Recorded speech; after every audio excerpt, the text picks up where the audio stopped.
Yes. So for any newcomers, just a few small informations. Please keep any cups and glasses as much as you can, because we don't have unlimited amounts of them. And also on the back of your name tag, you will find the Wi-Fi code. So that's a very good thing to know. And also the schedule, we have some QR codes where you can scan it, but also there's a website on the back. Well, that's basically it for introducing the today. And now I'm going to introduce Tatiana Zimenkova. She's our Vice President for International and Diversity. And well, I'll just give the mic. Thank you very much. Hello, everybody. I'm really sorry I could not be there today because we had a board meeting, and I will not be able to stay here the whole time again because there are, like stuff to do. Although actually, I envy you so much. I would love to stay here all the time, and I'm really impressed by the program and everything I read there. And one day I am a regular professor again, and then I could just go to conferences and enjoy scientific talks and educate myself further and not just jump in saying hello and saying bye. But the good thing is, Waltraud somehow gave me 20 minutes. First of all, I thought, okay, I could just go through the room introducing myself to everybody. Hi, I'm Tatiana. Hi, I'm Tatiana. It would take 20 minutes probably, but then I thought, okay, I talk a bit, saying a couple of words about our university, but also not really about environment, but perhaps about sustainability, or the way one could read the term of sustainability in the context of university governance and with the way we try to do it. And I believe it suits very well to this conference because this is the product of one of our most important international projects, our very, very strong cooperation, and thank you so much for organizing this and being here. So you are not in Kleve, so I have to show you a picture of Kleve. So the other campus is like with a bit more water and also very beautiful. So we have two campuses which are sustainability, environment here are not really reachable by public transportation. I'm trying to do it myself all the time, and I'm really being hauled for being crazy for doing that. And here we have wonderful Camp Linford. We are still the most international university of Germany, statistically. So for sure there are much bigger universities in this country, but having more than 60% of students coming from abroad is actually something very, very specific, and teaching in English is something very specific. And how there I come to our idea on sustainability in a second. Hope it works, yes. So if you look at these faculties and how big they are and how many international students they have, then you will see that we have a crazy international campus, and the world problems, but also the world expertise are meeting at our campus. So when we tell to students what is going on in places of the world, be sure you have a student from this region who will tell you, no, it is the other way around. For me, as a professor, it was not my first professorship position. As I started teaching, and I was telling people like classical things I know from basics of sociology, then people were like raising their hands and saying, in Tunisia, we learn sociology quite different way around, and the theoretical thoughts we have there is that and that and that and that. And I had to read more and to learn more. So basically all the competences, all the expertise of the country expertise from different parts of the world, as you see really different parts of the world, are here in our campus. And I believe it is also very central for the issues of environmental issues, for environmental developments, for developments of sustainable development goals, because it is the way it is. It is the only way you can actually make a world a better place. I don't like this kind of words, it does not work, but change the world a bit. So you are here in the Green Fab Lab. We have some other Fab Labs here, and we are really trying our best to communicate with people. I know you had a session on citizen science here, or you have a session, and I believe it is one of the central things which are important to us. We don't want to sit in every tower we want to do an applicable research, and this is the way how we create our teaching programs actually here. So we always try to put this practical knowledge into this and into our education. We try to push our students to go places, and we are very, very happy to have international scholars here. So we can profit together from different expertise, and we try to network outside the university strongly. I used to be at research universities before, and what a relief it is to be at the University of Applied Sciences, because here we can really cooperate with all different actors, and it all fits into our programs, into our research, into our teaching, into our transfer activities, and I actually really love it. So if from my position, being responsible for diversity on the most international university in this country, and being responsible for internationalization, again, in this very international university, one is kind of asking ourselves, so how do we see sustainability as an issue of university governance?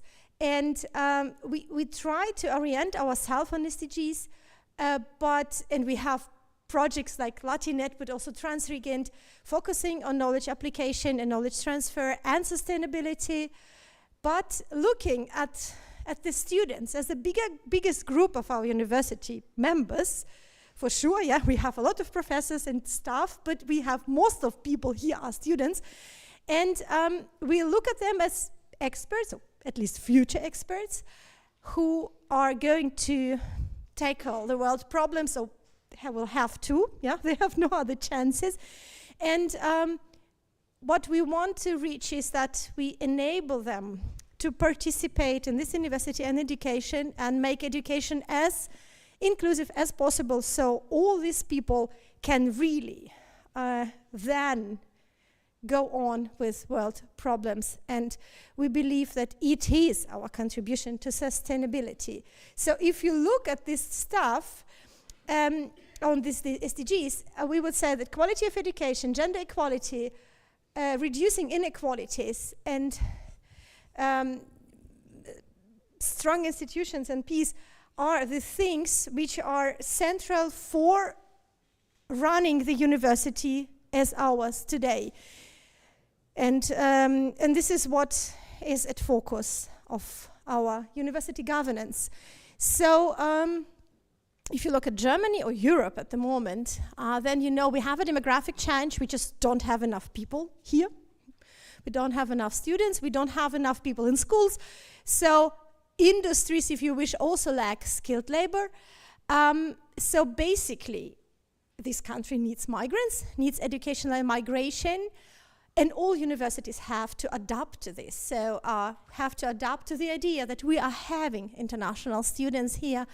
So kind of teaching in English seems to be the solution. At the same time, you probably follow the news, we have democratic structures in this country and in Europe are quite under pressure, and the idea of migration is not kind of welcomed by all political parties. But the idea that industries need people is, so we have a kind of a lack in the logic.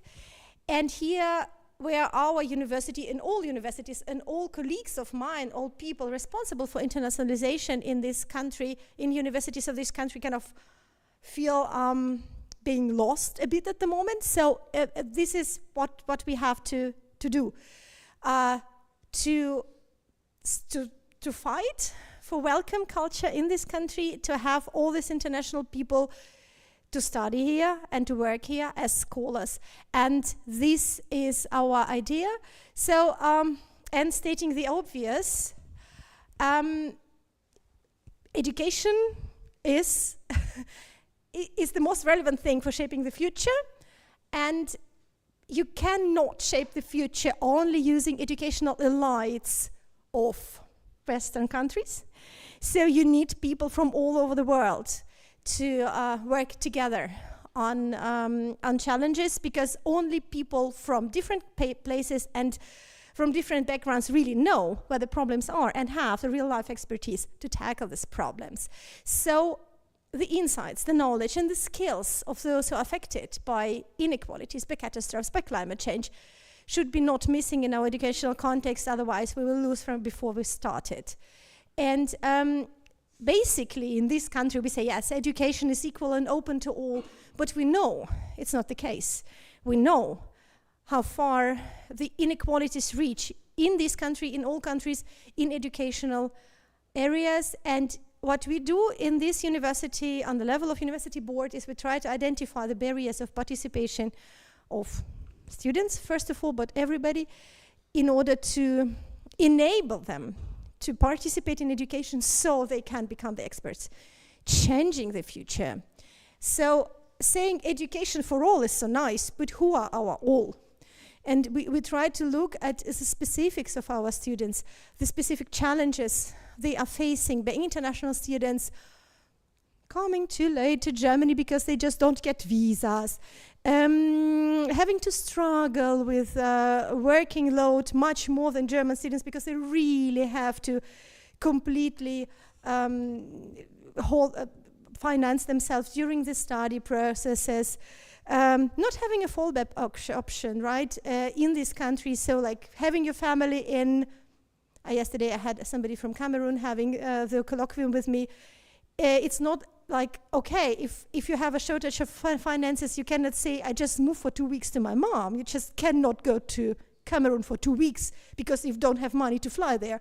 So you have a lot of issues there, but you have also a lot of potential, and we try to look not only on potential, but also on problems, so people can really change, can really reach out their educational goals, because otherwise we stay in our elitary ivory tower and we will never be able to reach out for sustainable development. And so we have this heterogeneity of academic cultures. We have some problems with representation and democracy coming from places where student representation is not there at all. There's university democracy is not there at all. Why would you let yourself be elected into your student bodies? You would not.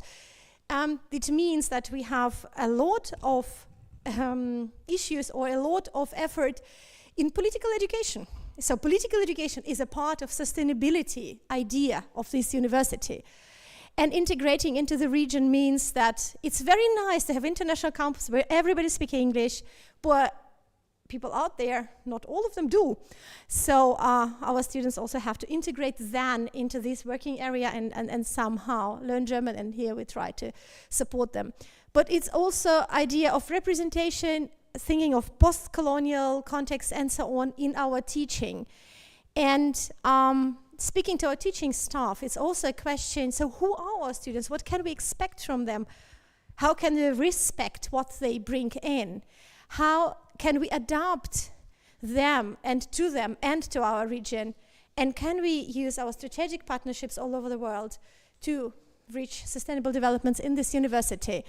And so it's what we're trying on all levels. And we actually are active in communicating with communities, in communicating with people in our regions, so also they understand what does this university bring in for the region and for people. And it's always a question, what is citizen science? And I believe Klaus and I could discuss a lot about this. I've been doing citizen science projects, being a regular professor before. So where does citizen science actually start?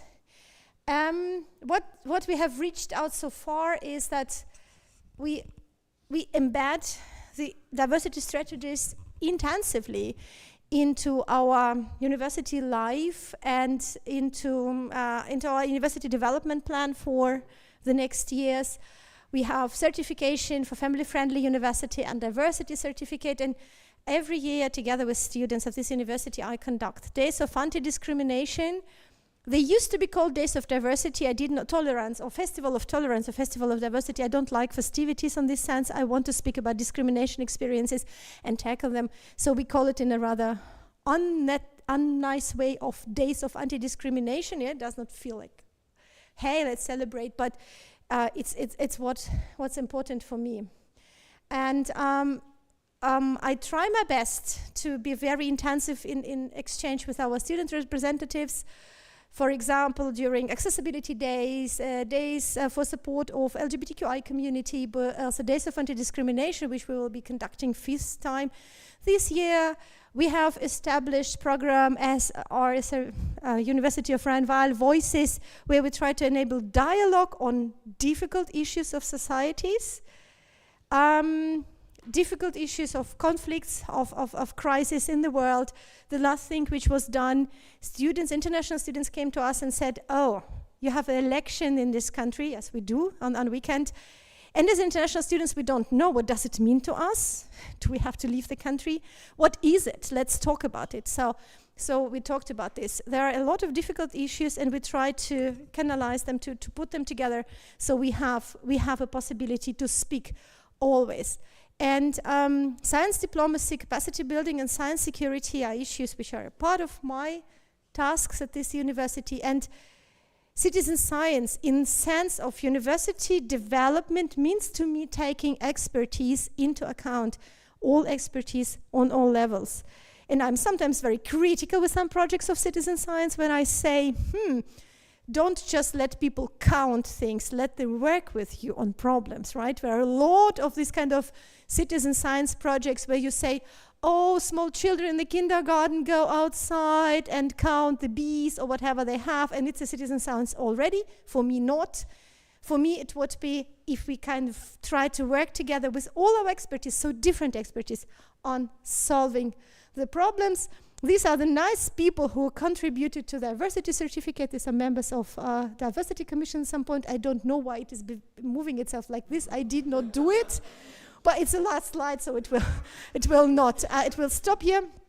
So for me, diversity aims at participation. So the most important thing for me is that everybody can reach out the girls at this university, no matter what kind of diversity issues they bring with them. And it means that I have to take the expertise of these people earnestly. And we try in our development plan for the next 7 years to secure the person-unrelated diversity and participation sensitivity. So our university will always, I hope so, no matter what political developments are there, always be looking at our diversity and trying to integrate it into our body, because otherwise we will lose. Yeah? If we stop there, if we give in under pressure of far right, and if we give in onto fighting for diversity, then we will never reach out for sustainability, and we will never reach out for environmental change, actually. And diversity for me is an aspect of internationalization. And we believe that sustainable development without full participation in education for all, is not possible. And I hope that it somehow brings back what I, as a vice president, greeting people who don't want to be greeted, they want to work, kind of can bring into this conference.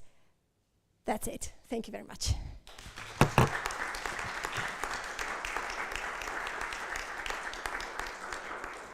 That was beautifully perfect on time. We do have time for some questions, therefore. Does anyone have a question? Yes. What does it mean, family-friendly certificate? Okay, so basically, then we have somebody from outside who looks at our policies in the sense of family friendliness. So what do we do that our people can have a acceptable work-life balance, saying how do necessities of caregivers, be there people with children or people taking care of relatives, how can it be integrated into the work at the university? For example, we have very basic example is we have school vacations which just are not the same time as university vacations. So you have to teach, but your children are like 7 years of age and they're not in school. What do you do with them? Yeah, and it's these kind of things, but also how do we react when people have some necessities and family issues? So we have a person coming from outside who looks at our policies and together with us develops the improvement of these policies. Thank you. Any further questions? Yes.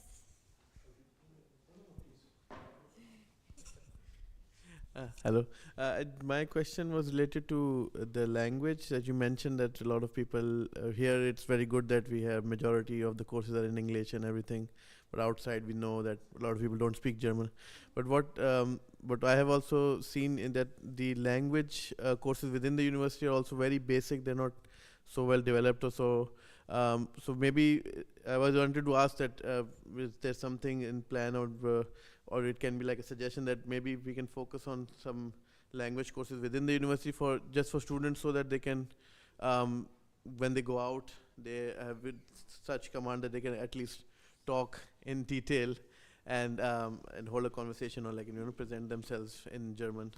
Okay. Thank you. Yes, language center is under my responsibility. We have courses which going up to C1 in German, but, and C1 is like a bit less than me, so it's okay, yeah. But you only can have very, very limited number of credits for courses, and this is what students always mix.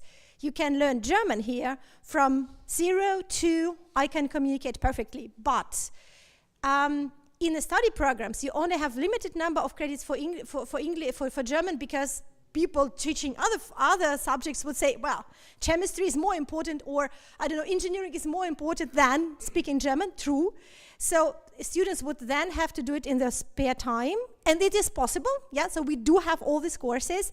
We have intensive courses as preparation for internships, and we have intensive courses in vacation times. We have courses online in evening times. We try to our best, but students have to then invest this time. And I know how difficult it is, because an international student have to work a lot. So it would be better they would be forced into courses by getting credits for that. But here I will have to persuade all my professors saying, forget your chemistry, forget your psychology, forget your economics. I would love to, but yeah, the other option would be to say, okay, people have to have at least one A1 level to enter this university. It is, again, shifts a bit our focus, yeah, but it would help, yeah, somehow. Oh, we have discussion. Wow. Huh. Maybe you first. No, not a discussion point, but has there been a citizen science project on the region and the perception of international students? I mean, like, what are barriers? Or, yeah, why not? I mean,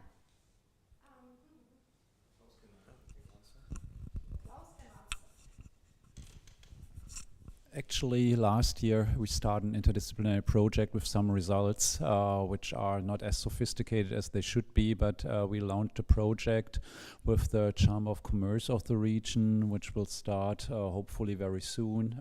The Ministry of Commerce, of Economics was supposed to sponsor it starting from January.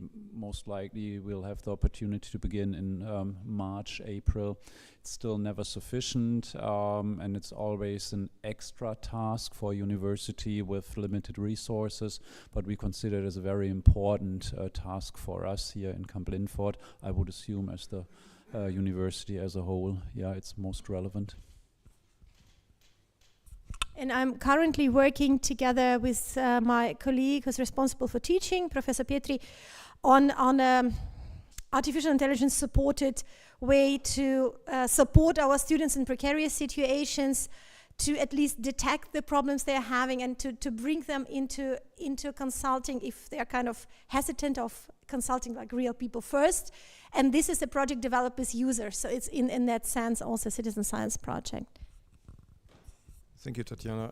Maybe a remark to the last question. I think that Andrea da Silva was interested in this direction as well. And as far as I remember, she did some research on the absorption of workforce here in the region, of international workforce, right?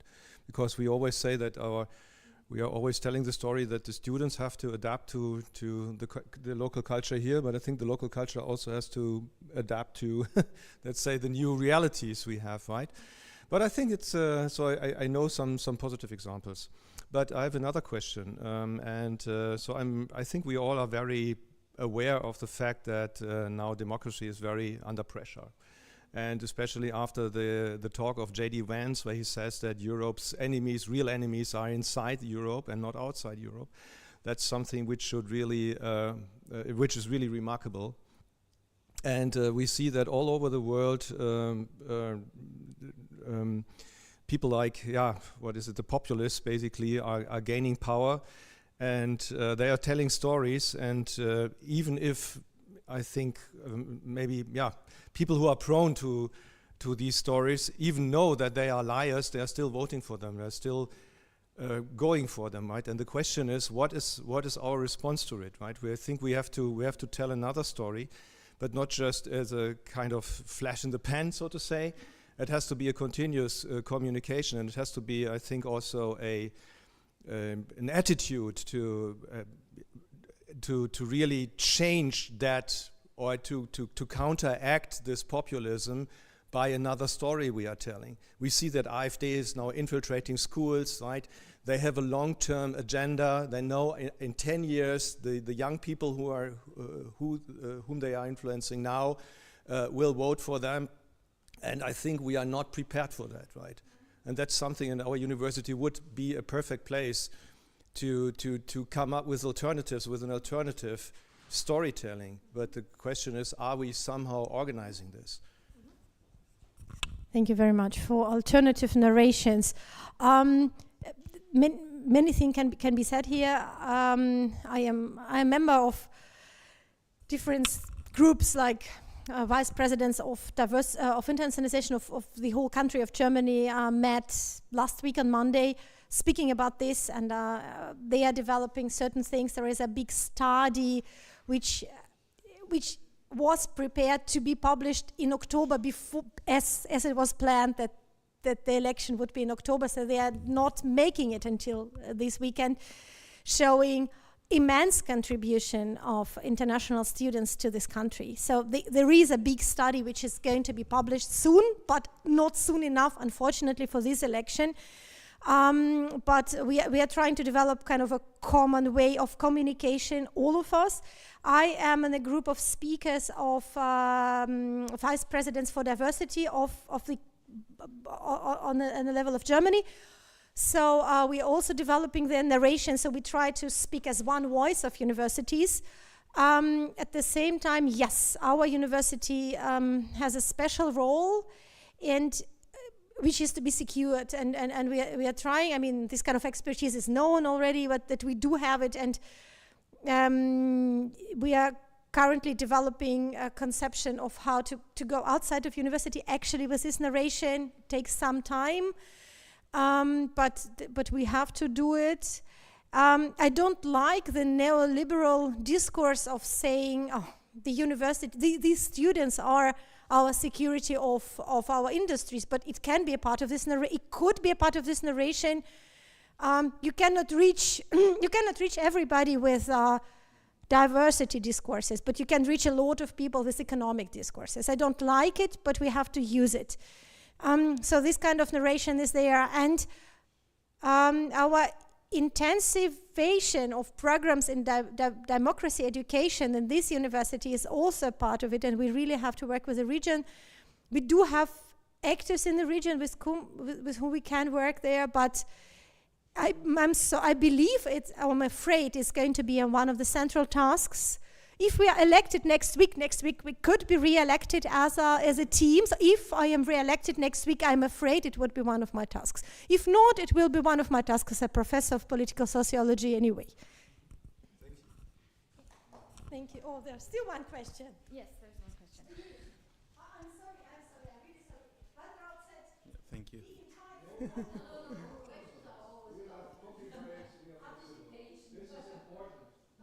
Yeah, thank you, Tatiana, for your talk. And I'm glad that we speak the same language, as I come from the social sciences as well.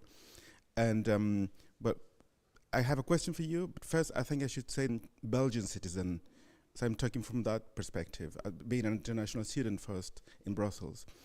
And in my lived experience, I think internationalization is a good thing, but it's also a discourse, it's persuasive discourse that universities need, at least I'm talking about Belgian universities, that universities need to, for accreditation purposes and different types of rankings, international rankings. So they're in a sort of race for the, positioning themselves in the rankings. But once you become a competitor, I think the perception, I think the rules of the game change. Because you're still fighting for a scarce resource, which is positions within universities. So my question is, to what extent do international students in German universities have actually decision-making power within the organization? Yes, international students. Thank you. Oh, I wish they would have, formally they do. They have to take this power. And our task is to, and it sounds very paternalistic, but our task is to bring them into a position of taking this power. Partly it is a question of language, because we still have legal regulations saying our bodies have to operate in German, for example. So if we have 50% of people not speaking German, how could they participate in there?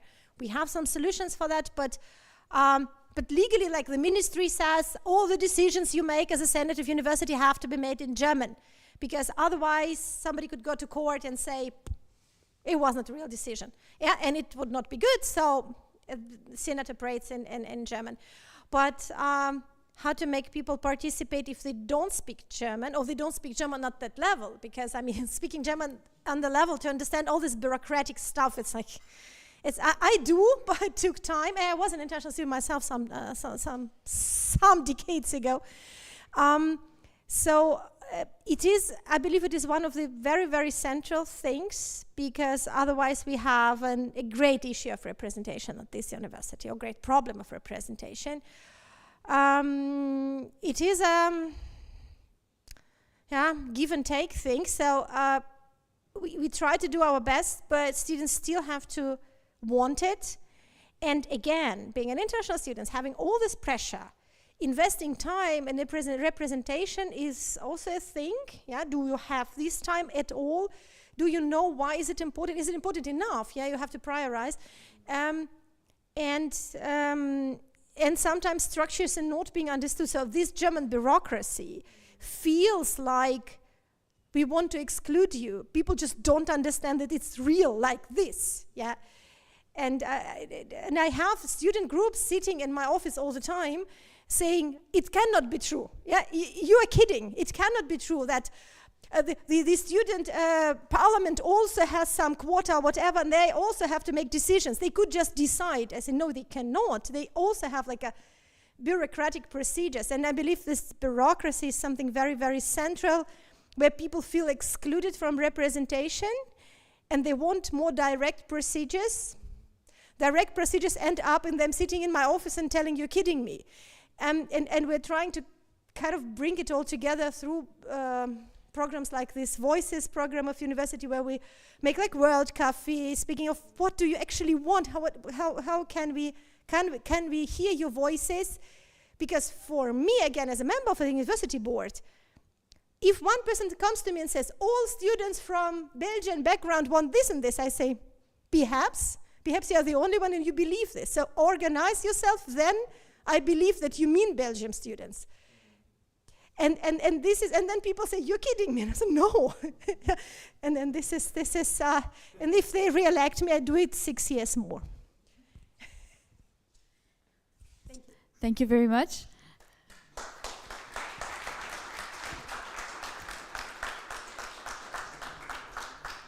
Our next speaker is Caroline Breidenbach. She is a professor at a biologist at our Faculty of Communication and Environment, and she has a background in agricultural sciences.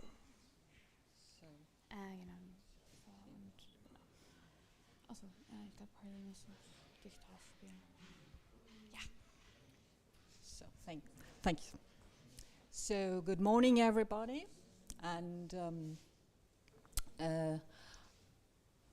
we have to switch a bit. After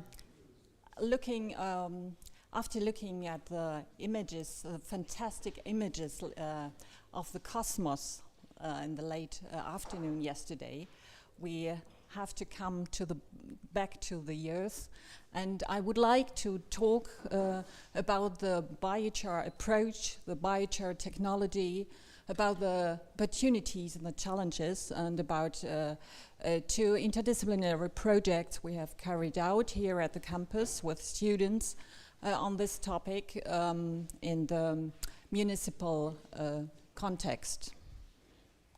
And what is biochar? And to connect at first, with the Latinate community here, I would like to mention the historical origin of this new version of biochar. Because we have an ancient role model named Terra Preta, which is built up a long time ago. That means 2,000 years ago up to 500 years ago about in the tropical climate of South America. It's characterized by a high carbon content, by a high soil fertility with remarkable plant growth effects. And 20, 30 years ago, this is redetected and further developed to the new version of biochar now, which is now defined as carbon-rich, porous, solid substance produced by pyrolysis of biomass at higher temperatures, about in the range of 400 to 800 degree under oxygen-limited conditions. And the quality and specific properties of the biochar depend on the input materials, the biomass which is pyrolyzed, and the production conditions. And there are quite interesting, exciting surface properties, and a lot of things are to research on it. And concerning the production, I don't want to focus on the open batch expressed Contiki reactors used by enthusiastic gardeners. I just want to focus here on the industrial plants. We have already different scales of plants, from small, medium to large plants, which is processed mainly continuously. And it's a complete controlled system, a closed system, where the flue gas is purified and controlled. And from the principle, we have a feedstock that's carbon-based waste. There you have different, you can use a lot of different types of biomass as plant residues from the agriculture or wood, even sewage sludge or other organic residues. And just to remark, we don't want to compete with other usages of those plant residues. And it's normally, up to now, it's used and applied locally. This feedstock has to be pre-treated, dried, crushed, sieved, and then it can come to the pyrolysis reactor, where it can play with the conditions, pressure, temperature, the reaction time, mainly slow or up to medium fast processed. And at the end, at the output, you have a solid biochar, and with a synthesis gas, sometimes oil and heat. You can use for the district heating, for example, or for the generation of energy, or you can reuse it for heating up. So in total, it's an energy self-sufficient or even energy positive system. And simplified, you can say that 3 tons feedstock delivers 1 ton biochar that binds 3 tons CO2. And to embed this biochar technology in a framework, so one framework is the climate discussion, we have to deal with the CO2 emissions, and the IPCC tell us that we have to deal with minus 10 gigaton CO2 per year until 2050. And we can reduce and avoid the CO2 emission, but we can also, on that I want to focus, to remove the CO2 of the air, which is already in the atmosphere. And we have already performance of 2 gigaton CO2 per year by our fantastic leaves or plants who fix the carbon from the atmosphere by photosynthesis. And we can store and for decades and millennia, even millennia, to remove this CO2. And at the, how to see here currently, 99.9% is done by the conventional methods. That means afforestation, forest management, soil carbon management, and wetland restoration, things like this. So the land-based carbon dioxide removal approaches. And but we have to increase this binding performance up to fourfold.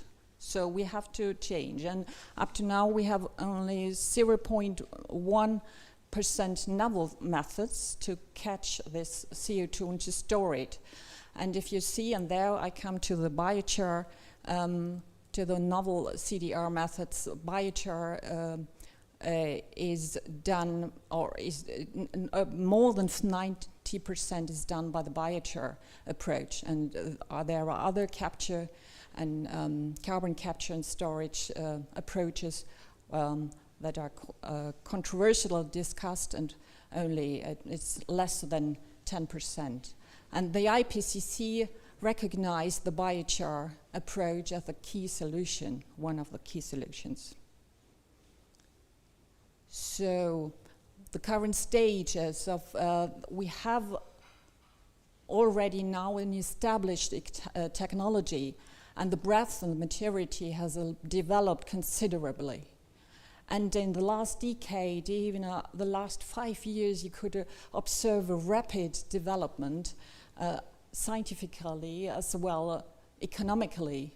And the biochar market is currently in a very interesting phase of transition from a niche product with pilot character to a broad application and distribution.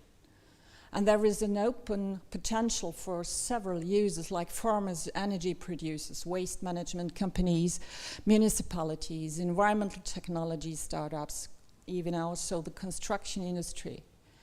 And just also, again, to connect here with Latin America and this region, I would just mention some initiatives who would like to participate in this dynamic development. For example, there is a carbon removal park in Bochum from Novo Cabo, or in Brasilia there is the initiatives Net Zero, who try to produce biochar in tropical climate zones, and they are cooperating with the cooperating coffee producers. A lot of different coffee producers are involved. So, one point is very, very important in this discussion, the policies and the regulations.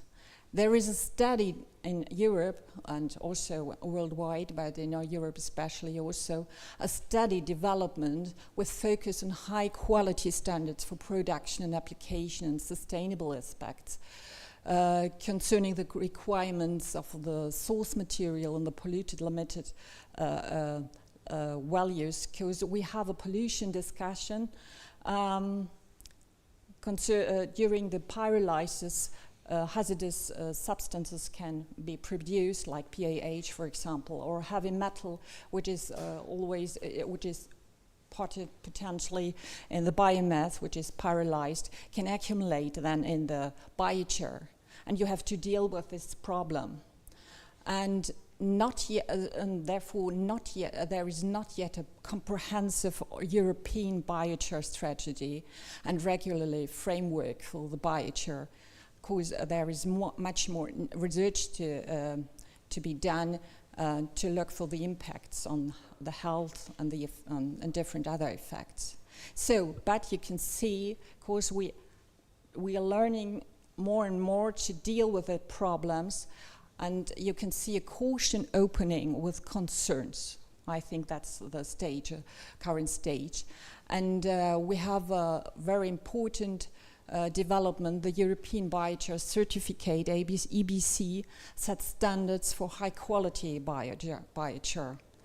And there are a lot of regulations or considerations to match the biomass, input biomass, and the users in regulations. There is a positive list of biomass feedstock.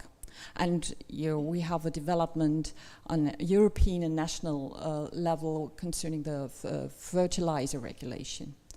And on the worldwide level, we have also corresponding developments. And just to remark, I don't want to discuss, but just to remark, there are also certifications, other developments about the CO2 sink certificates combined with a carbon credit and the carbon credit transfer trading. So, but I just want to remark it. But I would like to come to the opportunities. There is a big, a great field of different applications.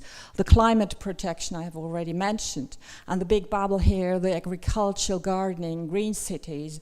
That's also the origin bubble, and because you could observe the soil improvement concerning the structure, the water holding capacity is improved, the nutrient storage, and the stimulation of the microbial community, the microbial activity, combined with observations of very interesting plant growth effects.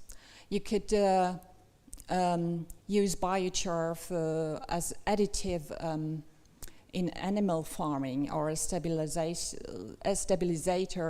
of biogas production. And there we come to the heat and energy production field I have already mentioned. You can, there is a new field as the use of biochar as additive or substitute in the concrete and steel industry. That's, there is a big potential for this future. And we have, of course, of this very interesting surface properties, an absorption capacity for all pollutants. You can use it for air, soil, and water remediation. And this is another one, the reduction of pollutant. That's another way, which is very interesting. There are recent research done. You can also reduce PFAS, PAH, and microplastic by this processing and this biochar process. So there are a lot of very interesting and diverse applications to use or to do it in the circular economy and sustainable waste utilization. And there are, yes, you see, there are a lot of challenges, the technical lying in the efficiency of the process or the adaptation for the different biomass sources, and also the quality control I have already mentioned, and the way of certification. That's, I think, a good way. Also economic aspects.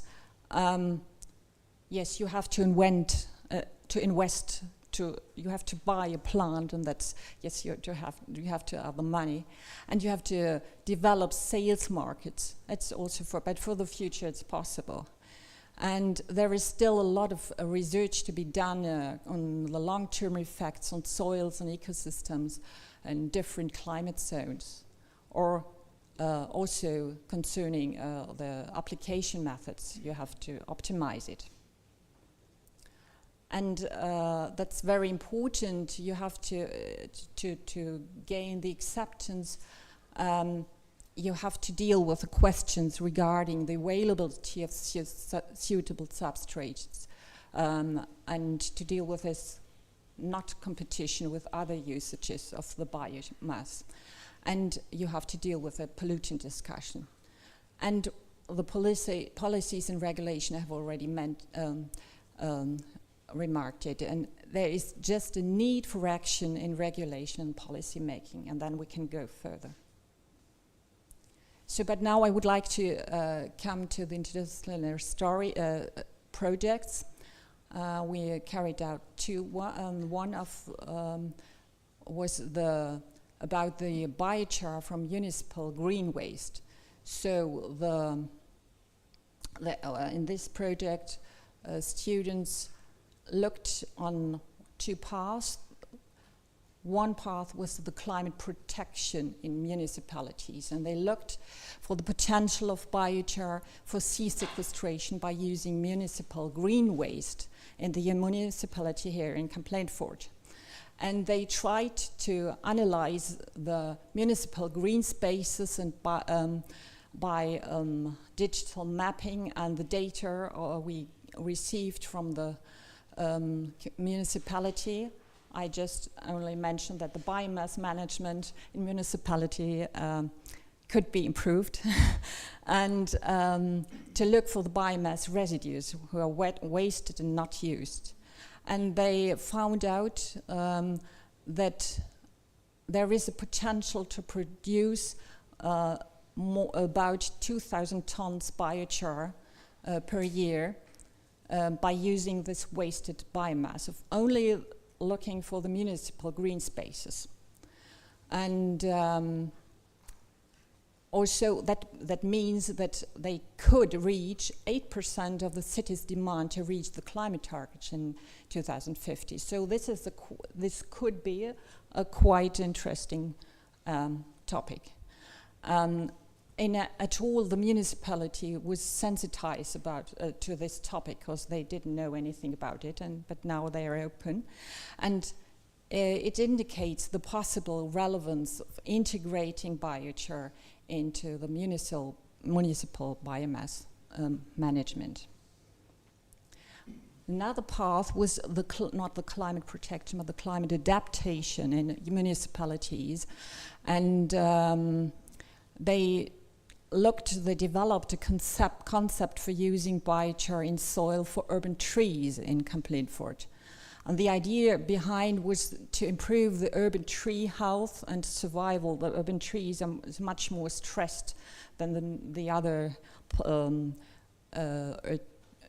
trees in the land, And the idea was to create a healthy urban environment, to mix biochar with quashed stones to create a good structured soil with a lot benefits, and that's to improve the health and the survival rate of those trees. And before the students, they try to find out the percentage of biochar which has to be added, who led to the best maximum water holding capacity, because you can't say the more biochar I add, the better it is. So, and they found 3% percentage of 3% was the best one. And they developed an initial concept for biochar utilizing for urban trees adapted to this country here, to the conditions here, based on a tree planting system according to the established Stockholm model. And in additional, they initiated a possible real-life laboratory approach here in the Complainfort. But we have to realize it. But the door was open. So biochar can be an option for the municipality of Complainfort to contribute as well climate protection, also climate adaptation. But further applied research has to be done considering the biomass management, and I would also say to combine it with the biodiversity management. And it's better to look for the whole, and we discussed it also with the municipality to look for cooperation in the district of Wiesel. So there are possibilities. The other interdisciplinary project we have carried out with those students was the question of to look for the approach to create SCG biochar, which is SCG is the spent coffee grounds. Yesterday we heard about it. Also, to the question, is this maybe an effective method for innovative waste utilization and carbon sequestration? And the students carried out a feasibility study on the use of discarded spent coffee grounds, spent cover which is not used up to now, not in the garden. So for the production of biochar, focusing on two comparable major European cities like as Düsseldorf and Tirana in Albania. And SCG is a significant waste product that predominantly ends up in landfill or incinerated. And it's carbon rich, and maybe also the result of SCG biochar is also carbon rich. And but it's this approach is still in a very early period, but it's technically feasible. And they analyzed the potential SCG quantities in those two countries. They developed a collection and logistic concept for the SCG, because this is the main problem. And they identified SCG biochar specific pyrolysis process aspects, and looked for specific applications on the regular aspects, calculated the economic efficiency and the sea sequestration potential. And they developed a simulation model which allows a dynamic analysis. And they did a sweat analysis at the end. And they, just to show that the logistic concept for the two different countries, it's adapted to the coffee consuming behavior, because it's different. And they developed special adaptations, just to say that they found out that about 900 tons per year in Düsseldorf of biochar in Düsseldorf could be produced, and that's quite good. The conclusion was that a decentralized system is preferred for urban areas with high coffee consumption, requiring efficient collection and increased awareness. And it shows promise as additive in the construction industry, that is still in a very early development. It could be substituted up to 30%. But it has to be integrated in an already existing biochar strategy. And because of this, there is a realistic potential for SCG biochar, but it's rather a second step after the first. With green waste in Kamp-Lintfort is maybe the first step, but this is a second step. And to end up, biochar is a promising technology, major and scalable additional CDR technology for capturing carbon from biomass residues, but it should not display other effective utilization options for biomass, but it can be useful combined. And there is a potential for climate protection and adaptation, for sustainable agriculture and many other interesting applications, also in the municipal context. But it requires careful monitoring and further research, and the path of certification and political regulation must be continued, and the biochar strategy is still outstanding. And I would like to encourage greening the landscape to generate biomass, so you can make help to look for the climate challenge, but also to green it biodiverse, so you can also deal with the biodiversity challenge. Thank you very much.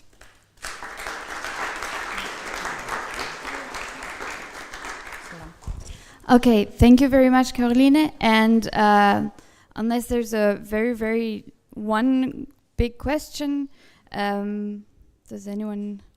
Otherwise, we would. Yes, otherwise we can discuss it during the coffee break. So we will have a coffee break now. We will shorten it a bit, but feel free to take coffee and tea, and we will see you again in 10 minutes.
Okay, everyone.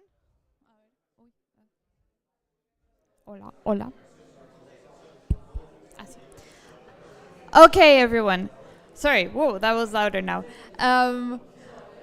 It was a bit of a shorter coffee break, so we'll continue with the next speaker.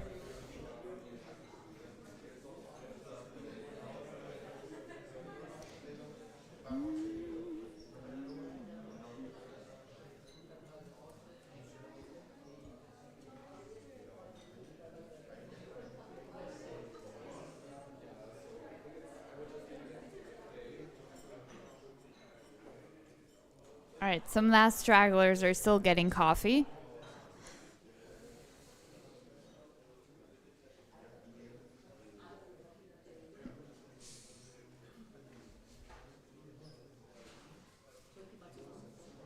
Also sind da noch ganz viele oder sind da noch viele?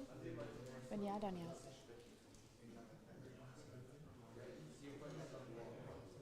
Okay. So, our next speaker is Anna-Lea Ortmann. She's a PhD candidate at Hochschule Rhein-Waal, focusing on agroforestry and knowledge transfer among land users. She has experience in agroecology, organic farming, and landscape ecology, having worked as researcher, landscape architect, and vegetable gardener.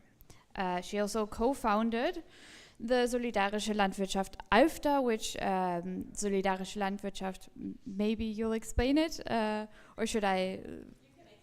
Okay, Solidarische Landwirtschaft is, as far as my definition goes, basically people having a consortium of small-scale land farming owners farming together. That was a terrible explanation. I hope we'll get a better one. Thank you very much for the nice introduction. I didn't expect that. Yeah, so I don't need to say much more about myself, just about our work. And I guess the slides are about to be opened. Yeah, maybe as I have some time. So Solavi is CSA, Community Supported Agriculture in English, and my talk is not at all about this, but the idea of CSA is to have a community or members of a farm project supporting the agriculture and then getting the harvest as harvest shares, and supporting means you finance the farm, including the salary for the gardeners, a fair salary ideally, and yeah, the overall materials, plant materials, seeds and so on, everything you need to work the land and grow food. Shall I help you?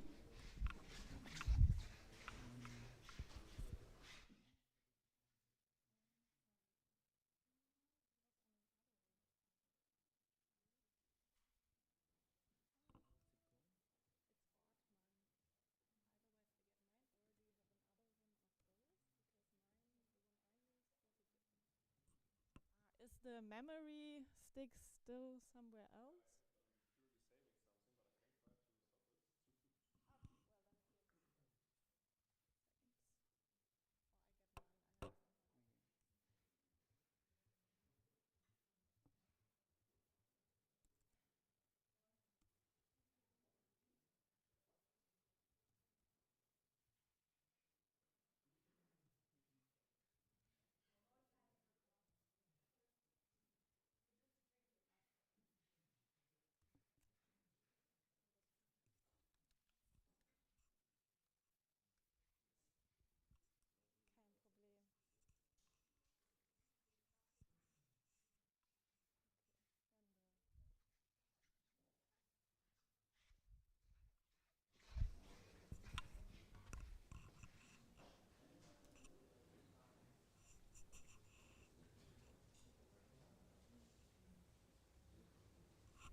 Okay, thanks.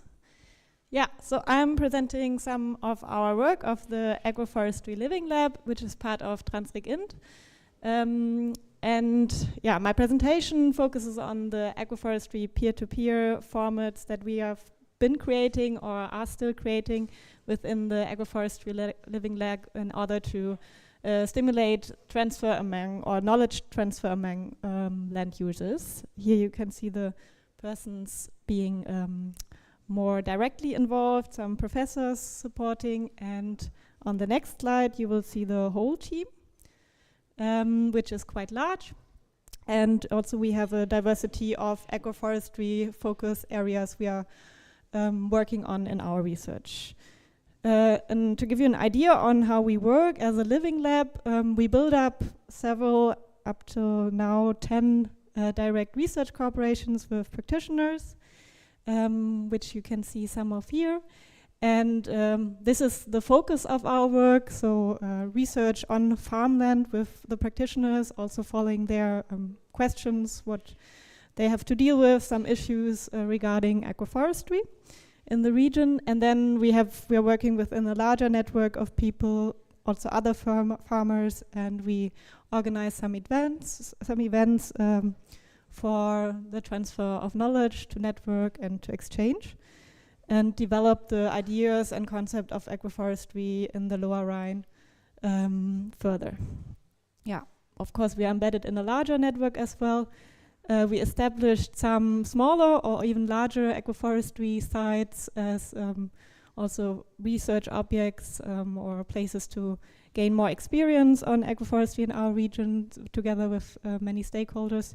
And here also listed some of our main research focus areas, such as livestock, in agroforestry, drought tolerance.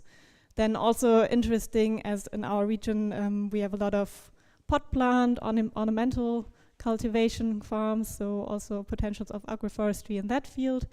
My colleague Samuel is focusing on, and economy and agroforestry, but also the idea of networks, knowledge networks, regional ones, and how to exchange and to grow the knowledge we have here to use. And first, I want to give a brief definition of agroforestry according to Nair. He defines agroforestry as land use systems in which woody plants, so trees and shrubs, are combined with arable crops and or livestock in such a way to gain ecological and economic benefits. I would add to that definition also social benefits can be reached, or motivation to implement those systems. And as we are speaking of mixed land use systems, there are many different options to combine those different components. And in our landscapes, you probably know we have still quite some of those meadow orchards left as relics of traditional agroforestry, as agroforestry was more the usual than the exception in the last century, the way we farmed the land, or did agriculture and forestry also in a more mixed way, but also fruit growing very, very close to arable farming in former days. So, but now as we are talking about modern forms of agroforestry, where we are also working with large machinery or small machinery, but with different gadgets, and nowadays we see that more of those modern agroforestry systems are established again in Germany, but still in a niche. And also those younger, or those systems that are farmed in a more modern way maybe, they are also very young. You can see some examples on the right side, the pictures. So agroforestry is more and more recognized as a future technology for farming, but still remaining in a niche. If you are curious, check out the website or the agroforestry map of the German Federation of Agroforestry. Not all agroforestry systems are listed here, but you can look at some short descriptions of agroforestry systems being implemented and managed already. Also the potential of agroforestry products such as fruits or nuts, but also of course woods, high value timber, short rotation timber for energy production and so on, is more and more recognized. To give an example, in Germany we have a self-sufficiency rate for fruits of 20% only, and for nuts it's not even statistically recorded as it's so low. We are importing all of the nuts basically, but you can grow those in agroforestry systems. So there's potential. And this is more and more recognized by practitioners, but also policymakers.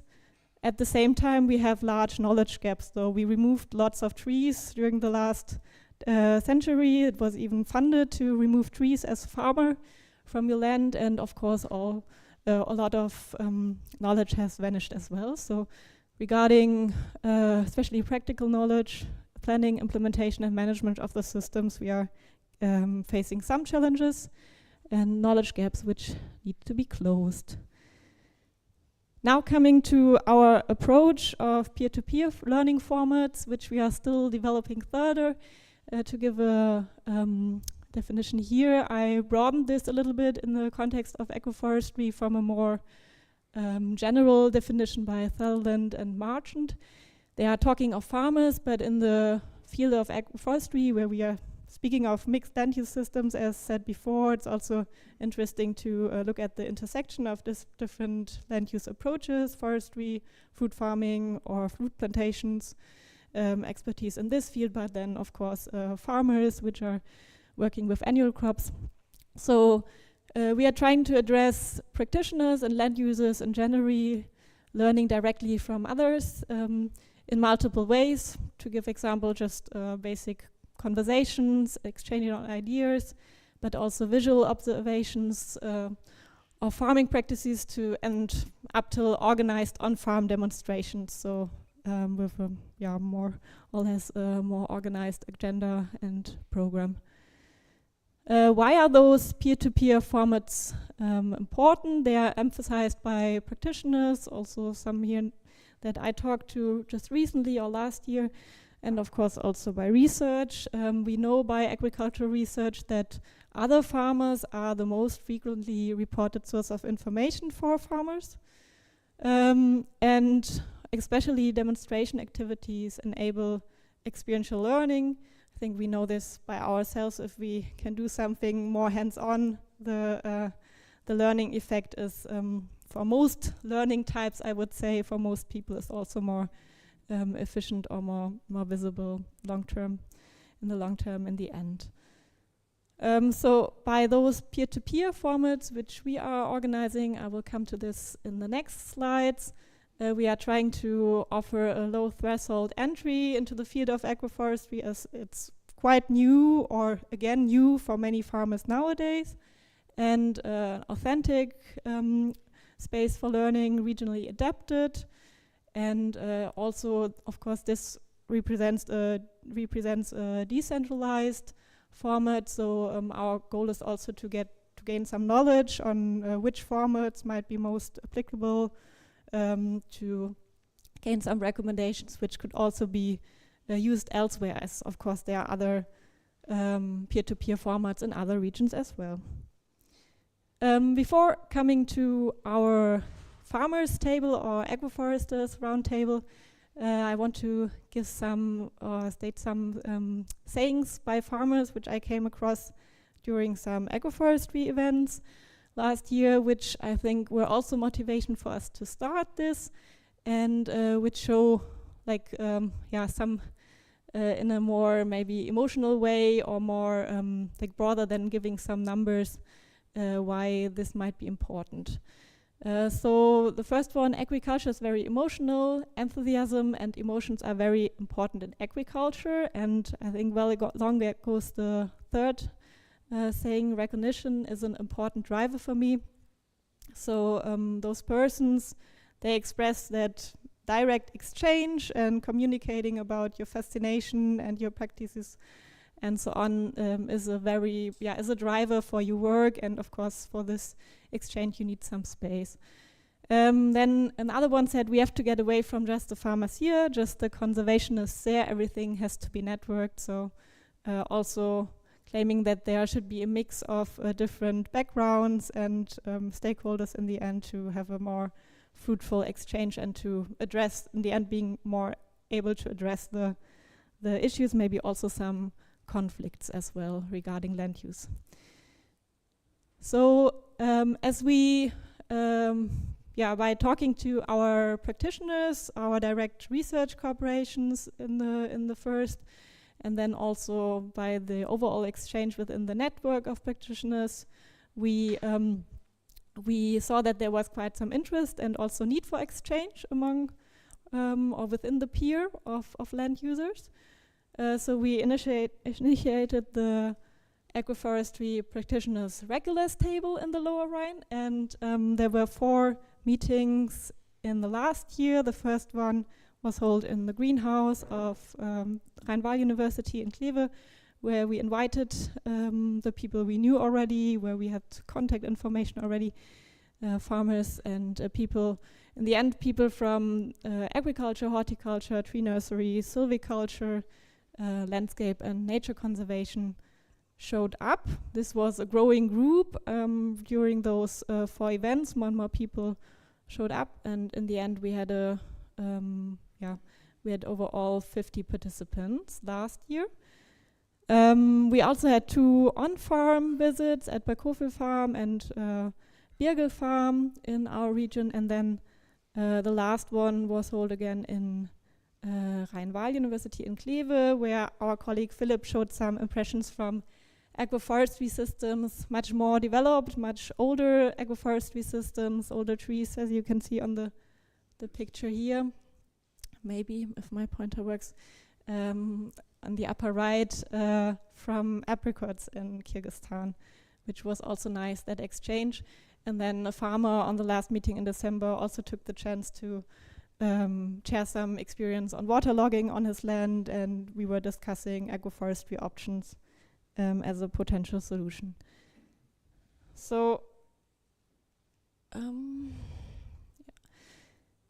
what is the outlook? How do we want to proceed with this practitioners round? I said already we want to develop this further. We are now, I'm in contact with the Chamber of Agriculture, where we find those ERFA groups, which means experience groups. It's basically a group of practitioners exchanging on a topic of or farming issue, like it could be dairy farming or it could also be agroforestry. And those are long-term groups that are established and supported by the Chamber of Agriculture, so that somebody over there takes over the organizational part, which is, I think, often very hard to cover just by the capacities of farmers, as they are filled up with work or very high workload anyway. And I think this will also be a chance to intensify the work with the Chamber of Agriculture to grow the network further. We also believe that the farmers and practitioners who've already joined by maybe inviting people from their network that might be interested, it's also a chance to reach out to more people. And there are some more further on-farm demonstrations planned already and some gaps still.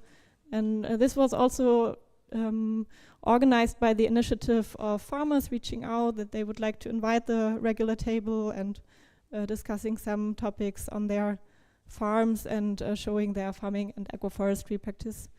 And I think this is a nice sign that this worked out so far.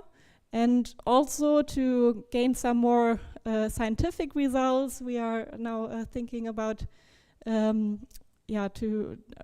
setting up scientific monitoring of the regulars table regarding or addressing the following research questions. So first of all, what are the exact needs and potentials for and of regional peer-to-peer learning formats? There are many more options than what we did so far. So we are also curious to hear what this group of people that gathered until now is thinking about this.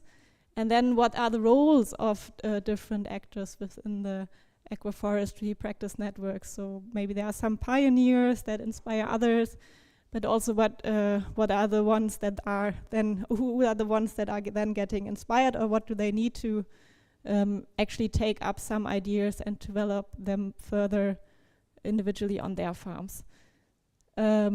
Success factors for peer-to-peer learning, can we identify them? And then also the question of which stakeholder groups should be represented at the regulars tables. So should we invite certain or particular persons in addition to the ones we are trying to address now? Should we, for example, have some representatives of the city of Kleve or some other stakeholders, which are maybe landowners, and where some exchange on agroforestry, practical agroforestry questions would be wealthy as well. And then also a question which is important for us as a research institution, the university, but also for the Chamber of Agriculture of North Rhine-Westphalia. So how can public institutions support those peer-to-peer learning formats, or in general fruitful learning formats for farmers in the long term?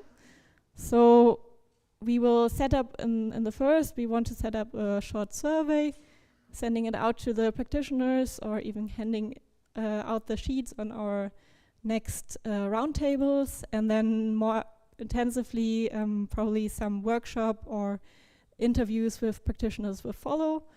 And the goal is to, of course, gain some or derive some recommendations and to implement them ourselves, and hopefully this helps also to implement some ideas on peer-to-peer learning within agroforestry elsewhere. If you're interested in this in general, and maybe you're looking for a thesis, or you know some students who might look for a thesis, very welcome to chair. You can see my contact information on the last slide. Especially people with some social science background would be a great contribution, but in general, if you're interested, that would be nice if you would join. Thank you very much for your attention, and I'm open for your questions and feedback.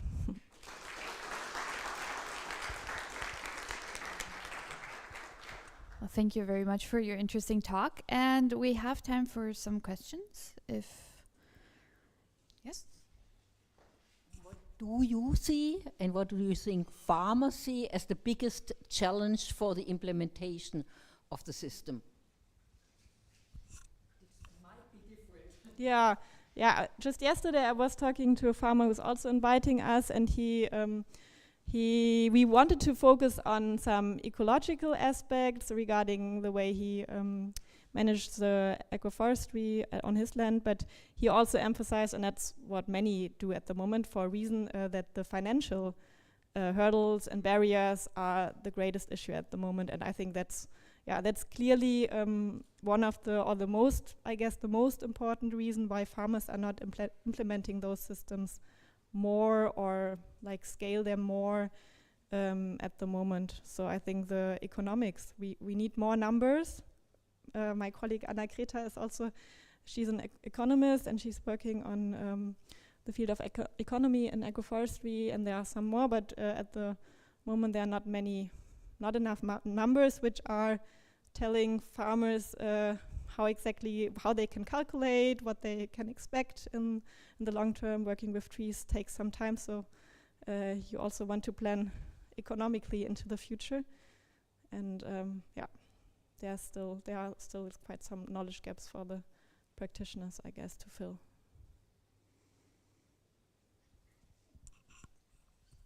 Are there other questions? Yes.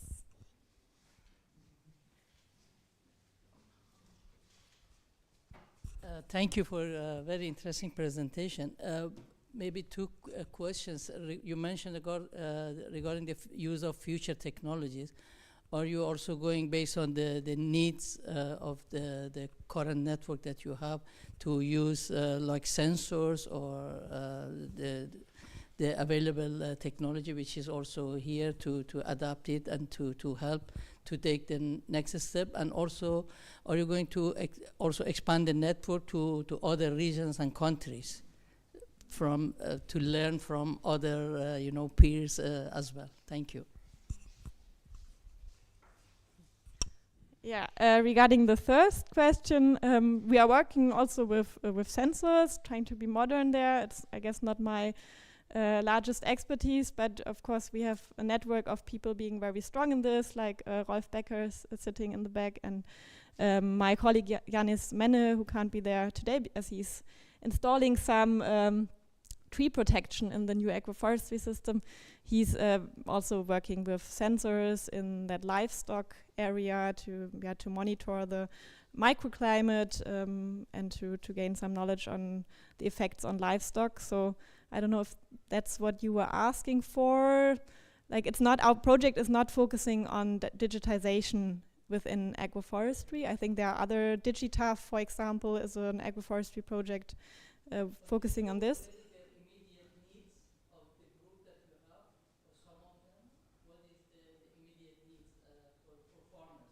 Regarding automation and working with sensors.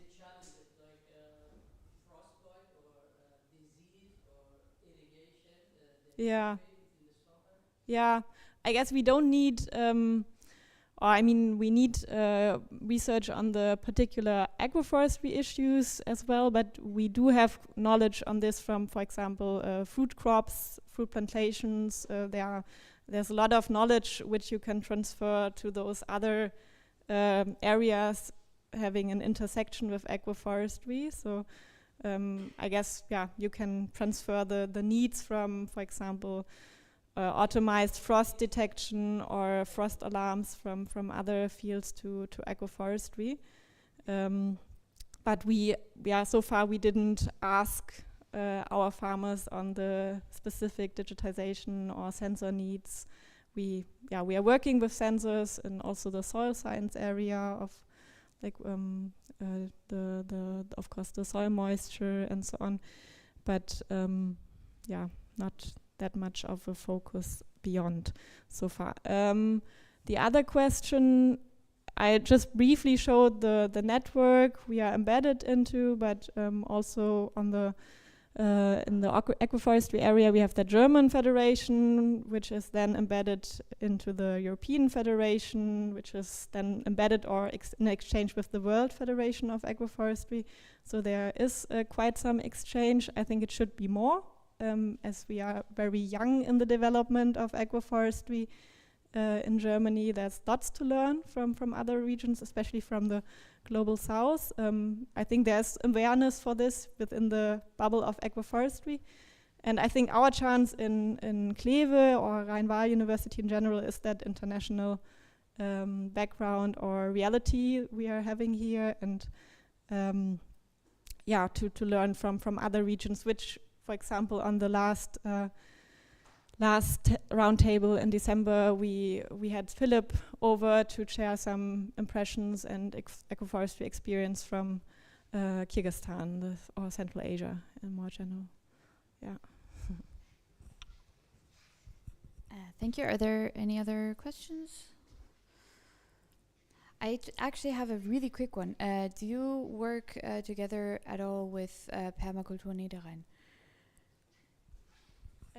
Christopher Henrichs is also joining our roundtables, so there is some overlap, or at least I would count them into our network, and I hope they also count us into their network. Yeah, and there are other projects. I think they were working on projects and funding for projects with some of the professors that I showed on the first slide.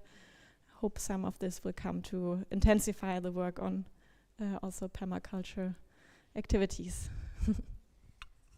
Thank you very much.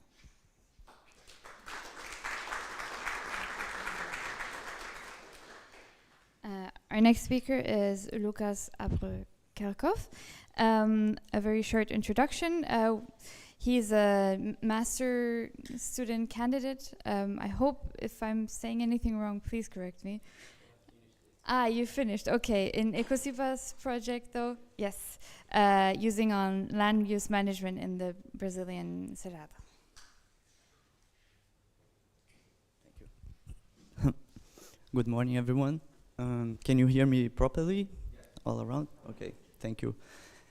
So thank you for the introduction as well.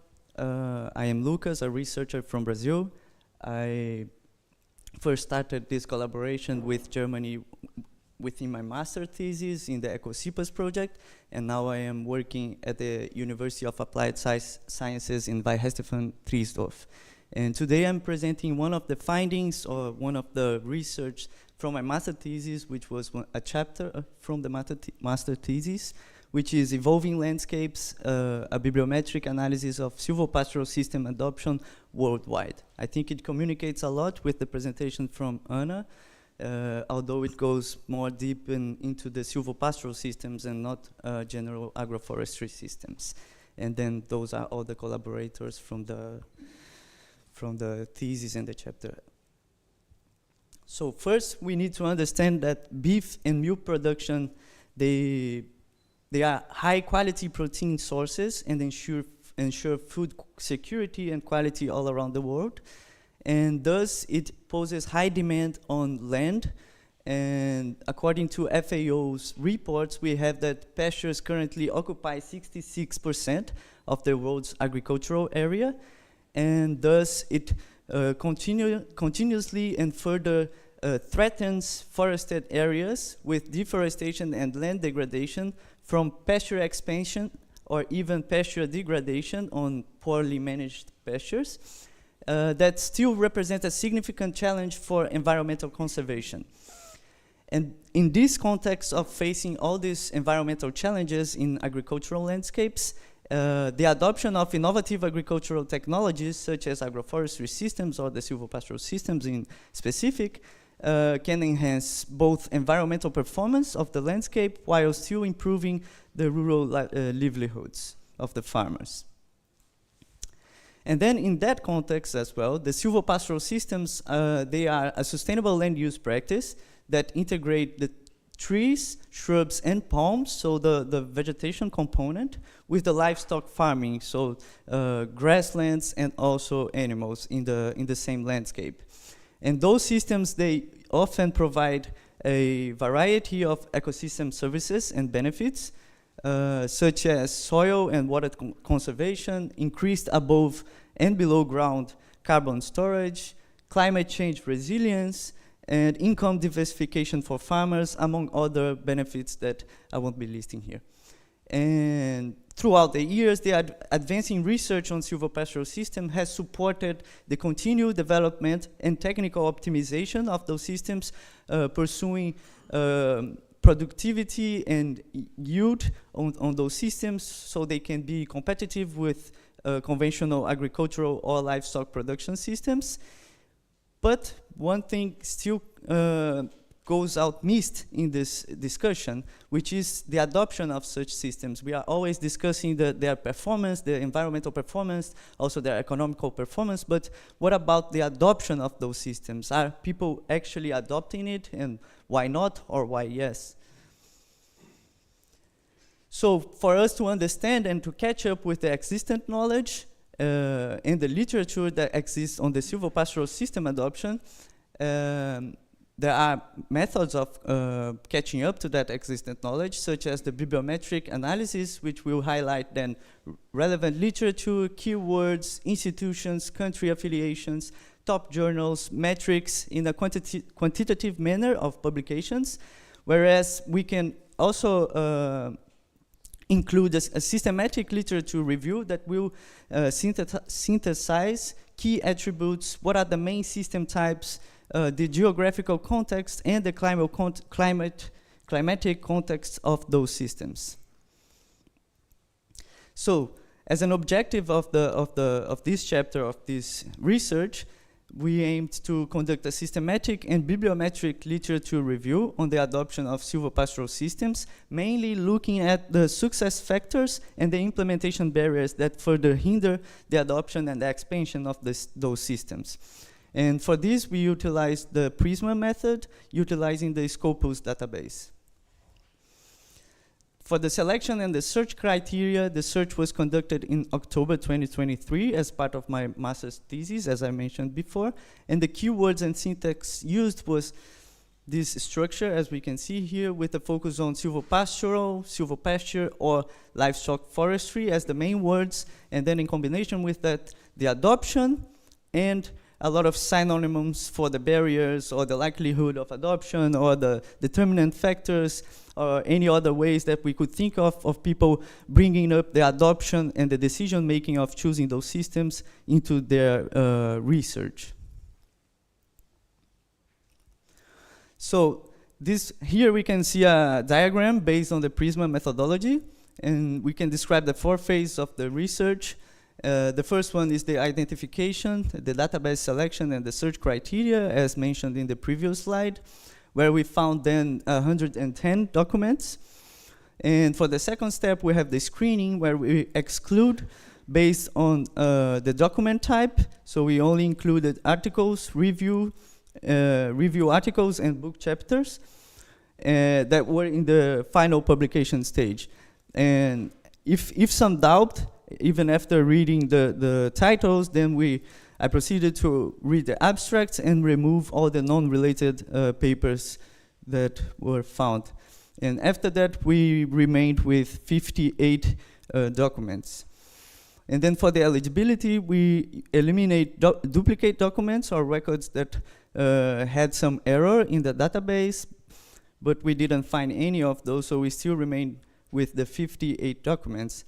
And then for the interpretation of the data in a bibliometric aspect, we conducted a performance analysis, looking mainly after the annual production, publication period, number of publications, main journals, and some indexes.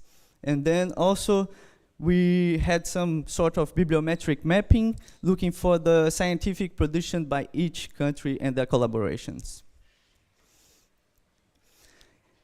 Going into a more descriptive of the content of those silvopastoral system adoption papers, a framework was developed to capture the main environmental and socio-economical aspects of the documents, looking at mainly after system type, country, climate zone, gender, education level, age, average monthly income, tree, grass, or livestock species, herd density, tree density, the sample size of the research, the analytical method they used, and also the silvopastoral system adoption rate when those data were available.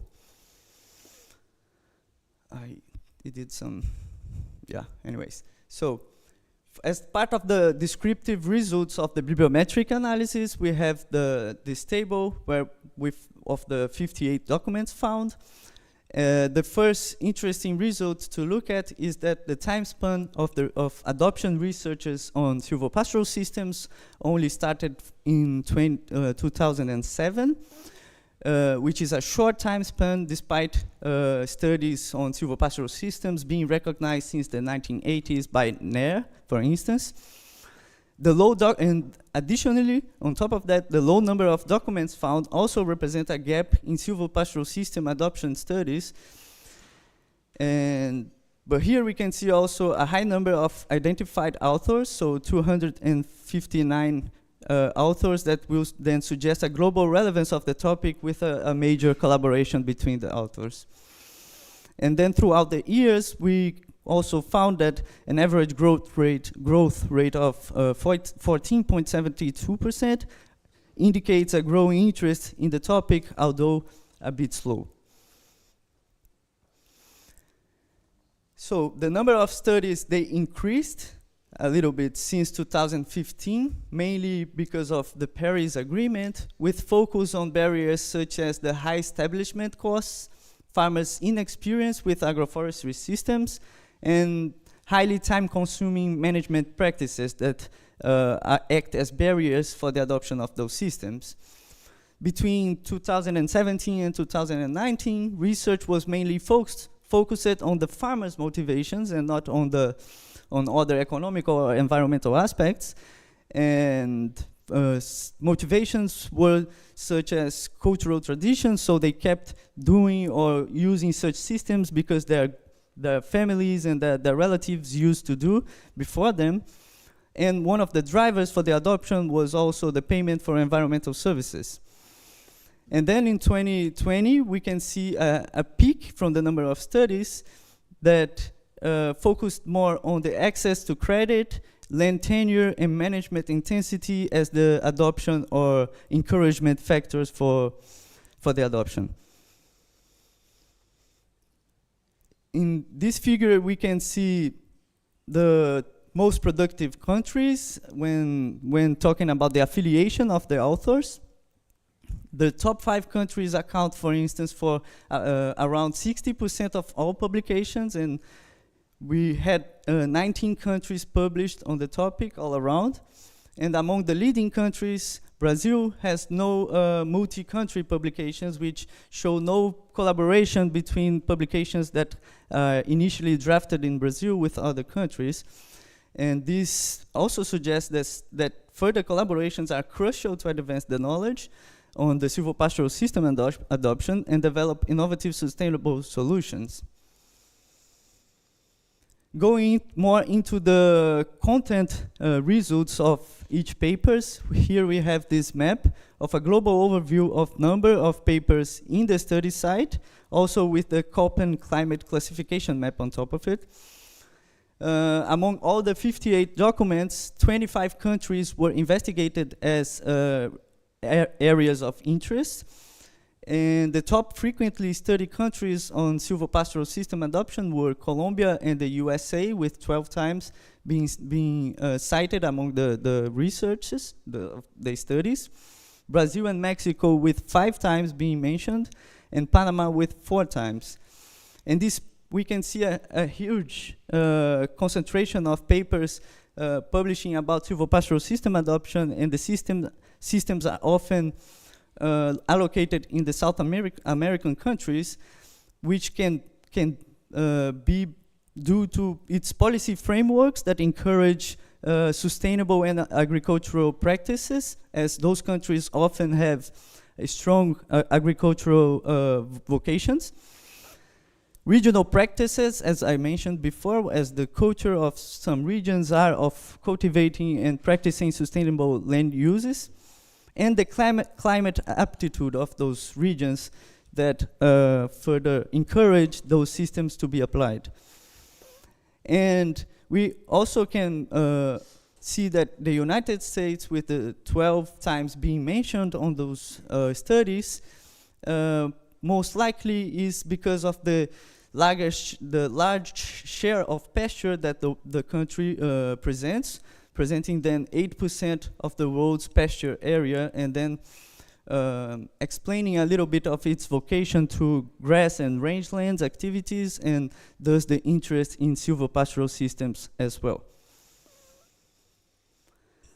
Among the socio-demographic data that those studies reported, here we have the age class, the education class, and the monthly income class of all the researchers, all the studies. One initial finding is that only 20 studies out of the 58 reported some sort of age class of the sample size, mostly because studies were focused mainly in qualitative analysis and not in quantitative analysis on why and what factors are affecting the adoption of those systems. And similarly, we can also see education class and even worse, monthly income class, with less publications reporting quantitative data about it. And this also suggests that a lack of systematic empirical analysis of the adoption of those systems are still a huge gap on the body of literature. Additionally, we have that limited formal education may also reduce access to technical knowledge and extension services, as 57.89% of the reports of education class are on the class of up to elementary school conclusion, so basic education levels. For the biological management data, we have here the tree and herd density data from the reviewed documents.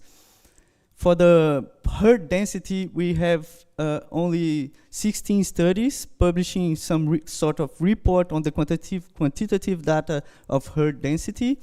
And for tree density, we had only 10 studies reporting on those quantitative data. And here we can also perceive that 90% of the studies are reporting a low tree density that aligns with the partial shade recommendations for silvopastoral systems, thus enabling forage availability and preserving pasture growth as a main focus of the silvopastoral systems. And for the herd density, we can see a low into intermediate herd density for reduced soil damage and tree protection not to overcrowd the pasture. In table 4 here, we can take a look at the leading top 10, at least. That was what it fit at the slide, not even that.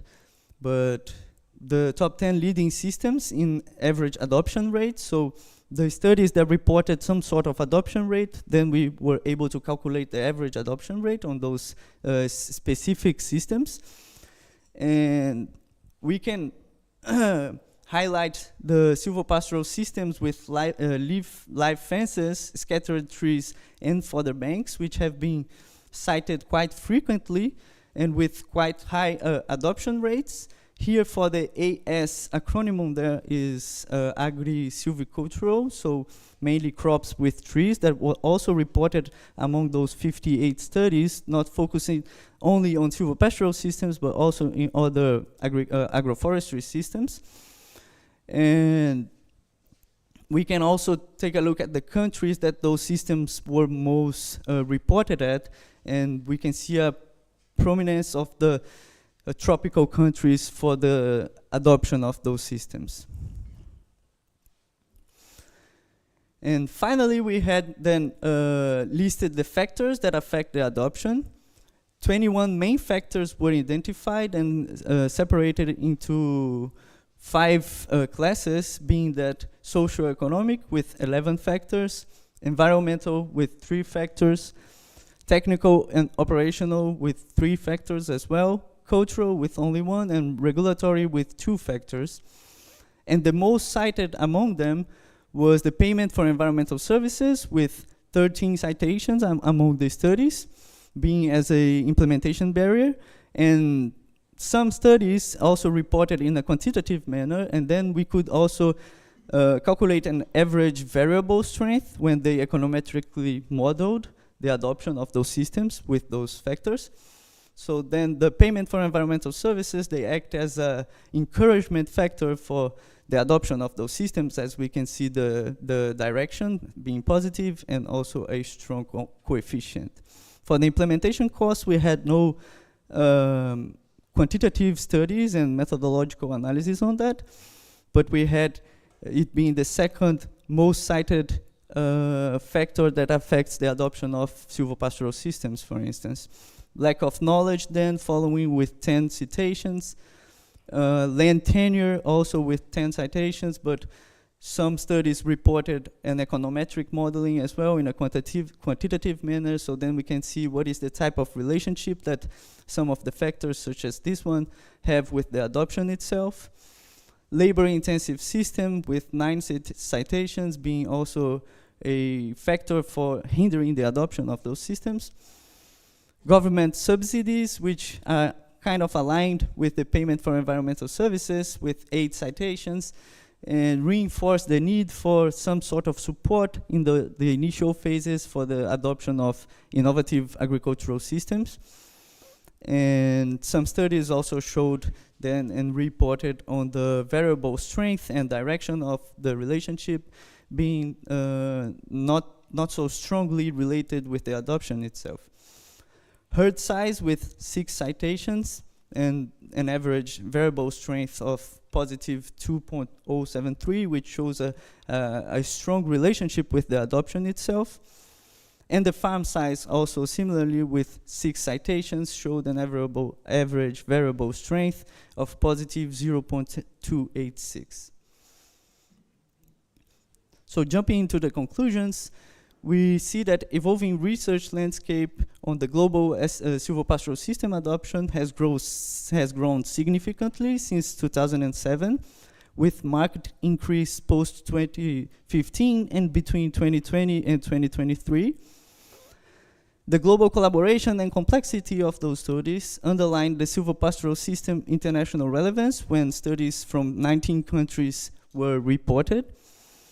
A comprehensive list of 21 key factors grouped into 5 domains reveals that the multifaceted nature of silvopastoral system adoption the silvopastoral system can further hinder the adoption or encourage the adoption. The role of public policies and incentives, such as the payment for environmental services, are highly cited and thus play a huge role and indicate that effective government initiatives will play this crucial role in promoting the silvopastoral system adoption or agroforestry systems adoption in general.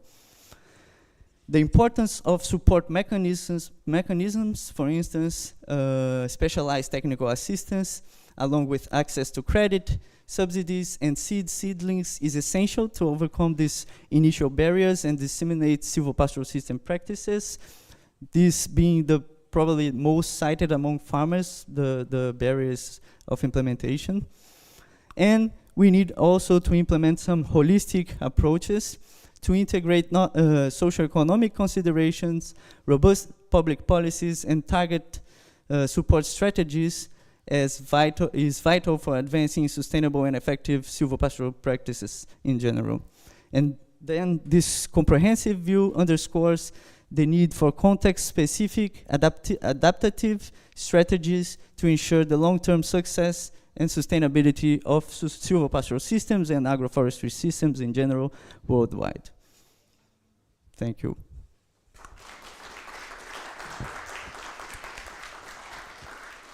Thank you very much for your talk. We do have time for 1 or 2 questions. Yeah. Well, having lived in Central America for quite a while, this is the traditional system there. However, you do not find a lot of publications because it might appear in thesis works of the students, but it's all published locally at local universities and in Spanish. What I see more as a threat in the moment for this traditional system of Central America is that the meat prices have gone down, at least in the last years they have gone down, and people adopt different systems like sugarcane production, which is a monoculture, or peanut production, which is a monoculture, because they can't survive on this type of a system anymore. So we have to implement basically systems that allow this type of practice to be continued rather than I mean, it would be great if we could increase it, but in the moment I see it's going down because the number of, you mainly talked about cattle, cows, is very low per hectare because that is just how the ecosystem works there. And it needs to work like this because it doesn't support more animals. No, definitely these sustainable systems such as silvopastoral or agroforestry systems in general need to be more attractive for the farmers because at the first glance when they see the prices are low because silvopastoral systems, at least when we are talking to the farmers, they are mainly ranchers, cattle ranchers or dairy farmers. They don't care a lot about the trees. They just see it as a second income generation, maybe if it's not too troublesome for them. So yes, when there is an alternative land use or land practice type that will pay more, that will generate more income, they will most definitely jump into that practice. And therefore, as an addition to this work, what I see as being one of encouragement factors is valuing, for instance, ecosystem services on those landscapes, so then we can compete economically with monocultures, for instance, having this diverse income from the farms. But yes, I totally agree with you, yes. Okay, and 1 more question. It's very quick, simply. Although the implications on the, let's say, the barriers for adoption seem to be very clear from the academic study, I think, as Waltraud mentioned, there is usually a case of over-reporting or overestimating actually adoption from academic studies due to the fact that there's incentives to actually report success. Maybe when one starts looking at adoption rates, which sound almost like 50% in most of the cases you cited, it would be very important to start looking at local economic data directly from ministries of agriculture and finance to see what's being produced and if it's actually manifesting itself. So I'm just mentioning that there's slight bias in the literature. Quite a question, right? But yes, agreed, definitely. we have to do this interdisciplinary work when talking about those agroforestry systems such as silvopastoral systems. So the support from the local municipalities and the local governments will play a huge role on the adoption when we are talking about multi-products, non-timber forest products, all those kinds of different products that come from those type of systems. So they all need commercialization, market access, and all of that on top of only having the adoption itself, because the systems need, after the adoption, they need to be successfully managed throughout the year, so then they can generate all the benefits that those systems are reported to have. Thank you very much. And I'm sure we'll discuss more about this in the coffee break later. But first, we have our next speaker, which is Binal Dobariya. And she works at the Hochschule Rhein-Waal. She focuses on the management of Central Asia's agroforestry, particularly biocosmetic applications of walnut and apricot shells. And she will be talking a bit more about that today. Thank you for the nice introduction.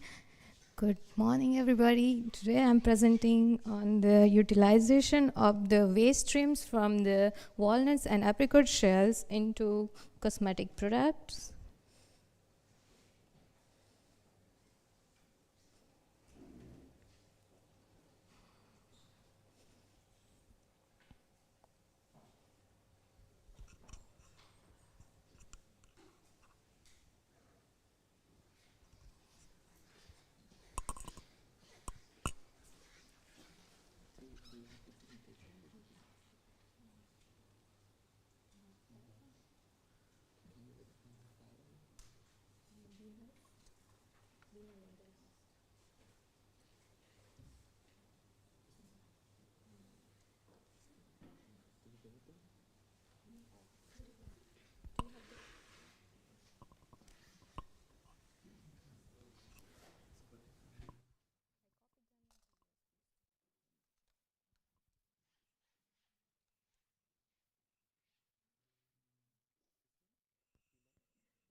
So yeah, first a little bit about my educational background. I'm a microbiologist, and right now I'm doing the PhD at Hochschule Rhein-Waal on this project.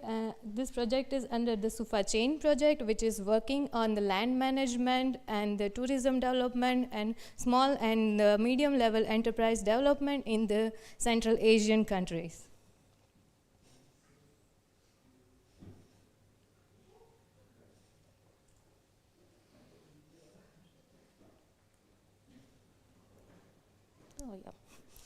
So yeah, the story starts from the Kyrgyzstan, and there are a few little cities into Kyrgyzstan like Batken and Jalalabad. They are larger. They are having the larger agroforestry sites for the walnut trees, which is producing 1,000 to 3,000 tons each year for the walnut production, and the apricot agriculturing is yielding around the 16,000 tons annually.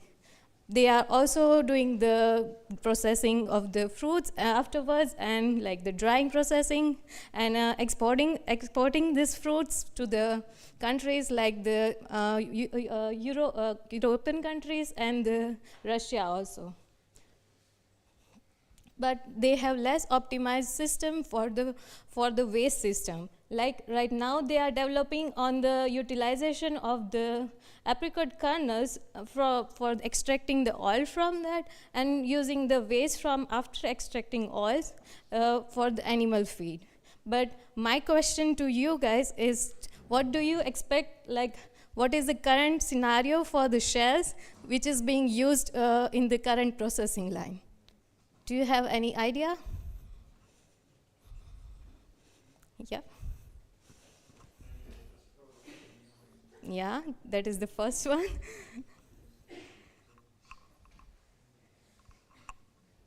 Any guesses? Yeah? For the soil? Yeah, could be. Yeah. So right now they are just using it for the heat generation by just simply boiling, simply burning it, or yeah, the other possibilities is using as a absorption material. But yeah, this is the, I think this is the 30 to 40% part of the fruit which is going to be waste, and I think it is too good to go to waste. And right now we are trying to use them into cosmetic product. So on 25th September 2023, European Commission intentionally added microplastic into the products like the cosmetic products, detergent, and many more.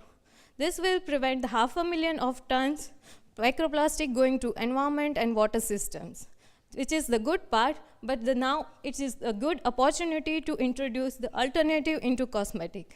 And the walnut shells and apricot kernel shells are the perfect fit into this because they are naturally growing, biodegradable, and also from the waste they are utilizing it for the good purpose.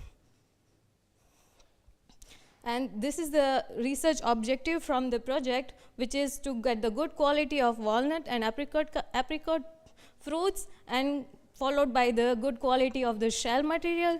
And then the first part is to ground them into 50 micrometer to 100 micrometer size smooth edge powder, because you have seen that they have sharp edges when you broke it. So getting the smooth edge powder is also important because we are going to use it into the cosmetic product. Next step is to incorporate these shells into the biocosmetic product, and then followed by the microbial stability checking and microbial contamination checking, and then the final pilot scale processing line development. This involves the 3 companies from Germany. One is the focusing on the cosmetic product development, one is focusing on the grinding process development, and the other one is Hochschule Rheinwald, which is me. I'm working on the microbial stability of the product. So research objectives for my PhD project is to get the shells from the walnuts and apricot from the Kyrgyzstan and find out the microbial community on the shells, and then utilize them into the cosmetic product, and also after and before checking the microbial stability of the raw material and the final cosmetic product, followed by finding the natural preservation system for the shells, because they are naturally growing, so they are more prone to the contamination. So we will find out the suitable method to preserve the raw material. And as we are focusing on the biocosmetic product, it is also important to find out the natural preservatives which will go into cosmetic products. And yeah, so this is the 3 main focus of the PhD project. And the methodology involves like bringing the shell samples from Kyrgyzstan to Germany, around 500 gram to 500 kg, because it involves a lot of grinding processing line, and so a lot of documentation and a lot of work to do. Followed by the microbiological analysis, adaptive preservation test, and adaptive preservative effectiveness test. So this is the first method to analyze, to get the overall idea which kind of bacterial and fungal community on the shells.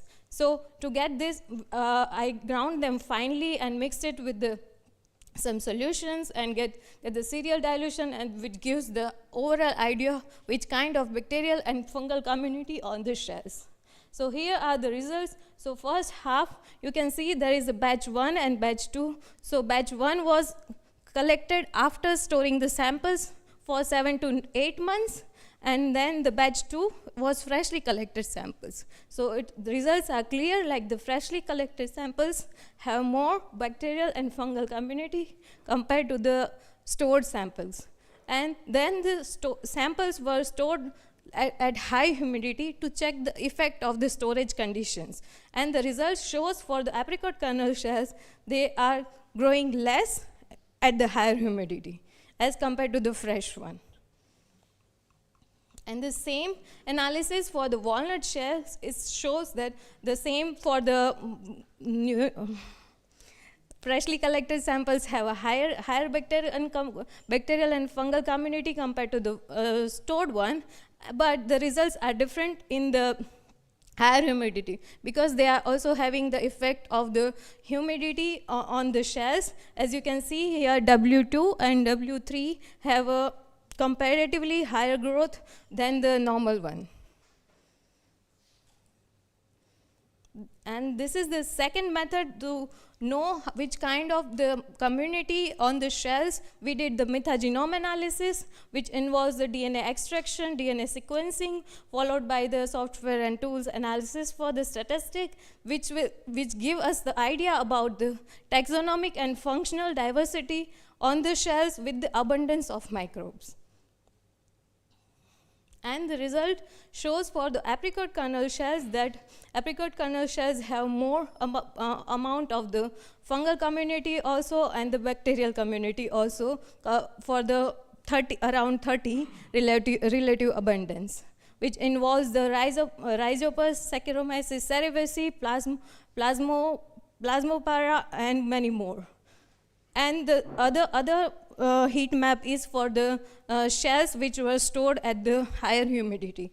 The important thing to know is this community is coming from the saline environment, soil, plant material, human and fermented food. And the same analysis for the walnut shells show that Abribacterium, Cutibacterium, and when this kind of bacterial community is coming from marine environment, human skin, animal, desert soils, thermophilic conditions, and plant materials. So based on this, we found the list of the microorganisms which we are going to test for the cosmetic product, because eventually we are adding this raw material into cosmetic. And this adaptive preservative test involves the 4 basic formulation with the natural preservatives into this without the shells, and that is like the potassium sorbate, benzyl alcohol, and the sodium benzoate into this with the different combination, which will be introduced with the organism which we found by the previous test, and the result will show us like the effectivity of the natural preservatives in the cosmetics are working or not. So this is the list of the preservative stress tests, which is Pentonia, Pseudomonas, Irvinia, Ralstonia, and many more. You can see here that we are going to test as a specialized preservative test for these products. And so it is not completed yet. So the future plan is to determine the efficient method for the preservation of the walnut shells. Maybe it would work by the autoclave, steaming, UV radiation, or maybe which will accordance with the biocosmetic production. And then the final preparation for the cosmetic products, because right now we have 3 formulation, which is oil in water, water in oil, and the rich cream, which will work for the face cream, foot cream, and the scrubbing part. And then the final check for the microbial stability of the finished product, at least about the 6 months, and then the implementing this whole project into the Kyrgyzstan. And this is the nice imagination of our product generated by AI. So in conclusion, it is also contributing to the sustainable development goals, like the no poverty zone, by providing the way of earning money to the farmers in Kyrgyzstan, and also some extent the benefits to the industrial partners in Germany. And it is also contributing to industrial innovation and responsible consumption and production, because it is also reducing microplastic waste at one point and also generating the income from the waste source of the processing line of fruit and nuts. Yeah, thank you so much.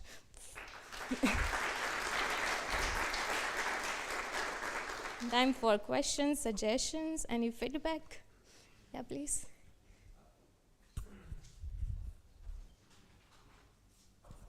Thank you for your very nice presentation. Are you separating the shells and the kernels? Is it correct? Yes, well, the shells can be used to be born, but the kernels, when you extrude them, you separate the oils, and which is remnant is highly protein substance containing also fiber. Is it be considered to be as a side supplement for protein diet, low in oils?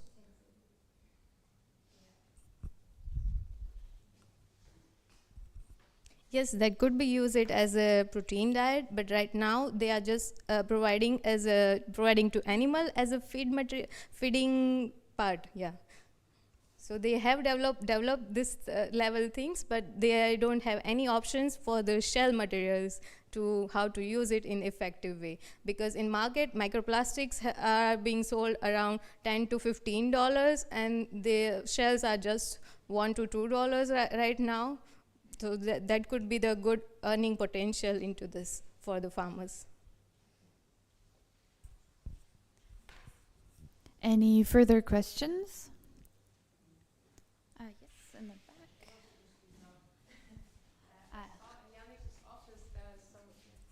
I saw in my colleague's office who works in your project, there is little samples of creams. So my question, I guess, is how far advanced are you actually in creating this pilot line of cosmetics? If there is some samples, then I'm assuming you're already trialing some actual applications, right?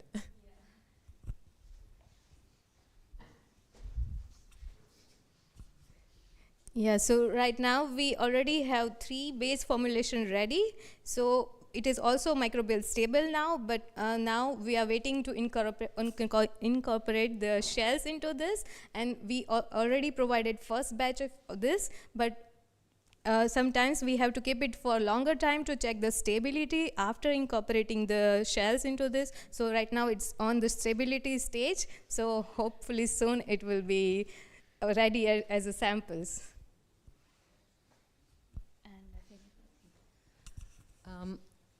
It's a very interesting idea, especially since it's a waste product, but often the problem is the supply chain. So I think I'm not really aware of apricot production, but most likely it's a seasonal product. And if you develop an industry, they need a constant flow of supplies that they can rely on. So that you most likely have not addressed this question yet, but it's something to think about on the long run. Is there a local industry that might use it? Or if you address a big company, you're going to have potentially this problem with the supply chain?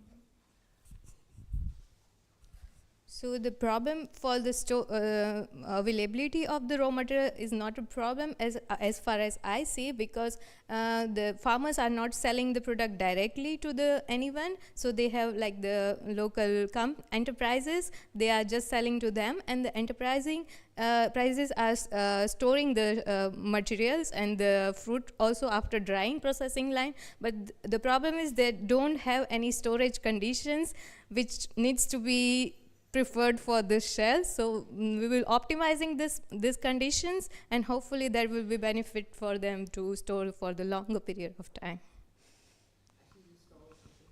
Yeah, exactly. Okay, yeah, we had one more question. Just a quick question out of curiosity to a microbiologist.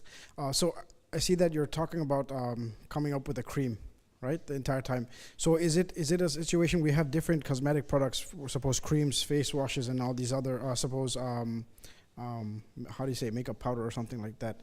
So is there a reason why you started off with just a cream instead of any other variety? For example, if it works with creams, then it works with everything else. Is it like that?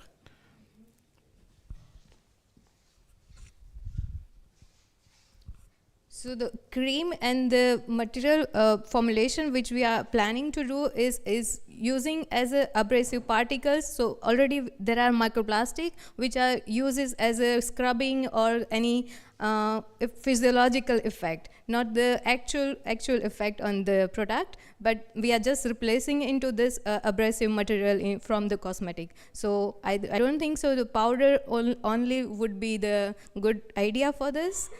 Yeah. Hopefully that was the answer. Okay, Thank you very much. And we will probably talk about this a bit more in the coffee break, which we will now have until 12:10. So I'll see you back in about 60 minutes.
Test.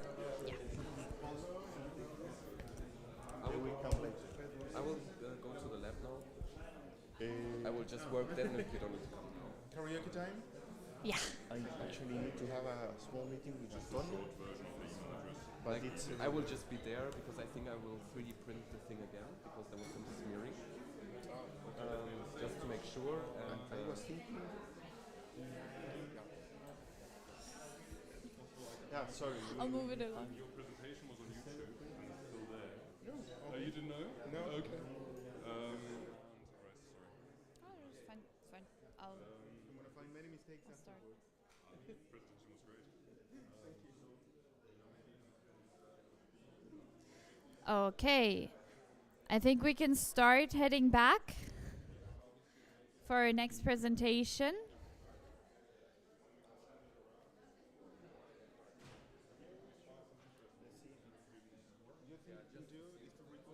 Huh? Was I? No. Yeah, I think so. We need to call the people back.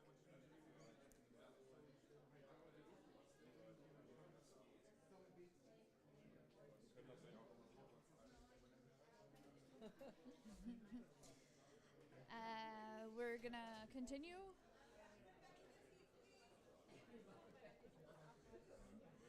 All right, we're gonna continue now. I think so too. Testing, testing. See? Hola. Yeah. All right, we're gonna continue now with our next speaker.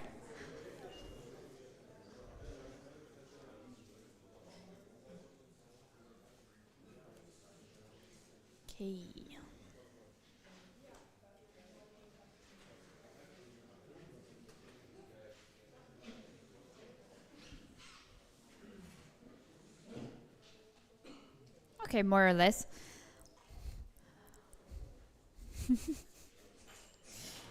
So our next speaker is Simon Maike from Landhouz GmbH. Going to talk about DaVegi, which is a fully automated and resource-saving vegetable cultivation. He's a research assistant at the University of Duisburg-Essen's Institute of Mechanics and specializes in multi-scale modeling within the framework of the theory of porous media. And we'll hear a bit more about some of these things now.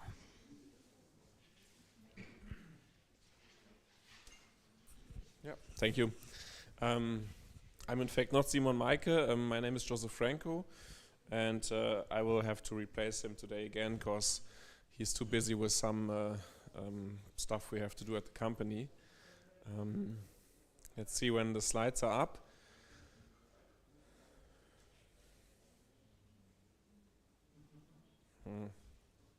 Don't know if this thing is on. No. Ah, there it's coming. Okay. So on Monday I briefly talked about the Open Research Base, our initiative for software development, and today I want to talk more about AI Land and the hardware branch of our initiatives. So we are based on the farm in Krefeld, where we are a team of 23 engineers now, founded in 2020, and we provide hard and software from a single source. Our endeavor started in around 2014, 2016. We had the first prototype of mobile autonomous robotics, and we launched the ITEROP system in 2019 on the Agritechnica short before COVID, so 2 months before the lockdown. And that made our company a big challenge because we had to really freeze all talks with financial partners and pivot the whole company, shifting our focus from street autonomy to plant processes. That was the end result of that.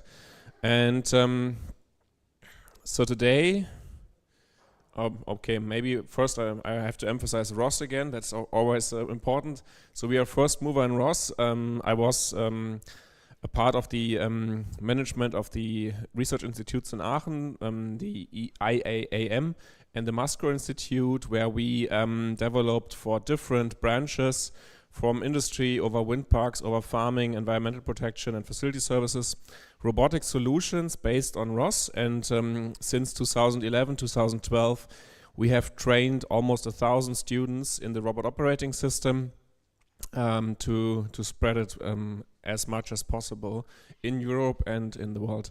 So the company is, as you can see in the logo on the upper right, it's a modular way of thinking. We are coming from field autonomy with very small systems below 50 kilograms over a bridge technology to develop all the plant processes from seeding over crop protection to harvesting and logistics. And we have the long-term goal of a street autonomy system that can, like a bumblebee, so it's kind of black and yellow, drive around and solve various tasks on the field. And we combine with our engineering capacity, automation, robotics, AI, and have the focus on agriculture. Unfortunately, this is not translated, but yeah, that's... We selected 5 challenges that are our main focus, and we are trying to find some holistic solution to that. And that is the green box in top of our logo, is where we think, okay, we have to at some point have a reusable green vegetable box that is coming from the field to the fork. The challenges that we tackle is waste of food. It's basically a logistics challenge, big logistics challenge, because vegetables, they are quite fresh and they have to be transported very fast, and every disturbance in the logistics chain causes us losses. Then we have labor shortage, especially here in Germany and other countries around, which is especially dominant in harvest and logistics again. And then the reduction of chemical plant production to increase biodiversity and harness that a bit. And then there's the energy transition, so we have to electrify the powertrain, because at some point in the end we will run out of fossil energy, maybe. And then there's, of course, the degree of self-sufficiency and sovereignty, which we see is quite important for society. So the local farms, the family farms, they provide a backbone to our free society, I would say. Seeing bigger farms like we do in Ukraine is really a challenge to sovereignty of the people. The solution that we provide is, on the one hand, a tractor implement and the mobile cart for spraying. The tractor implement receives a chemical reduction of up to 80%, and the mobile platforms can receive a reduction of up to 99%. And then the second solution is a field-to-fork vegetable distribution, and the last one, the open core farm management system you have heard about on Monday. So what can sensors, actuators and AI in fact do? This is basically a standard spot spraying system which we developed together with the Bayer crop science department here in North Rhine-Westphalia. It is a 6-meter sprayer which has 200 nozzles which are controlled individually based on machine learning algorithms which decide where there's a plant or if it's a weed. And this is all done in real time, so we have an inferencing time of around 15 milliseconds, and there is a distance between the cameras on the ground to the nozzles of around half a meter, 60 centimeters, and then these nozzles just go on and off depending on where they spray. And then there's a lot of decision making involved, so sometimes the weed is so close to the plant that we can actually decide, okay, the weed is really small compared to the sugar beet in this case, so we could let it grow because the leaves will overgrow it. And if we spray chemical on it, we would also hit the crop, and that means that the crop also goes into some stage of regenerating, and we will lose some crop yield as well. So in some cases it's better to keep the weed there and do not touch the crop with chemicals. As presented on Monday, we see this robot operating system in the core of future automation solutions, where sensing and acting, what we have seen with cameras and spraying nozzles, in a wider range can be accomplished. And ROS is really just a combination of libraries and frameworks from Ubuntu over Python over different IDEs for development, OpenCV, OpenGL, simulations like Gazebo and Unity, MoveIt, OPCUA as a bus standard, Point Cloud library, PyTorch, all of it together. I think many of these frameworks you know. ROS brings it all together to a solution. And now NVIDIA takes it all. So that means since a few months we are seeing that NVIDIA is building all their solutions around the robot operating system. There's rumors that we reached ROS 1 over the past 10 years, then we reached ROS 2 in 2018, and now there's the rumors that they are doing ROS 3 completely in-house. Let's see. NVIDIA, when we strip it down, it's basically also just open source libraries, and then there is CUDA. So CUDA is a framework to parallelize compute. We can do the same thing with open compute language, OpenCL, but NVIDIA, I think they grow the fear, whoa, it just comes down to parallelism. That's not enough, we have to cover more. And then what we can see is that with parallel compute, with embodied AI, we can deploy it on industry robots, we can deploy it in autonomous driving, on humanoids, and we have these edge computes, these NVIDIA Jetson component, and they really drive the automation now in the open field. What it in fact means is, okay, there's fast compute, we all know deep neural networks, but there's more about it. When it comes to robotics and it comes to embodied AI, then adapters to the sensors and actuators matter even more, and simulation is a key factor. So we not only need edge compute that is fast for tensor processing, we need edge compute that can simulate any task 1,000 times before we carry out the task, and provide reward functions to the best solution that is in the simulation, and then deploy the same trajectories to the real-world system. So the process starts by just a tiller operation. So we, for example, would tell a robot 20 times how to harvest a cauliflower, and then we have this trajectory library in a lab simulation, and there it gets simulated many times. Then it's taken to a real-world simulation where we have not only the physics parameters but also the shading, the lights, the real RGB sensors. And with this process we can unify almost any manipulation task. So what you see here is a person used an Apple Vision Pro, which has very good integrated sensors, to use something called this mimic programming, and then the simulation does it multiple times. And this is called, they call it Cosmos. I would say it's an enhanced Unity environment where they simulate it in a real world physics simulation. And this enables us to make very fast progress, not only in the domain of street autonomy and industry robotics, but also now in the domain of humanoid robots, which we will see in 3 to 6 months rapidly increasing in our industry environment, but also in our social environment. These things are terrifying. So far they only handle like 2 to 4 kilograms of weight. Some of them do 50 kilograms. They only have battery power for 20 minutes, but there is something coming. And our mission is, of course, to understand how can we avoid it, or is it the best solution? And what is then the future business? What is the future in agriculture? And so with every solution we develop, we have to compete with scenarios like this or this, which of course will be very low cost. Humanoids, they start at a cost of 16,000 euros up to 65,000 euros. They are damn cheap. But what we see is that business is really more about logistics right now, and that is why we think that we don't need the legs at all. What we need is a huge logistic rail traverse, and then just have the arms of the robot. Maybe 2 arms, maybe grippers, maybe hands in the future.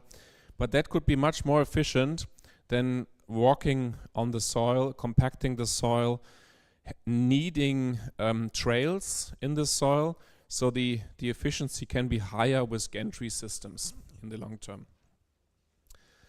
So the end game right now for us would be having a fields to fork storage as a chaotic, fresh food warehouse kind of thing with AI-based embodied vegetable robotics, focusing a just-in-time production and a single-piece workflow. And this DaVegi aims for this green vegetable box in the long run, where we have 60 vegetable boxes in the system, where we plant 600 plants every day and harvest 600 plants, mixed variation every day. Cultivate around 100,000 plants per year, per season, on a quarter of a hectare of arable land.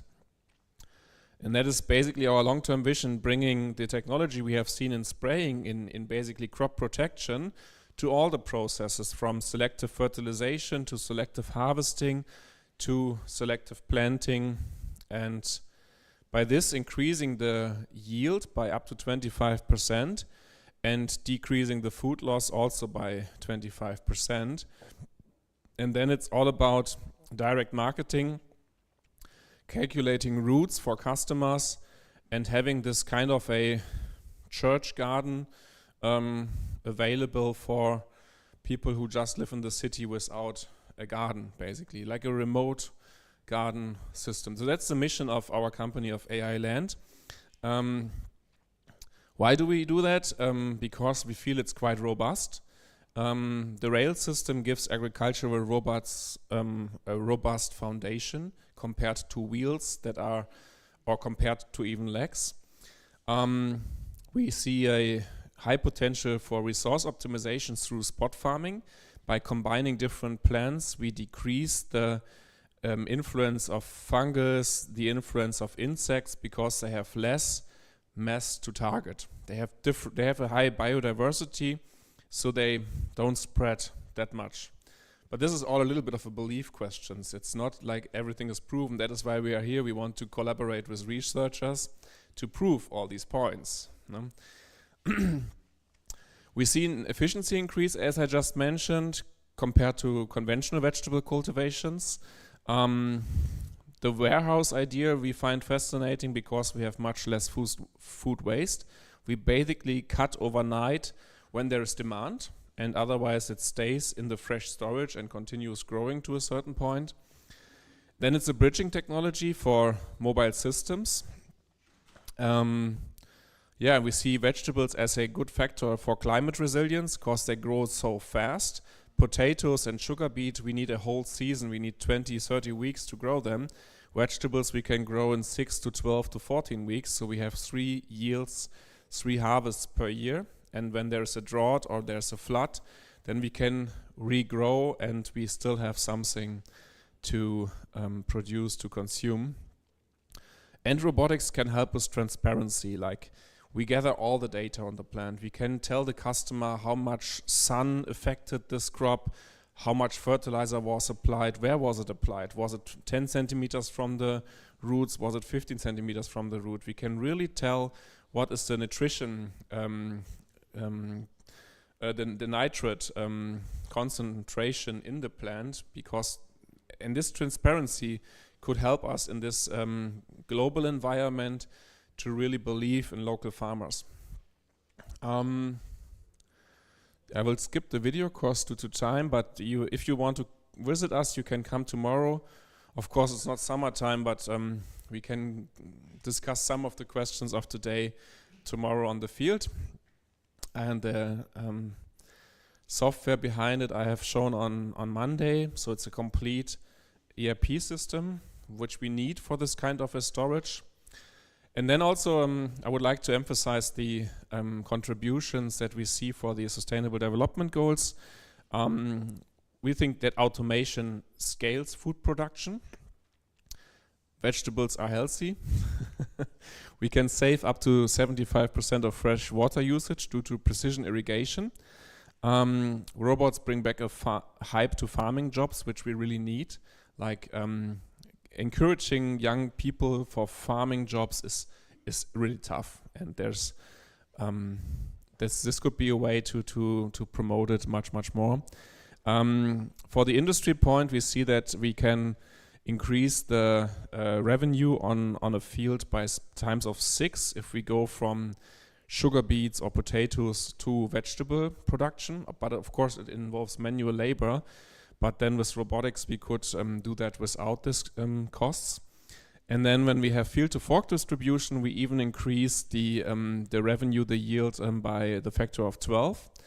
The vegetable boxes give us an opportunity for zero waste, and then of course the spot farming increases the biodiversity. So in total these solutions have high potential to make a turning. And what we also see is that this cooperation thing could be very important. So I like this meme from the Friend TV series where somebody's asking what's the recipe for a grilled cheese sandwich, and the answer is the name is the damn recipe. And when we look at CO2, maybe the damn name is the recipe for the solving. Like if it could be translated into cooperation as a solution. Cooperation means the more we promote open source software, the less we all have to work, the less we have to fly, the less we have to drive around, the less resources we burn on the way to the solution. And open source software is really, I think, the best way to share information and make information usable and make impact with information. And combined with the other goals that we see from the European Union, from the SDGs, thinking global, act local, public-private partnerships and cross-company collaboration, that is for me the biggest factor to drive down the CO2 production that we have right now. It's just by thinking as one, thinking together, sharing ideas, and this way make an impact. So that was it. Thanks.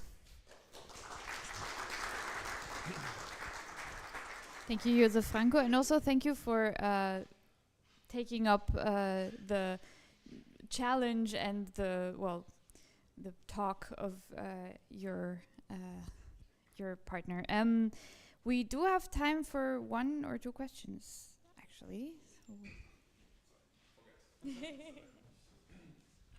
Thank you very much for the interesting talk. First, I have a comment on the zero waste, food waste. Like to my knowledge, most of the food waste, I think 2/3 are happening at the private household. So, would be still a challenge to reach out to consumer behavior regarding most of the food waste. But then a question, because from your comment on those human robots, so those that have like the shape of human bodies, it seemed that you were at least concerned whether they are a competition to your system. And I was wondering how those systems, whether they are actually able to do all those different kinds of vegetable farming tasks, including going out in the rain, going out in the sun, putting out the irrigation system, weeding heavy boxes, carrying all this. Do you think this is a near future really competition to what humans can do? I'm curious. Okay, that are some big questions. Thanks for that, and I like it. For the consumption of the vegetables, I think we have 3 major factors. The first is that the distribution chains, the grocery stores, take only a certain quality. So that leaves definitely 20-25% on the field already, where we don't reach the A class in conventional farming. We lose around another 25% in the distribution chain, and that includes the end consumer. I believe with vegetable boxes that come from field to the door, to the fork, we give the end consumer less choices. So they are not like in the grocery store where they have it all presented out. They really get like what they get. And there's another potential for large language modules. Like right now, we are thinking, wow, what recipe do I want to cook? What do I have to buy? The future could be that a large language model grasps what you have. and it tells you what to make with it. That works already now. You can go into ChatGPT and tell him, hey, I have 2 kohlrabis and I have a can of sahne, milks, whatsoever. What can I cook with it? So that works. And I had a talk with Rewe on Monday. We said, hey, we can provide some vegetables. Could we make a recipe with the large language model? Could you provide the other ingredients so we bring cooking boxes to the doors? And that could really decrease potential food waste. Second question, humanoids. I think they are damn real. Yes, we see that on the computer CES, this informatic fair, Shensen Yuang, he presented around 20 humanoid robots. We know all these companies. They raised a lot of money. They are raising billions right now. Like Figure One raised another 1.6 billion just for ramping production. They will produce 100,000 robots next year, and they will go from there to 1 million robots in 2 years. And these robots are damn capable because of this simulation teaching approach with embodied AI. And cars, autonomous cars, they learn from cameras inside other cars. These humanoids can learn from AR glasses like Apple Vision Pro. So sun doesn't really matter, because what we see is that they are mainly servo motors. The chips are sprayed with a coating, so the water doesn't really affect them much. Everything in the range of 2 to 4 kilogram handling weight is totally possible. It's totally possible right now. It's a question if society wants these things around us. If you want, when you are here in Camp Lindford, you want to have 10,000 robots, or matching the population, I guess 20, 30,000 robots here. Or if every family has 2 of them, you have 60,000 robots here. That is the question that we have to talk about. But they will come in 6 months. You will see tremendous potential. I think there had been, well, yeah, okay. Thank you for the presentation. I've got a question regarding the discussion on high-tech and low-tech in agriculture, because being on a farm, driving a tractor, and then the sensor is not working, so then you're calling the maintenance worker and he cannot come and you have to wait 2 days. This is very struggling. So I'm keen, or I'm a big fan of the philosophy of keeping it low-tech, because the more sensors you have, the more errors you might have. What do you think about this?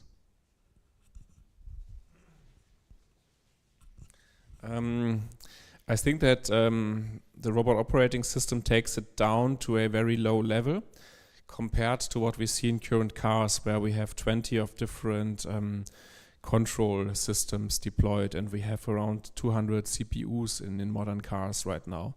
That's crazy. And of course, we are following very closely the right of repair, that the discussion in John Deere in the US is going on, and that is why I'm promoting open source so much. I think tech in the end is low tech, because we deploy many things just on edge compute, on microcontrollers in the future.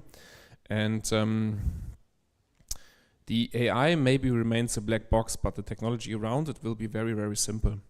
So we don't have, like when we implemented motors like 10 years ago, we had 6, 7 layers, 8 layers, 12 layers to control the motor. And nowadays it's pretty direct control linked to a higher level compute. And I grew up on a farm, and I grew up building machines to put cattle into the milking station, pushing fodder from the middle of the table to the cow's back. We had a biogas plant very early, so I grew up with maintenance service contracts which are unaffordable, so we had to do it all ourselves. But compared to the level of technology that we see today, the level of technology we have in our phones, they are pretty. I can throw it around now. I won't, but they are pretty robust, and this is the level of integration of sensors and technology that we will achieve at one day in outdoor automation as well. This is the level. Thank you. And one very short question. Thanks for your presentation. Very interesting. You talked in your first presentation and now this one that from the garden to the fort, all that process. What about the acceptance of the farmers to what you're proposing? Thank you. So we usually, after talks like this, I have a page with describing the business case and a certain scenario on one page. And there's some talks where every farmer signs it and says, hey, when is this coming? We want to do it. And then there's other talks where we face a lot of questions and critics, and I'm not sure why. In the end, this is coming anyways at some point. I hope we can avoid humanoid robots as much as possible and go for specialized robotics only. In the maybe advance of superintelligence in 3 years or 30 years, I don't know. But it would be much better to have specialized systems which are really good at one task, saving a lot of energy there as well. Like humanoids consume so much energy, they are so inefficient in total. The adoption will be there, so we are a dairy farm basically. We have to find solutions to get rid of organic fertilizer. Right now vegetable farms around here, they are prohibited to take organic fertilizer. So we need to find methods of precision fertilization to make sure that we can use organic fertilizer instead of synthesized fertilizer. And this is the only way for us to spread more cow shit in the region. And we are talking high quantities, like we are distributing it right now, and it's like it's a lot, right? And opening the space of vegetable production to organic fertilizer needs precision fertilization, so that's why we are doing it. To which extent it will happen, I don't know. I also have 3 kids, so I wonder what they do in 20 years, so I hope we are not that fast with this, but that technology process will always continue. It's only going with it, never going against it. Thank you very much. And one very last question. Very quick. A very small, quick question regarding the technical aspect. You were mentioning like precision farming. So the robots which are going over the crops, so are they like sensing and calculating per plant basis that how much fertilizer or water that particular plant needs? And what parameters are we, what sensors and what parameters are we measuring, and what sensor are we using for that? Not quite. Actually, we do a lot with prediction. Like we just take simple sensors in a wider area, and we feel that we can do a lot of reasoning through deep neural networks on what the plant actually affects. So might be that there are probes on the robot arm to reassure that the training of the neural networks is correct and the estimation of the soil life is the right estimation.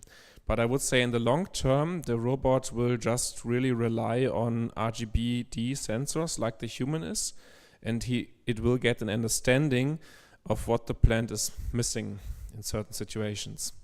Because soil sensors are still quite expensive. Like in Jülich, they do a lot of research on that. They never get them cheap, and the calibration is also always a complicated struggle. Yeah, thanks. Okay, well, thank you very much. We move on to our next speaker, Lina Einenkel from the Ruhr-Uni Bochum. She works at the Department of Geography, and she's going to talk about the influence of different management systems of Kyrgyz walnut forests on selective ecosystem services.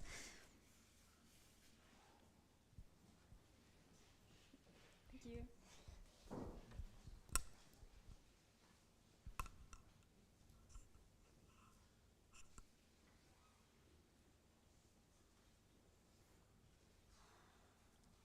Is the PowerPoint not working?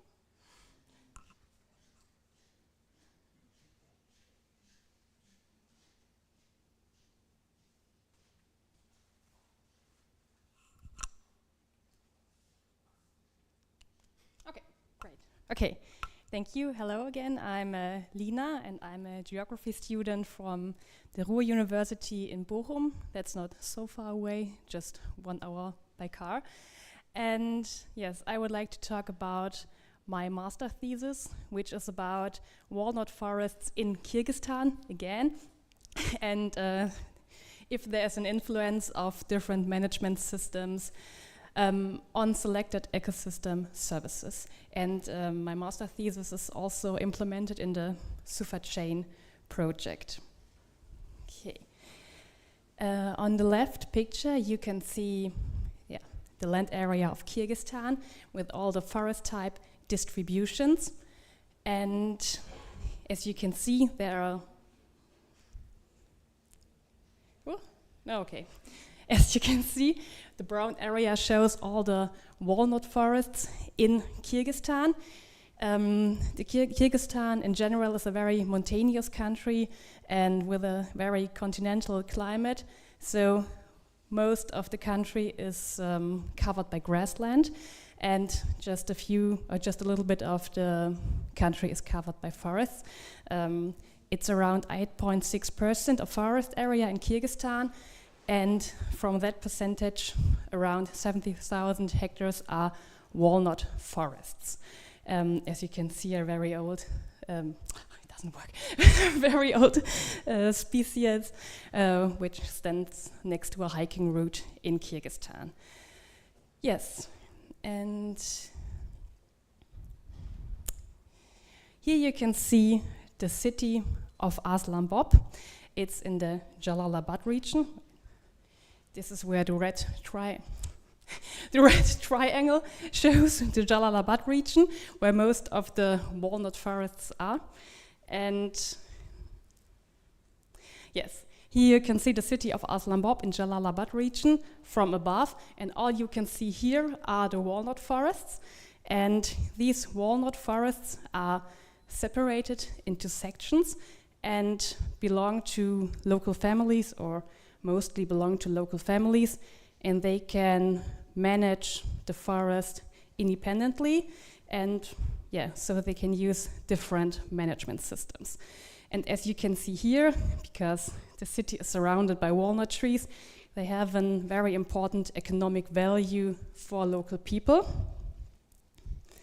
Here you can see the fences, which are mostly separating the walnut forests, that people don't come in, and that the livestock, which is mostly grazing between the trees, are not coming out. So, and here you can see the economic value in detail. At first, for tourism. As you can see, it's very beautiful, it's very nice to go hiking there. And the city of Aslanbop and the whole Jalalabad region is very famous for their hiking routes between the walnut forests. And apart from this, of course, collecting walnuts, collecting the wood, and using the whole area as a grazing place for the livestock. And then I've heard about this, that some people, some local families, take out the litter out of the walnut forests to give it to the livestock. Why? Because of the increasing drought in Kyrgyzstan, because of the increasing drought, the quality of the food decreases, and there's not that much food, so the quality and the quantity, so the people need the litter as food for the livestock. And then I've even seen this picture of heavy agricultural machines pressing litter bales in the forest. So the question came to my mind, yes, what happens to the forest when there is no litter on the forest ground anymore?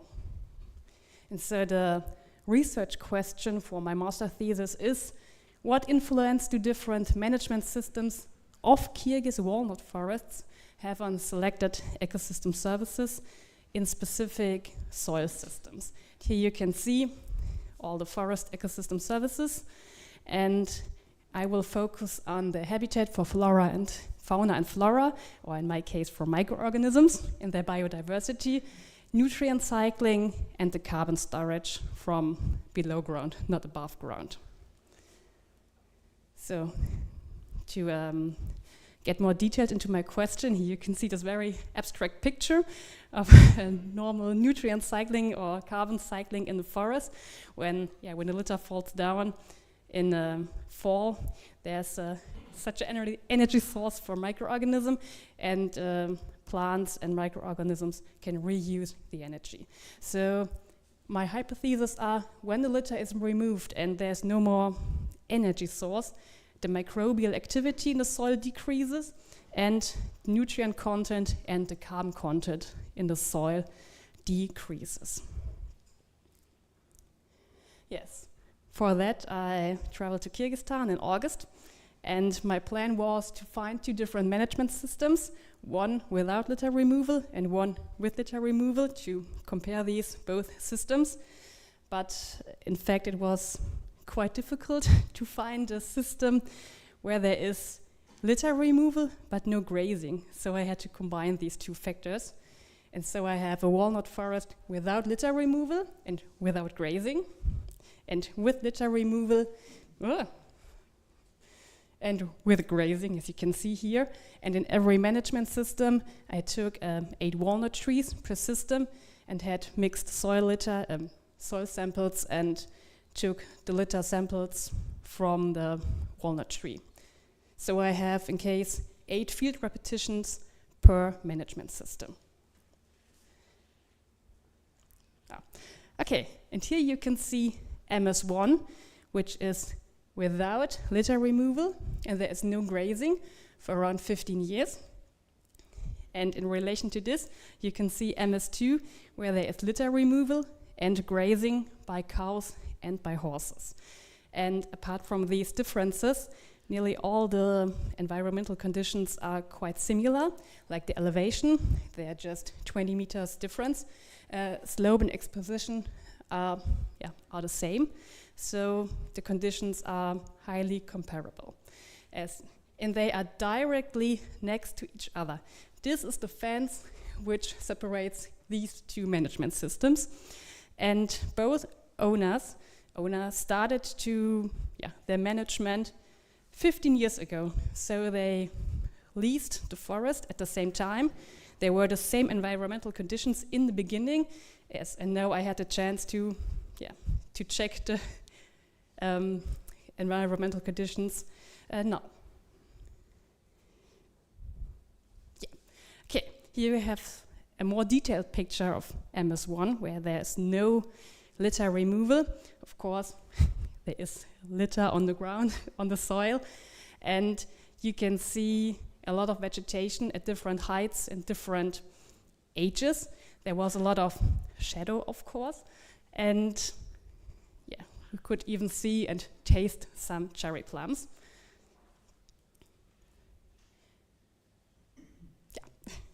In relation to this, you can see management system 2, where it's just a little bit of litter laying on the soil. The cows, which are always looking at us while we took the soil samples. There were a few plants, there were vegetation, but just at a very, very low height, because the cows and the horses were grazing, and they eat everything. They ate everything. There were also bigger trees, like white apple or cherry plums, but they were older than 15 years. So when there is a new plant, it can't grow because of the livestock. Yes, and then back in Germany, I did some laboratory work to do some litter and soil characterization. At first, the walnut litter characterization. I measured total C and total N contents, and yes, the ratio of both, and the differences were not very high. And then I measured the same for the soil characteristics, and you can see that C and N are higher for MS1, where there is no litter removal, and results are significant. And also for water content, there are higher contents in MS1, but the pH value doesn't differ. Okay, coming to the next results, I've measured the microbial biomass CNN, and both is higher for MS1, but both results are not significant, to say it at this point. And the microbial respiration I measured in a 3 weeks incubation was also higher for MS1. What's interesting, I also measured the total nutrient contents for the litter, which you can see here in green, and for the soil. And while it was nearly the same for the litter, it differs in case of the soil, where it is higher for MS2 with the litter removal. But I've talked about it with people last week, and they said, yeah, that's seems to be right, because when the litter is already eaten and then lays on the ground in form of shit, it's easier to use it, or there are more nutrients given in the soil.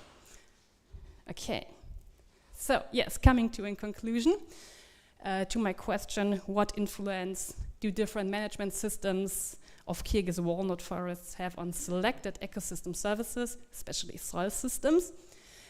My first measurements show differences, slow differences, in case of carbon, nitrogen, and total nutrient content and microbial biomass.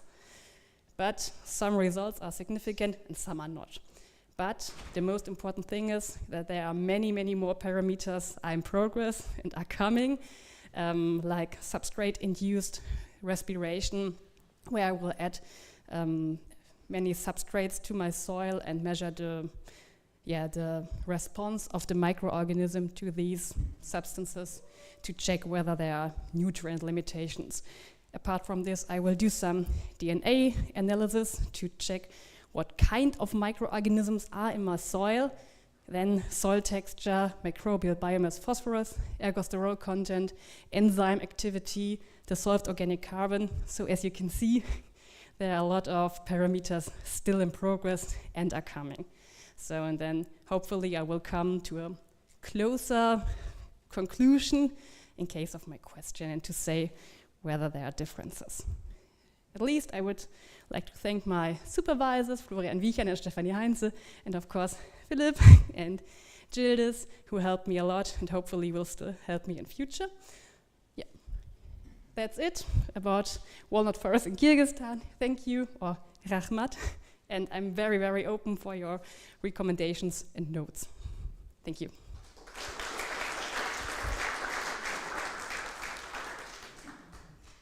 Thank you very much for that interesting presentation. I can see that there's already 2 questions. I don't know, you'll have to fight. Thank you for your very nice presentation. Very interesting. It is very well known that when you alter the carbon and nitrogen relationship in the soil, cation exchange capacity is also affected. Did you consider how the fertilizer or nutrient availability of the soil is affecting the walnut forest, and the productivity overall of the ecosystem goes down exponentially because of the lack of nutrients?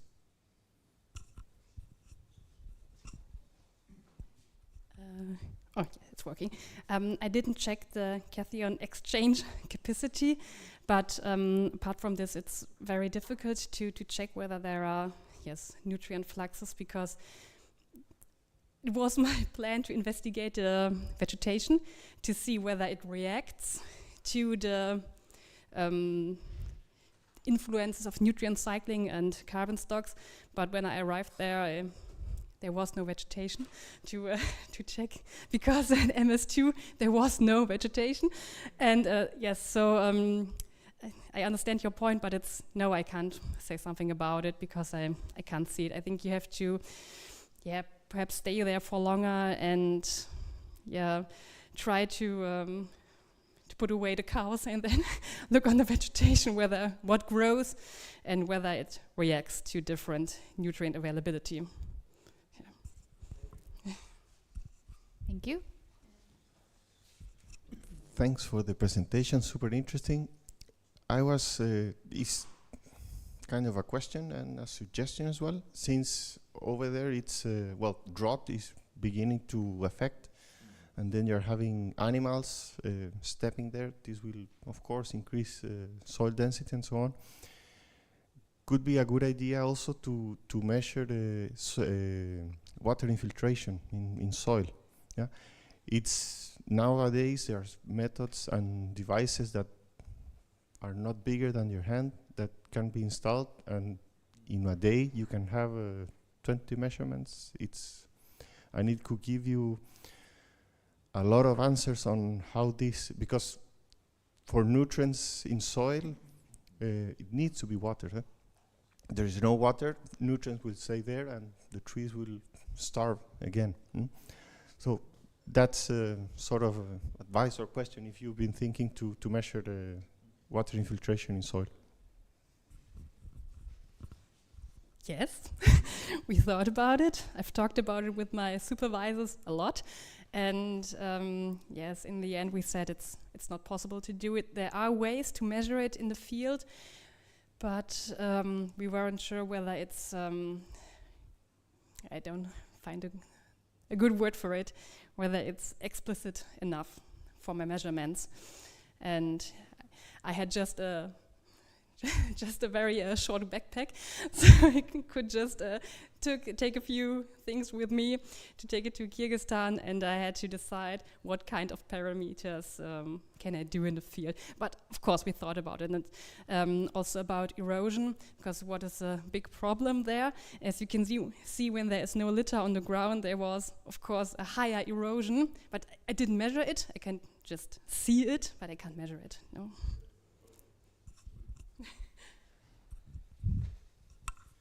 Because with the soil infiltration measurements, you can also see the hydrophobicity of the soil.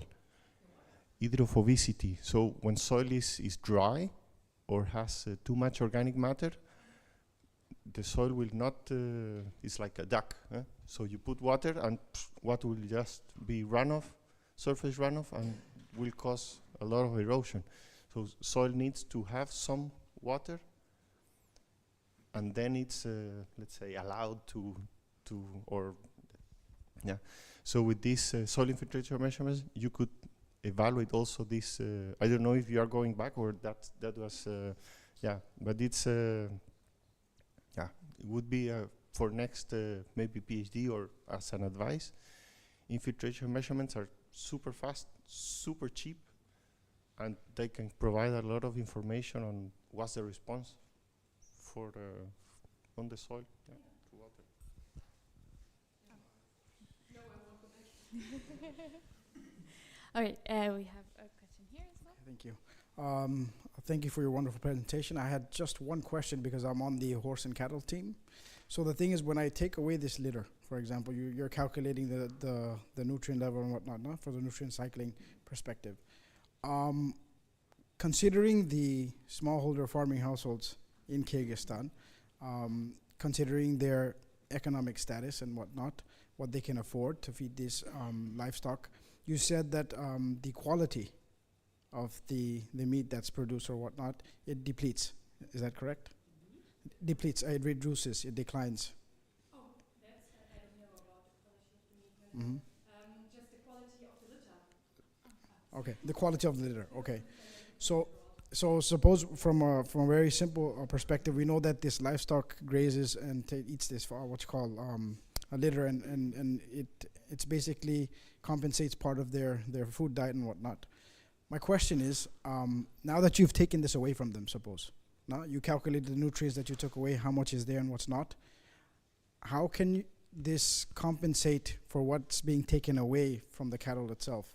Like how much money would a farmer have to spend then to provide the same nutrients from the litter that you're taking away from them? That's a good question, but I don't know because I think it belongs to the question before. I didn't measure the nutrient fluxes, but that's a part of my question, whether there are differences and when there are no differences because the soil is able to buffer everything. Yeah, it's not needed to put some fertilizer on it. Yeah, or the fertilizer, the natural fertilizers comes from the cows and the horses.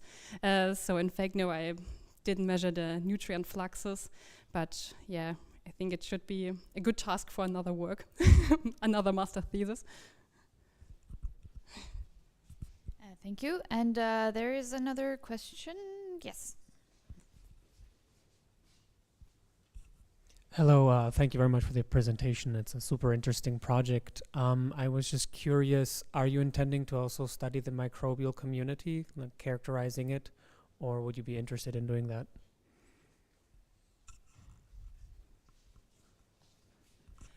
Yes, I will do a DNA analysis of the microbial community, to check what the quantity and what kind of microorganisms are in there, and I will do the ergosterol content and microbial biomass phosphorus to have more indicators for the microbial community. That's very important for me. To check the ecosystem service in case of biodiversity, microbial biodiversity. Yes, that's a main factor. But I'm not so far in my parameters. Okay. Thank you very much. That was super interesting, and I think we can talk a little bit more about it maybe during lunch, which we'll have today. We're breaking the mold a bit.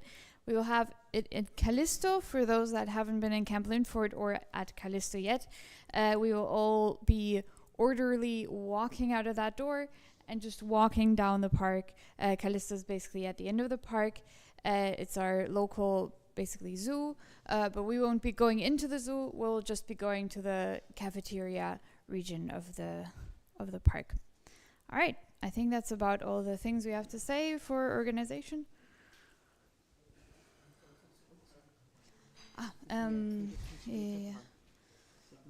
Genau. And we'll be back here at 3 p.m.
Check. Audio check.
Okay, so we'll continue now.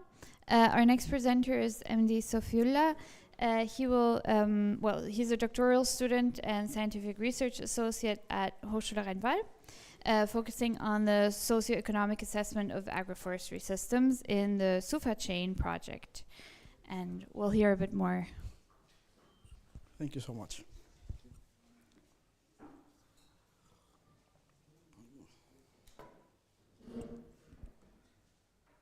So, good afternoon, everyone. Welcome back from lunch. My name is Shafi. Before I begin, I would first of all like to thank my supervisor, Professor Dr. Dietrich Dar, for his support, our sponsors, as well as the organizers of today's conference. And lastly, my smallholder farming household respondents, for whom this research was actually possible so far. So let's begin. The title of my work is a socio-economic assessment of existing forest and agroforestry production systems for walnut and apricot production in Kyrgyzstan. It's a field study using Monte Carlo simulation analysis.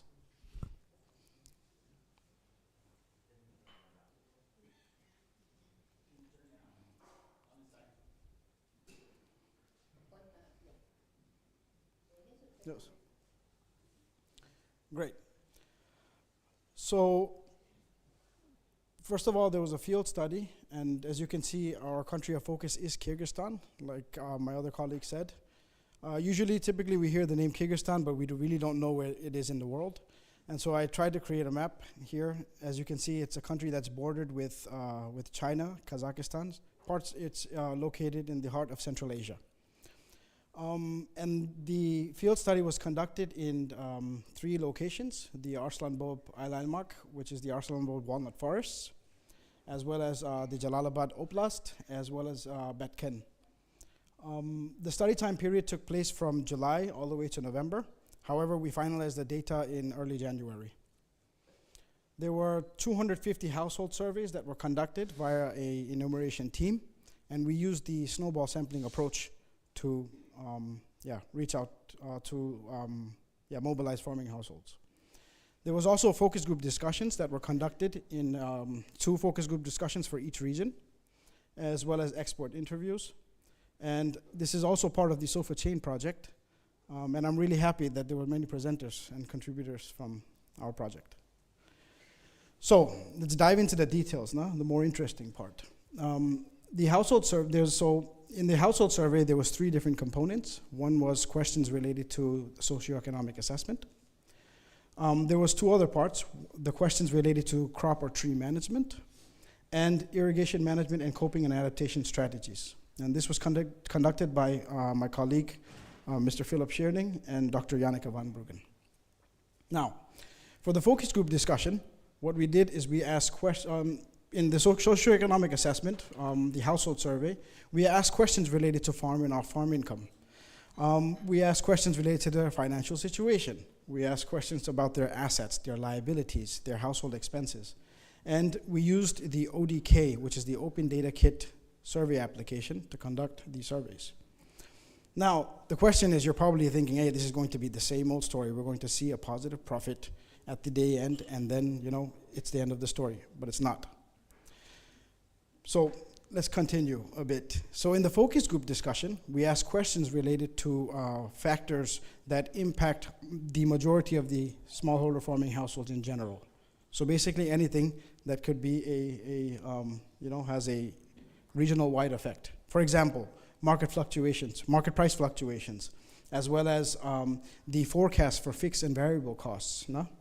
We ask questions related to the farming objectives of farmers. We ask questions related to shocks or challenges that affect farming activity, and as well as extreme weather conditions and whether or not they have coping and adaptation strategies that they take to mitigate these risks that come up. So what's the point? Why in the world are we trying to conduct an analysis at the moment? That's because there wasn't the people back in the day, there wasn't so much climate impacts and stuff like that you see today. And we wanted to see whether or not these changes have an impact on agroforestry now. Because everybody's talking about, oh, agroforestry, if I contribute to the things that, to define agroforestry or the benefits of agroforestry, just as my colleagues talked about. If I add one more thing, we say that agroforestry systems, they are land use systems that maximize the availability of ecosystem services. So which means it's the best for society. But we still see that the adoption of agroforestry is depleting over time. So why is this the case? And we also have expert interviews where I ask questions related to biophysical traits of the trees and crops because I want to incorporate this into my analysis. The idea is to have a more realistic assessment. Because we visited Kyrgyzstan, 23, and what happened is that when we read the empirical work, right, that's there, it says, yeah, it's positive, everything is good, but when you're in the field and you actually interact with these farmers, you understand there's a different situation. So I needed to explain this. So the idea of the entire research is that I want to conduct a static analysis, which basically means profitability assessment in the short term. And it's not just because I don't want to just see the farm productivity or the farm profitability. I want to see whether or not the profits compensate for the household expenses or their expenditure patterns and costs. So the idea is to use capital budgeting techniques and then to compare the results between regions, between agroforestry production systems, as well as to see whether there is a difference in profitability due to crop management practices. And the long-term assessment, which is a dynamic analysis, which basically means I want to implement a Monte Carlo simulation to really assess the return-risk relationship when it comes to agroforestry production systems in Kyrgyzstan. And the importance is that, yes, for sustainable development, not only should we develop domestically like we do here in Germany, but international trade is a very important aspect. And that's the reason why we focus on countries like Kyrgyzstan, which is one of the greatest, what's called largest trade partners when it comes to fruit and nut production. So that gives us an incentive. So as you can see, there was 87 households from Arslan Bop, 80 from Batken, and 83 households from Jalalabad. And the respondents, the gender, the majority, as you can see in all three locations, is significantly males. Okay, we wanted to create some diversity here, but hey, this was the situation because the majority are the household heads there. But that's also a good part because, as you can see from the descriptive statistics here, for all three regions, the respondents that were male, they were the household head, which basically means we're going to get, reliable information regarding the farming system. And then when we asked them about their education, we can see that for all three regions, at least 50% had secondary education, which means my enumeration team, when they're having a conversation with them regarding their farming activities, they could understand and provide us, the correct information. So there's let's say, less information asymmetry or, response bias. And then we ask them regarding their farm experience. So on average, the household heads, which are the respondents, they said they have around 20 years of farm experience. So these people are quite informed about their activities. If I'm going too fast, please slow me down. And yes, when we ask them about their farming purpose, you can see that the majority of the households, they do, agroforestry, they adopt agroforestry, implement agroforestry production systems because of semi-subsistence needs. And there's also semi-commercial aspects. So this is an area for us to make an analysis. And then we resort to asking, okay, who contributes to the farm activities? And you can see on an average, they said from all three regions, 80 to 95% of the family members in the household are the ones who are contributing to the farming activities. Which means for my analysis, it is important that I consider the opportunity cost of family labor contribution in the assessment. So, what do we get from this? We understand that the chances of reliable responses is high because the respondent heads, at least 80% or higher, were the household heads. And then the household education was at least secondary education from 50 to 80% of responses. And the average household farm experience is 20 years. I'm in good hands. And so the household size, when it comes to that, the average household size is around 5 to 6 individuals, as you can see. And their level of hospitality is incredible when you visit Kyrgyzstan. So there might be chances where you at least meet maybe up to 11 members in the household who are going to, give you a great evening to enjoy with them. Then I resorted towards understanding their level of farm knowledge. And as you can see, the respondents from Arslanbop, 70%, the respondents on an average said that 70% of their farm knowledge comes from their personal experiences. Whereas in Jalalabad, you can see it's around 50%. And for Batken, it's 40%. So there's a difference within all of these regions. And then I asked him, what other sources do you have? Did you acquire this farm knowledge? And as you can see that there's differences from one region to another. And you can see in Arslanbop, there was, they don't use the internet to acquire some information, whereas you see it for Jalalabad and Batken. And I wanted to see whether this has an impact on their farm productivity and profitability. Now, we go into their monthly expenses. So I always say that, from a macroeconomic perspective, we can't always find answers on an average. No, it doesn't tell us much. There was the individual who was talking, who presented on robotics and AI, and he said that, hey, we really need to focus on the local situation. And so for this reason, what I did was, you can see the averages are different, no? There's a big variation from one region to another. However, I wanted to see, as a student of behavioral economics, I wanted to include this heterogeneity or the skewness of household expenses into my analysis. So for me, I have a minimum level of expense, and the maximum I can go is probably 10 euros. And someone else could say, yes, I can also spend a minimum of 2 euros, but the max I can do with my situation is 5 euros.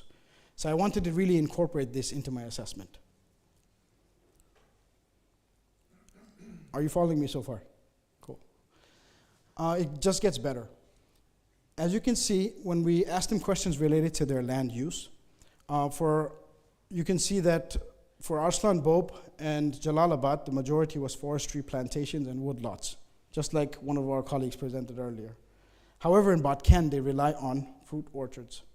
So, and when we ask questions related to how much land do you really cultivate, all this, your trees and crops production, they said that the max was 1.5 hectares. And then I asked them questions related to how much do you own from this land and how much do you rent in. And so we saw that there was a significant area of analysis for a combination for having just owned land, and then a combination of owned land and rent in land. So that's when I started thinking that that's another idea. I need to consider the opportunity cost of land in my analysis. So you see the differences, we've just talked about it, but the more interesting part is in the next few slides. So we asked questions related to how much of your land type is irrigated, and as you can see, the majority, they rely on irrigation, which means there's probably a water management crisis, which will be explained more by my colleague, Dr. Van Bruggen. And then we asked, okay, what about the other side hustles that you probably have? And they said, do you have a kitchen garden? And as you can see, that 70 to 90% of households have a kitchen garden. So I said, yeah, that can't be the case, no? You probably have, the way I see it, I don't see that all the profits probably come from the system itself. So we asked questions related to agroforestry. All respondents said that they engage with in crop production, as well as a majority say that, yeah, they also have trees based on the snowball sampling approach that we applied. And for livestock, you can see they have like 70 to 89% with, some that don't. And so when we talked about crops, we asked them what was the top 3 crops that you have. So when I ask them about revenue data, I don't want information of all the crops they have, because there was a complete list of maybe 11 or 12 crops. So I asked, what's your top 3 crops that contribute to the majority of your income? And they provided their responses, and we found out that there could be a comparison on different agroforestry production systems where they cultivate alfalfa, apricots, maize, potato, and walnuts. So more precise to our analysis. And when asked about tree purpose, they said that the majority of the trees that they use is just not for the the fruits that they get or the nuts, but they use it for fuel wood as well. So the idea was now to understand how this tree production contributes to your household expenses. How much does it save the household on a yearly basis? So so I wanted to see the contribution of the agroforestry system and household consumption, but also to see how crop production contributes to livestock production and vice versa. And the top 3 livestock that they have was cattle, sheep, and poultry. So where is this guy really going? We see that, we see that the majority have agro-silvopastoral systems and agro-silvocultural systems, which means once we're done with the analysis, we can do a comparison between them. Now, which one is more productive? For the agroforestry practice, we can see that windbreaks and aloe cropping, as well as riparian buffer strips, were the major agroforestry practices. What are the reasons for them to conduct agroforestry? Was it luck? Was it, just I was born into the family and this happened? No. The individuals expressed the fact that they practice agroforestry because of environmental reasons, because of the benefits it provides, because of the higher yields, because of the protection for livestock. As you can see, it improves soil fertility and it improves water efficiency. So these were the reasons that I really, we acquired. And so that was the area for contribution, what's called for analysis. And then once we asked them about the agricultural inputs, I was surprised to see that for the agricultural inputs, for Arslan Bob, you can see that they have manure and fertilizer that they use mostly. And for Jalalabad, you can see it's a combination of fertilizers, manure, improved seed varieties, as well as pesticides. And it's also different for Batken. So when you have different agricultural inputs, it should incur different agricultural costs. And some of these inputs are provided from supposedly livestock production itself. So I wanted to see this contribution as well in monetary values. And so, as you can see, when I asked them the questions related to their top 3 crops, so correspondingly we wanted to know how much they harvested, how much they sold and whatnot. We can see that the total income from trees, crops, or livestock, the responses they said was 92.38%, all the way up to 95%, which means the information they provide to me represents 95% of their total farm income. So this means that the responses are reliable when we conduct this analysis. So then we resort to the total income share. Yes, it's the similar understanding. And one thing that I tried to do differently is that I wanted to not just take, so if someone's producing apricots, I know that they keep it in storage throughout the year. Why? Because they process it in the meantime, and then sometimes they sell the processed goods. Otherwise, you would have to sell it as soon as it's harvested, right? So the majority of the studies, they skip this assessment because it's just too much details. But we need these details because the price of fresh apricots and the price of dried apricots it's going to be different. And so I asked them questions related to, okay, so whatever crop you told me about, I asked you whether you processed it. If it was cattle, right? How much milk do you collect per day? What do you process with that? Do you process your sales? How much is kept in for the household consumption? So you automatically see how detailed the assessment is supposed to be, hopefully. Then when we ask them questions related to their assets and liabilities, they're not so rich.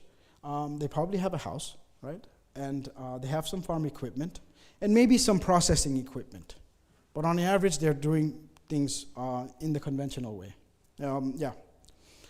And as you can see, the majority, they have almost, everyone has an asset, but it's just the house itself and maybe some farm equipment.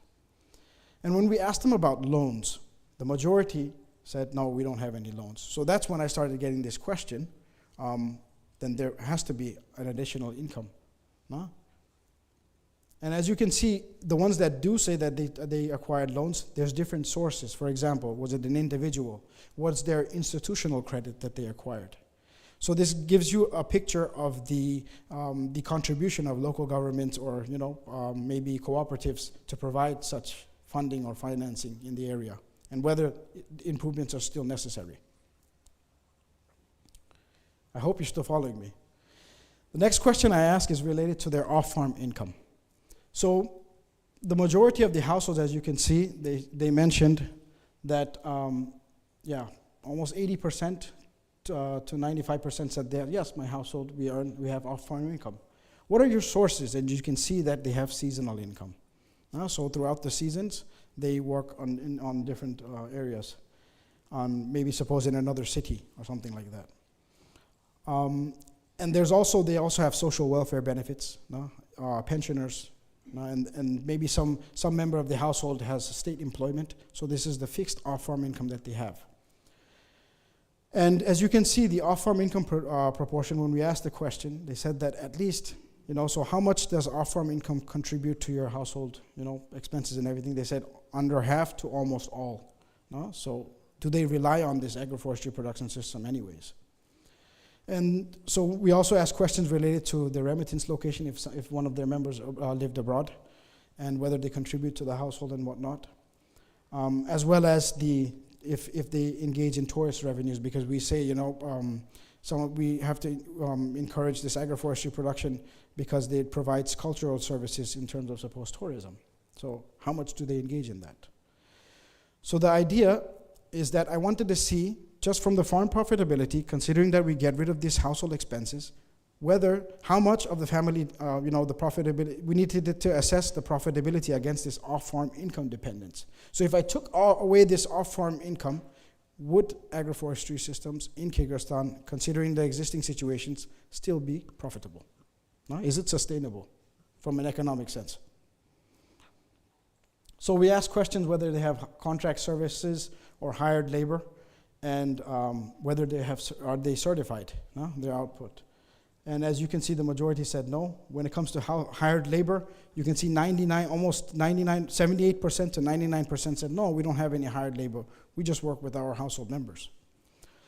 Do you have any form of insurance at the moment? No.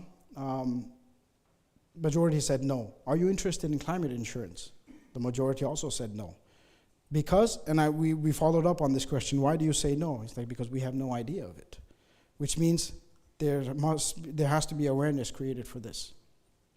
Now, this is the fun part.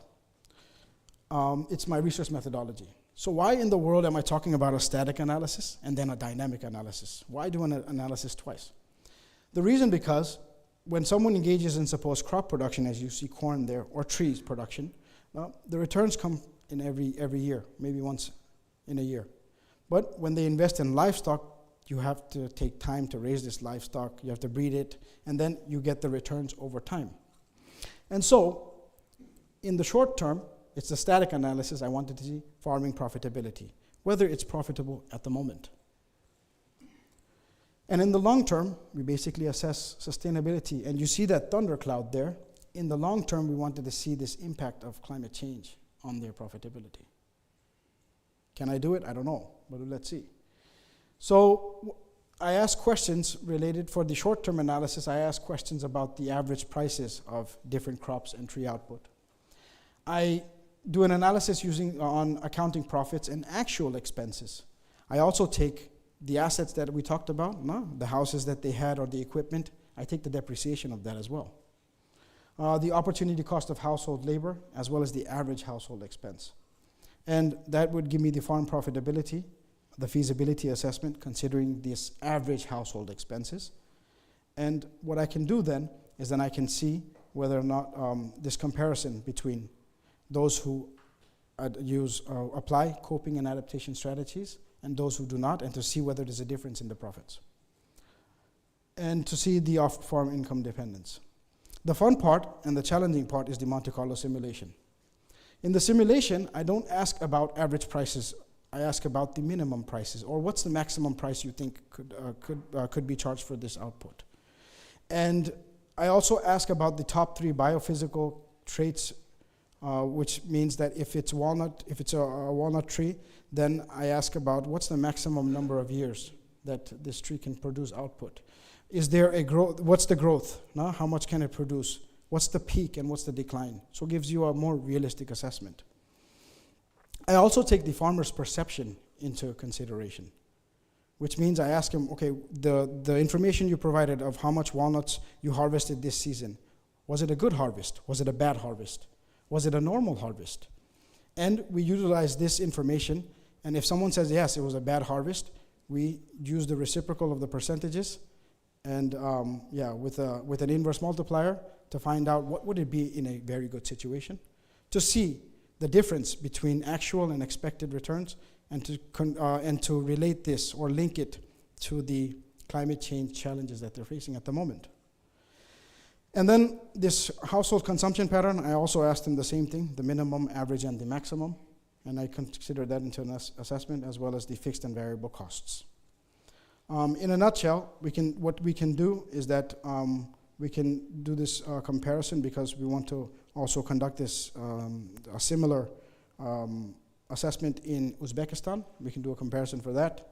And we can identify the monetary value of agroforestry adoption, which, when it comes to payment for ecosystem services, everybody's out the door, or they're beating about the bush, but they don't come to the point.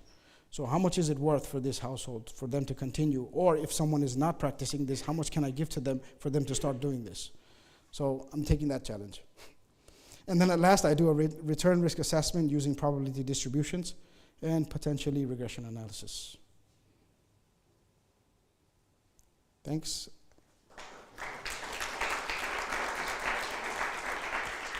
Could I please have some feedback first and then the questions? Because I learned from the feedback. Okay, so feedback. Yes. Nice presentation, and it's a lot of work. I really encourage you to do it, because it sounds very interesting, just hearing the method to see the results. I was wondering if, because you said you asked a lot of questions to these different households. How many questions you have in the whole set, more or less? No, but roughly,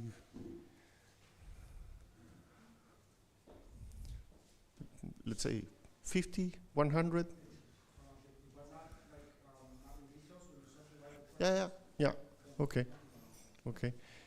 There are some methods, statistical methods to validate those questions. Maybe you are asking 2 times the same thing without even realizing it.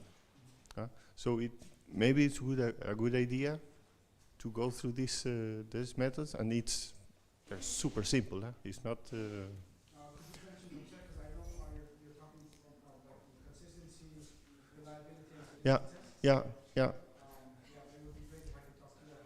Yeah, no problem. I'm just thinking on what problems might come in the future, not to put an instant problem right now. Any questions? Yes, are there any questions? Right now? Yes. You might as well ask the same things again, but differently. Just to double check. Oh, yes. Yes, there was multiple researchers there were multiple researchers in the preparation of the survey, and so we got a chance to cross-check it together. So we didn't want to ask the same question again, because that would also take up the time of the respondent, and they're doing it for free. So we wanted to minimize this bias where they become tired, and they give us just an answer. And if it doesn't make sense, then what's the point of having it in our analysis? Please. What was the average of the interview? So you went there and you did interviews with the head of the household normally.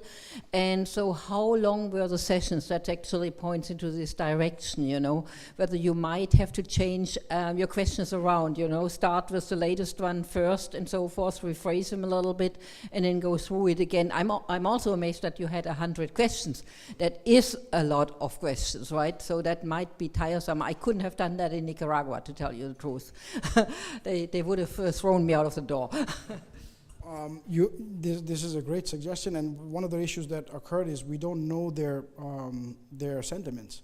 So when we first started off with this questionnaire, I said, okay, ask them about the main information. I need information on finance, revenues, and all that good stuff. And then you see that they are income sensitive, and they just don't want to open up to you. They feel offended. And then you work with the team, Dr. Van Bruggen and Philip Schierning, together with them, and then we discussed it and to reorder the questions in a manner, and we discussed this with the enumeration team themselves, so we create this rapport, and then they open up. No. Definitely, yes. And we also, this is a learning experience that we had, at least I had, that the way we approach should be different for different individuals, and we have to learn before we start trying to engage. That's it. Now you know more about them than they know themselves. Beautiful people, beautiful people. We had one question over here. I was wondering, or first of all, thank you very much, very interesting, about your definition of the household head. Because you were saying that probably it's very reliable information because you mostly, like 80% was the head of the household. Like, is this a cultural thing that you could? This is a cultural thing. The idea is that why do we say household head? Is because they're the ones who take the majority of decisions for the household on behalf of the households. Sometimes it's very rare that you found a woman who's a household head. Maybe that's more, in Africa. You might find some examples that we find from the literature where the husband has multiple wives in different areas, and she's the one who's leading the household while he's probably making income somewhere else. So that's why it was important for us to see how many of the respondents were household heads, because if it's his son and he provides us responses, it might not be the same as the person who's actually making all the decisions. So we wanted to make sure that we got the most accurate information, at least to an incredible extent. Are there further questions or feedback? Well, then, in any case, thank you very much. And I don't know how we are. Yeah. Our next speaker is going to join us online. He's a partner of ours. He wanted to come, but he wasn't able to come in person. So we invited him to join us online. It's Olman Quiros Madrigal. And maybe I'll wait. Sorry? Oh, yeah. Yes, yeah.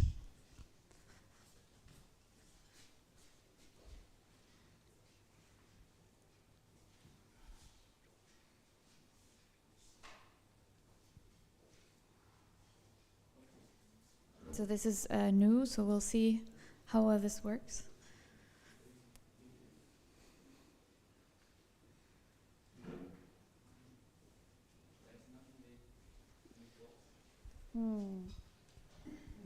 No está nadie.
Okay.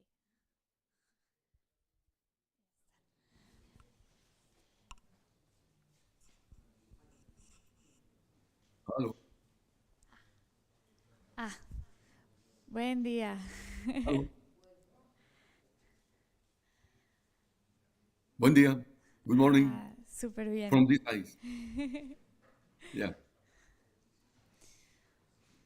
Well, ¿Me then escuchan? I'll. Can you listen? Yeah. Can you hear us? Yes, yes. I can see you. Great. We're muted. No, but I'm muted. No. Yeah. Can you hear us? Yeah, yes. Yeah, yeah. Okay. So I'll give a short introduction.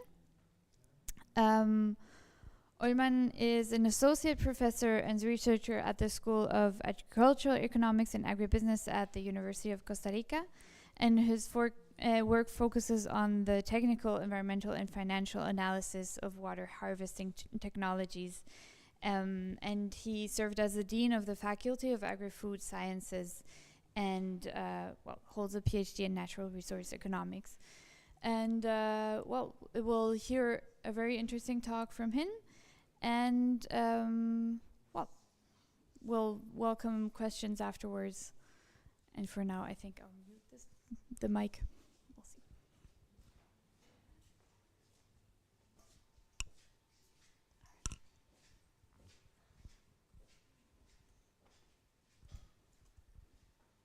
So can I share the screen with you now?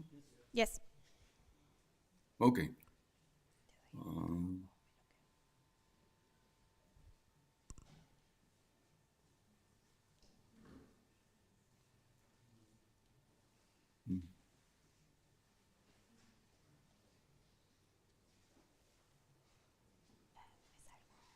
Oh, you have the presentation?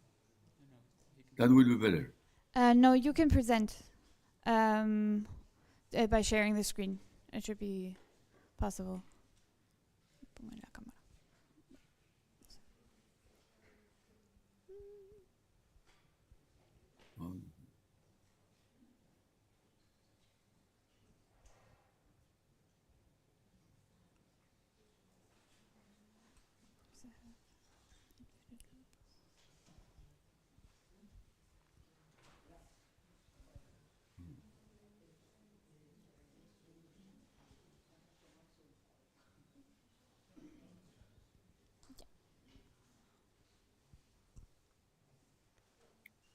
But I don't. Compartir. Habíamos visto el screen, pero no la presentación. Sí, estoy buscando para compartir.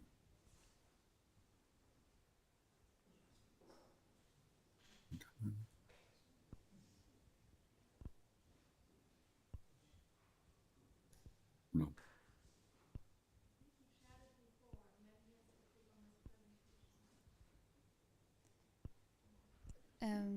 Sí, en antes había un screen con un shared screen, pero quizá era el window equivocado.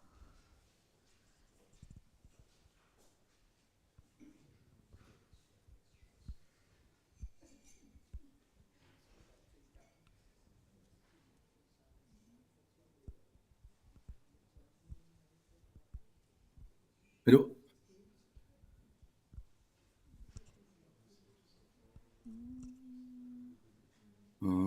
environmental conference. No. No. ¿No funciona? I don't have the option. No, I don't have the option to share my presentation. No, it doesn't work. Okay. I can share my email but not my presentation.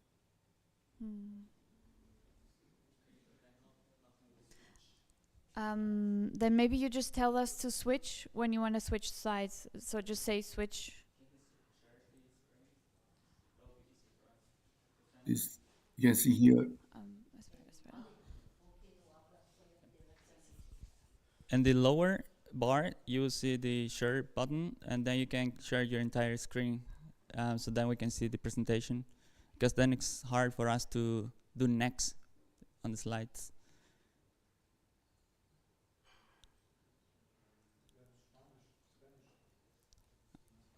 Okay. Sí, en la parte de abajo hay un botón. Sí, I see the compartir. Sí, correcto. I can see this compartir, this share. Sí. But Entonces ahí puedes seleccionar el botón compartir, va a abrir una pequeña ventana donde le pide seleccionar qué quiere compartir. En la parte superior le puede decir pantalla completa. En la parte superior en acción entire screen o pantalla completa o toda la pantalla, todo monitor. Y la pantalla de su computadora.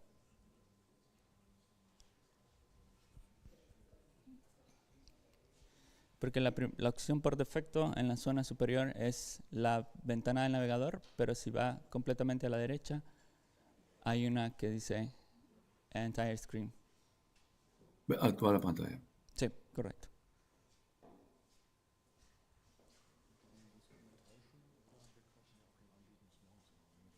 Excelente, está cargando. Sí, vemos su pantalla. Ahora sí puede iniciar la presentación y nosotros podemos ver.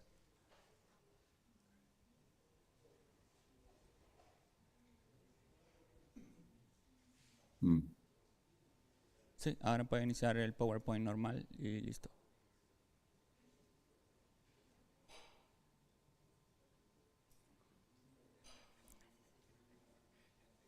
You can see that. Pueden ver el PowerPoint. Yep. Sí, vemos. ¿Ya? Listo. Sí. Okay. Gracias.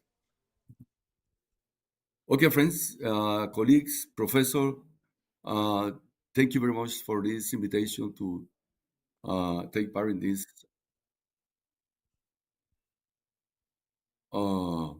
It is sound like there is something. No, nosotros lo escuchamos bien, todo bien de nuestro lado. Okay, okay. Thank you very much again, professor, colleagues. I want to share this result of a research project dealing with the water harvesting. I apologize because I wanted to be there to present this face-to-face, but for me in this case was impossible. But anyway, I try to share with you the main results of this project. You know, the water is a resource what is scarce, is very important in our country.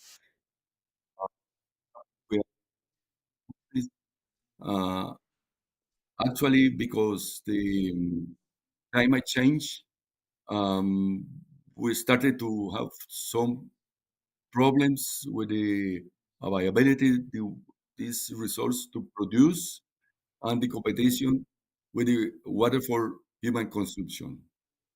That's the reason why we started to work this kind of research project to understand how to.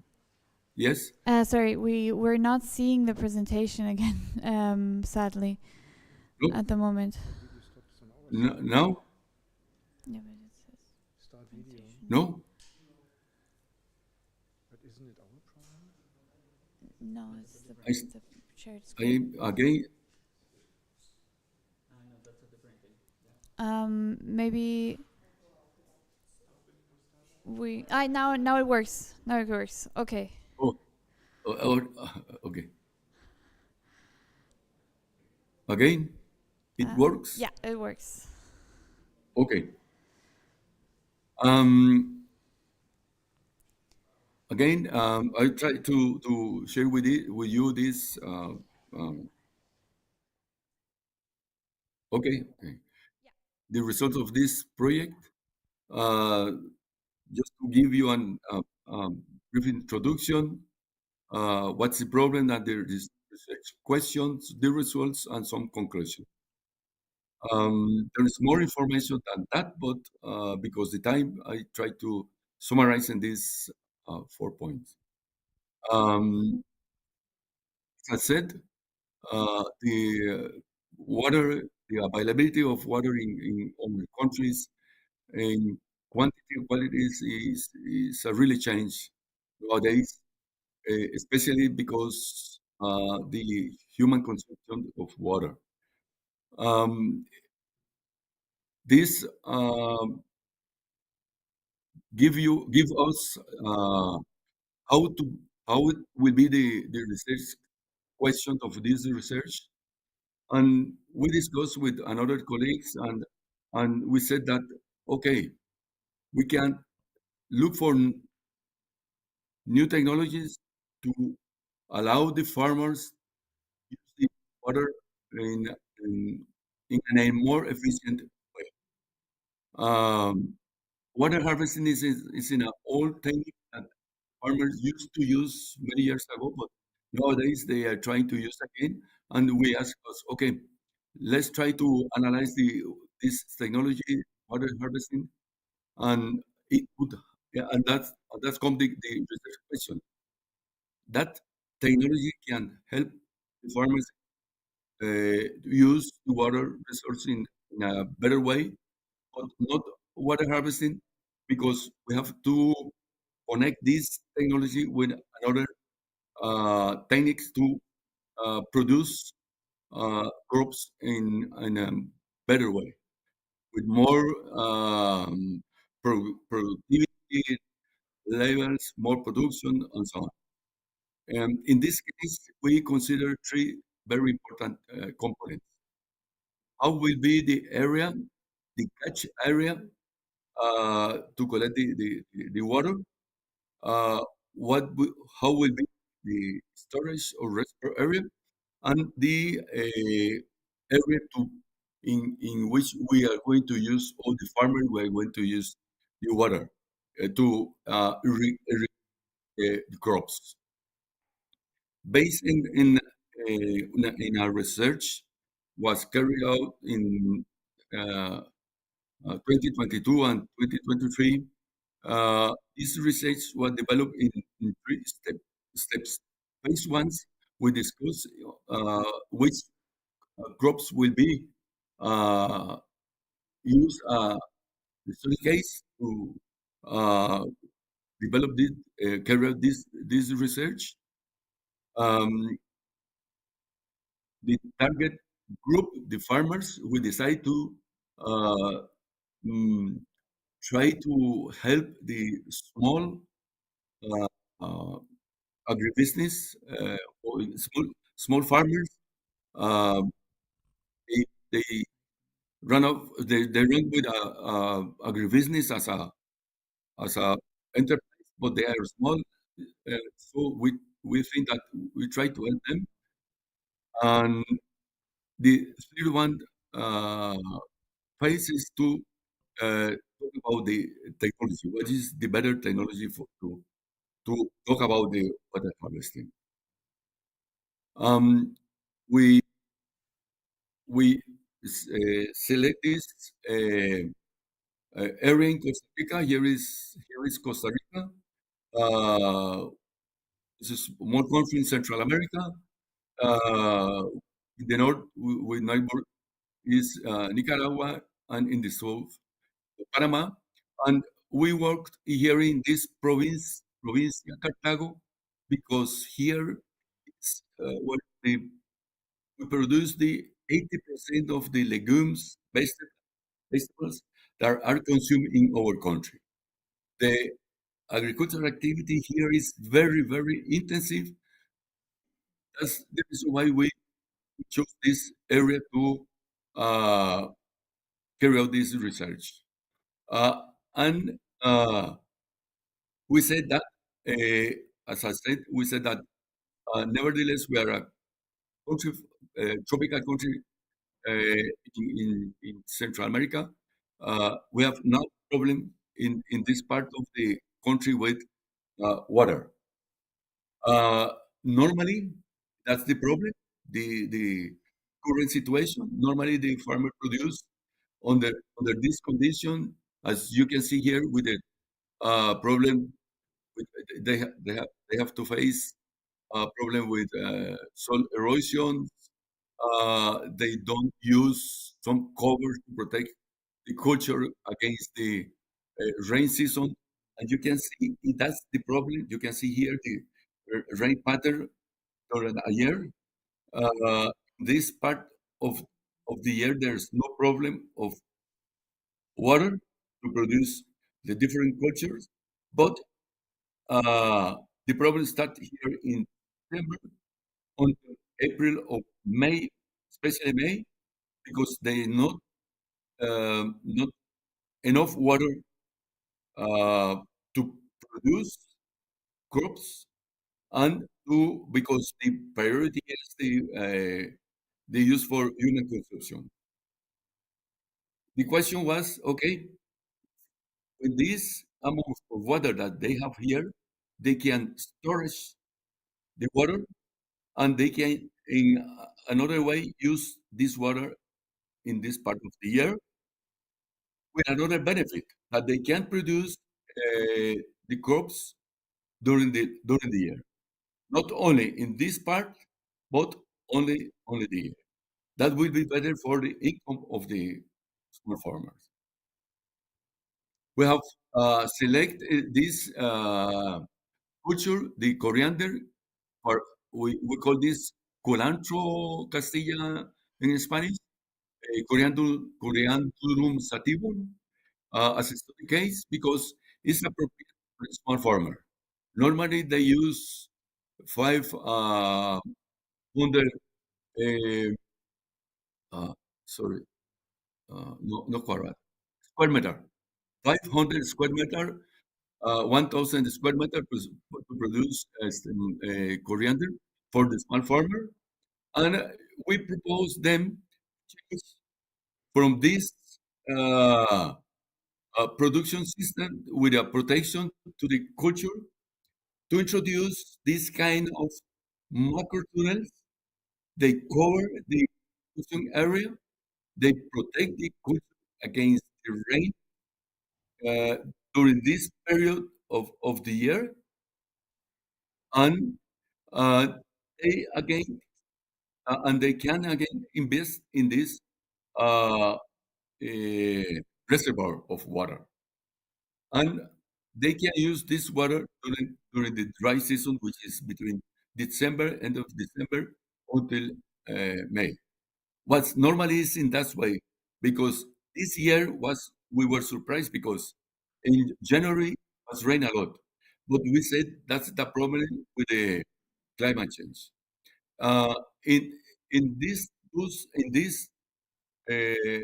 investment infrastructure, they can invest more than 2 million colones plus more than 1 million colones. Here the exchange rate, $1 equal 516 colones. But okay, there's more information about this infrastructure investment because we have to take care about the work to construct this wall and the membranes and material that they use to catch the water, and about the macro tunnel, and the use drip irrigation is very important because they have to change the production way. With the drip irrigation, they can use in a better way the water. That's the water reservoir that we discussed with the farmer, this small farmer in this study case, and the capacity was about 337 cubic meter capacity, and this is for the macro tunnel. That's the type of macro tunnel. You can see here how they can construct the macro tunnel, and the crops come here with a pipeline for the drip irrigation system, and they have to change, of course, because they can use fertilizer with the irrigation system and and so on. So the main results, we divided the results in three dimensions: environmental dimension, social dimension, and the economical dimension.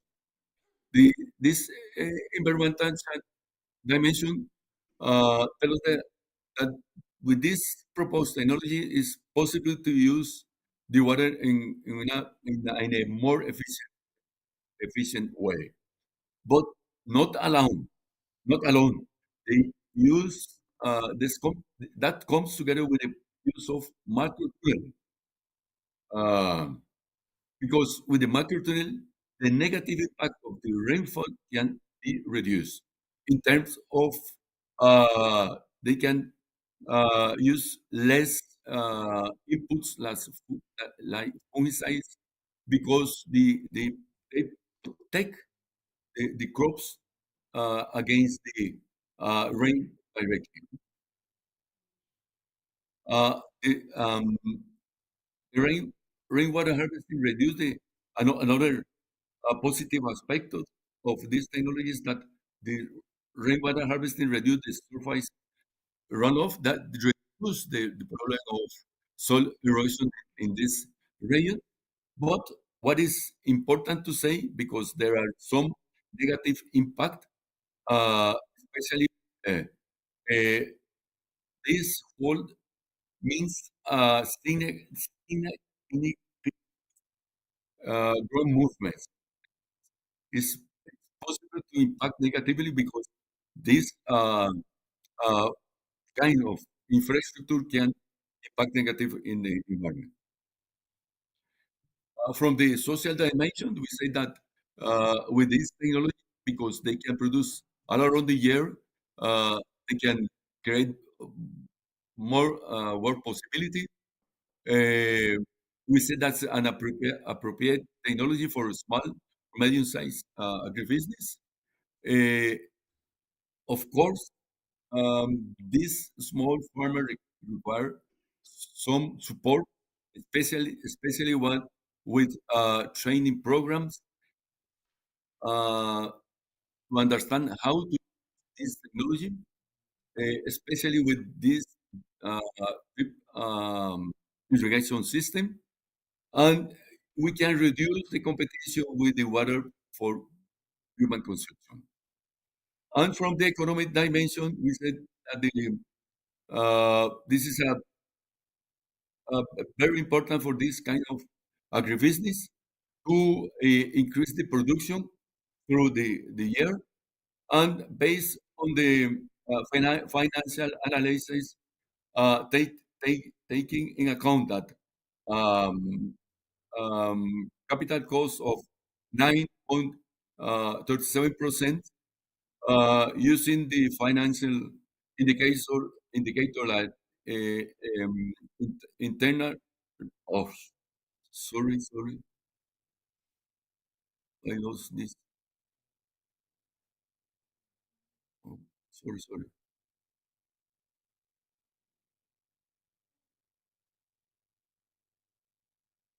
We can see that. Ah, sorry.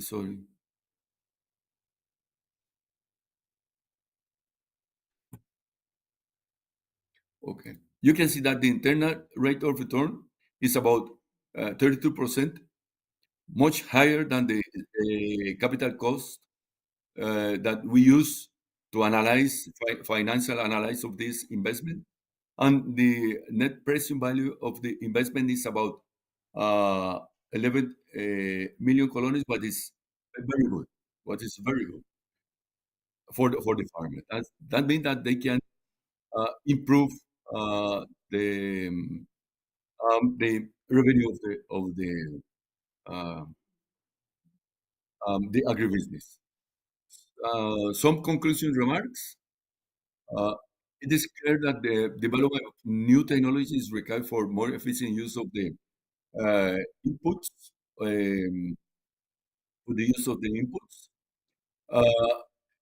The water is clear again that is in scarce input, even in tropical countries like Costa Rica, especially because the climate change. That's mean that we have to take care about the how to use this water in a better way. We have to, we must try to look for technology which would be appropriate for small and medium farmers. But alone this does it work. We need programs that support adaptation of this technology, that they were support in terms of training, infrastructure, market study, and so on. And as a result of this research, we said that the technology is environmentally and viable and economically feasible. That is a resume of this research. Thank you very much for your attention. Vielen Dank for Ihrer Aufmerksamkeit. And if there's some questions, remarks, observation. Yes.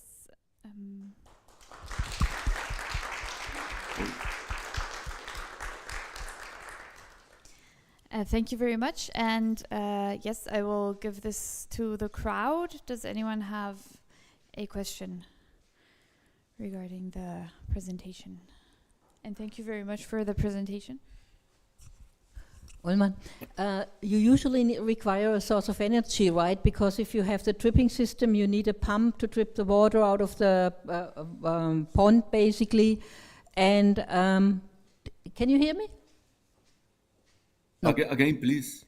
I assume that depending on whether you have the availability of of electricity, because you have to pump the water out of the pond, basically, and then into it is flowing by gravity, or how is the water going in the tubes? Good question. They in this case they don't have to pump the water, exactly, because we as a analyzer of the farm, they suggest the farm to construct the pond, this reservoir, in the high part of the farm. In this way, they use the water using the gravity effect. Ah, yeah. Okay. So they don't need to use to pump the water. Yeah. Other than that, I would have suggested solar energy, which might be able. In December last year, 3 students of our group have already presented the result of another research. In this case, they compare production potato production system, but with water harvesting, without water harvesting, to compare the results. And one of them used this pump to bring the water, and that the results show that in this case it's not financial feasible. Exactly, that's why I asked. That was if they use this kind of energy, additional energy, economically is not good. Yeah. I don't know. Normally in Nicaragua, you have in January and February very strong winds, and there's no rain, and that of course dries the ground out. The soil is getting very, very dry. You have a very high erosion.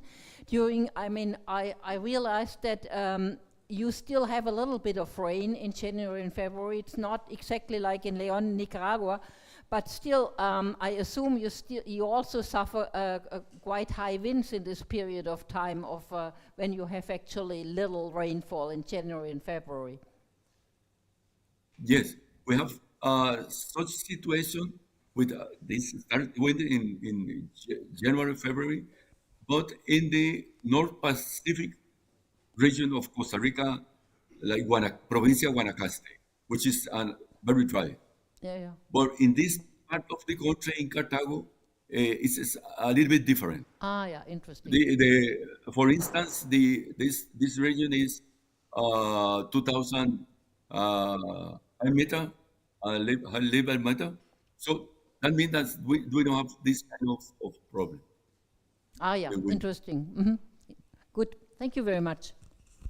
Okay. Are there any other questions? Okay, well, also from me, thank you very much for your talk. Okay, Magdalena, Professor, muchas gracias. I hope see you soon. Yes. And try to keep in touch. Yeah. Okay. Thank you very much. Bye. Genau. Okay.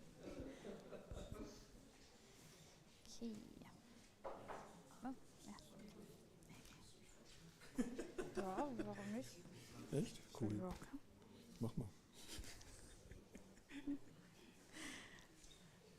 Okay.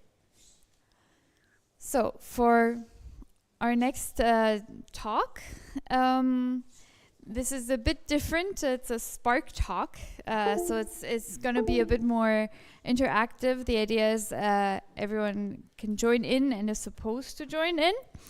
But first, maybe I'll present Rolf Becker. He is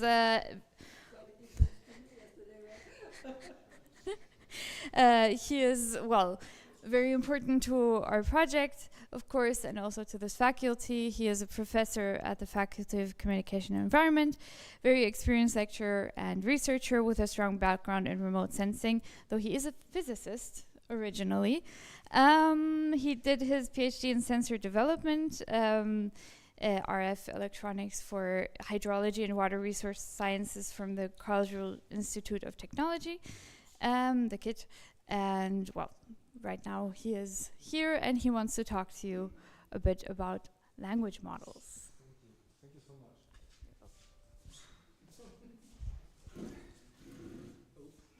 Additional display detected. What should I do? Proceed not now? I think maybe proceed, Harley.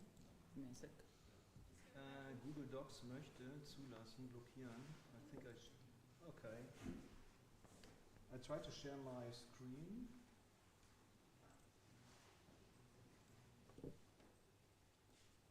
Ah, that should work. Yep. But I don't see it here. Wait, it's loading.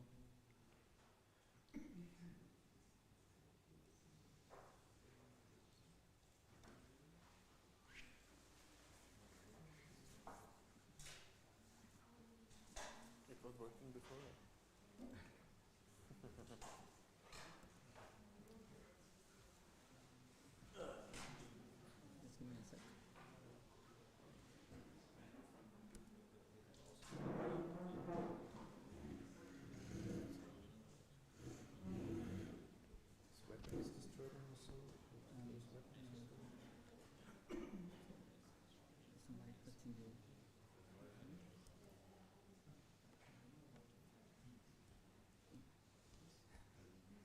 Okay, maybe I tell you a little bit why I'm talking about this. So what is a Spark Talk? It's just, I'm hiding the fact that I don't have any research results. It's a side project of Azam and me. It's on language models because everybody's using them already, right? And we are quite enthusiastic and very impressed by what they are capable of, and we are sometimes shocked what they are not capable of.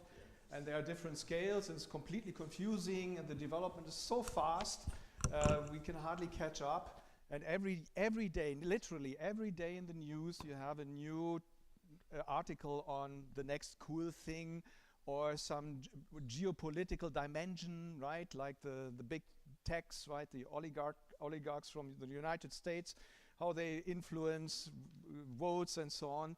And but it's very confusing. And Azam and me, we have been trying to get a grip on it and to see whether they are useful for our work. And we are currently also writing a proposal. So this is just a side project, a hobby. And we are currently writing a proposal on large infrastructure in North Rhine-Westphalia to foster AI and the AI development for SMEs in that region, I would say, right? And maybe this is now a bit of a foreshadowing, a spoiler. So we do not believe in the very large language models like ChatGPT and Copilot and Perplexity and what have you for, let's say, general purposes. Because what we think is, because they are so demanding and so technically and energetically demanding. So from an energy consumption point of view, oh, is this correct? Oh yeah, that works. Okay. Here, there is an additional display detected. Not now. Proceed. What should I do? Not now, right? Not now, right? So then let me move my presentation to the right. I would like to present it here. Can I convince it to do the presentation here? Yeah, I can. Okay, so that's the title, right? Language models in environmental sciences, are they useful? And without Azam, it would have been impossible. So I'm really thankful. So we started a few years ago. We had a research project in horticulture. And some horticulturists asked us whether it would be possible to have a kind of text to speech or speech to text system for them to document what they have to do. Because we have here a major industry in ornamental plant production. So every year more than 65 million plants are produced here in that region. So it's a significant industry. But they need a certificate. They need to be accredited according to global GAP, and that requires a huge amount of documentation.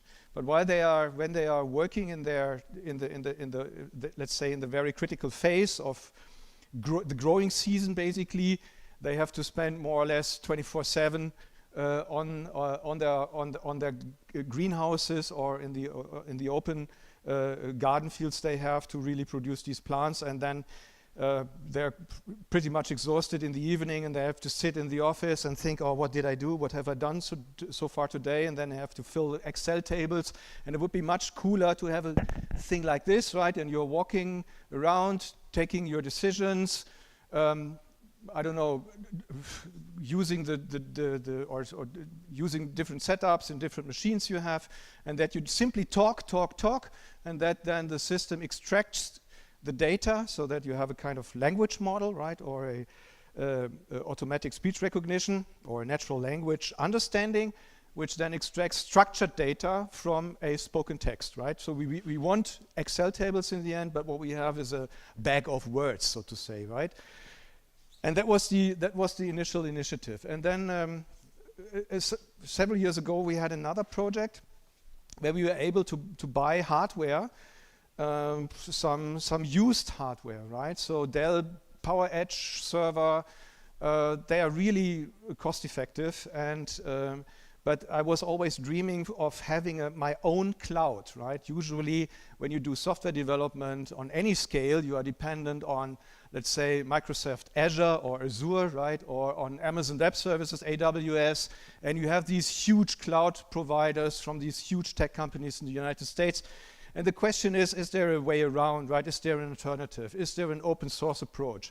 And I think, yeah, there is, but it's really difficult to set this stuff up. And Azam was the first in the last years who was able to get this cloud platform really running.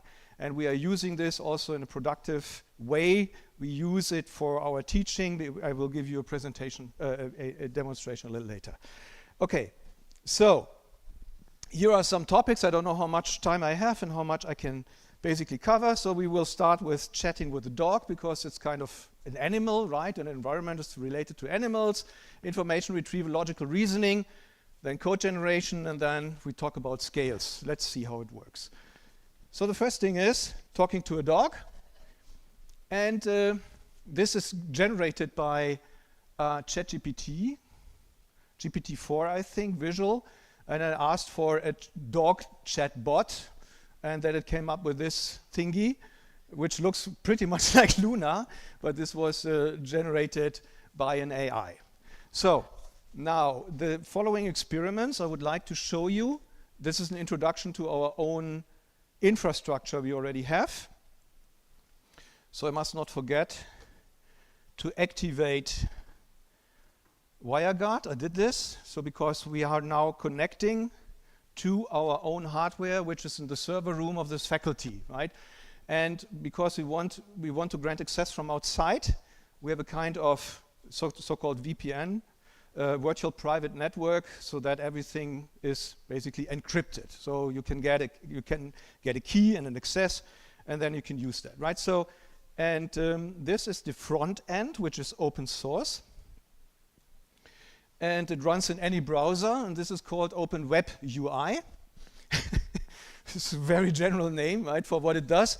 But it's a very interesting thing because this allows you to play really, it's easy to set up, really to play with a lot of local language models, because you have the huge language models, right? But some of them are boiled down. We call them also distillated versions of these models, right? You have huge models running on the server farms in the United States or in China or wherever. I think not in Europe. Maybe Mistral has a few. But there are smaller versions of that. But smaller version means smaller knowledge, less predictability, limitations, and so on. And it's very difficult to find out what these models are capable of and where the limitations are. And sometimes it's quite funny because it's unpredictable, right? Then you found a way to communicate, to prompt, to design a prompt which works in one model really well, and then you change the model from, let's say, Llama to Whisper, or no, not Whisper, but let's say Mistral, and suddenly it doesn't work anymore, right? So it's really difficult. It's really, sometimes it feels as if you were playing with unpredictable children in a large kindergarten group or so, right? And and the task is now, you are a dog, you cannot speak, but bark and express your emotions. So we have here the possibilities. First of all, I can say, let's say, what do you know? What is, because I know that Eric is interested in this, what is solar-induced? This is now a small model, Llama 3.2, and I will tell you more about this model size. What is solar-induced fluorescence, right? Fluorescence, I don't know. I could also use the microphone, by the way, right? So it gives me an answer. So this answer is really locally generated. It's a local model. So we use this Open Web UI that connects to a so-called middleware, which is called Ollama. Ollama is basically a kind of standardized application interface, application programming interface to a large number of different models, right? So that means you can communicate with this in the same way, but you are using different models, right? So and it's amazing. This is it's a very small model. This would even run on your laptops, and it gives you an answer, right? Solar-induced fluorescence is a phenomenon where plants absorb light, energy, and so on. This is a small model. You can download this, and it runs offline. There is no connection to any of these big language models, right? This is really fantastic. Okay, so, and more than that, you can start your own applications here and say, okay, I want to create a new chatbot, which is the chat dog, and the only thing which you have to say is, okay, I want a new application. This is the model I'm using. The standard model is Llama 3.2 latest. This is the name. I call it chat dog. And then you have a so-called system prompt, which basically primes the model towards a certain behavior, right? And then you see here, the system prompt is, you are a dog, you cannot speak, but bark and express your emotions. So let's talk to the dog. Okay, new chat. And now you see we have a lot of different models here, DeepSeek, Llama, Mistral, and we have here some the Potbot as well. And so I think that the microphone should also work, right? Does it? Hi. So you see the text-to-speech, the speech-to-text model we are using here is called Whisper. It's the most sophisticated, I would say, model by OpenAI, and this is also run locally, and it's even open source.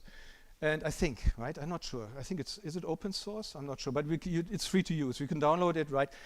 Unfortunately, this is not able to do a stream, right? So you cannot speak and read the words, so you have to basically record your sentence so that it knows the context, and then it can be translated, right? And now I say hi to the dog, right? Woof woof, ears perked up, tail wagging excitedly, right?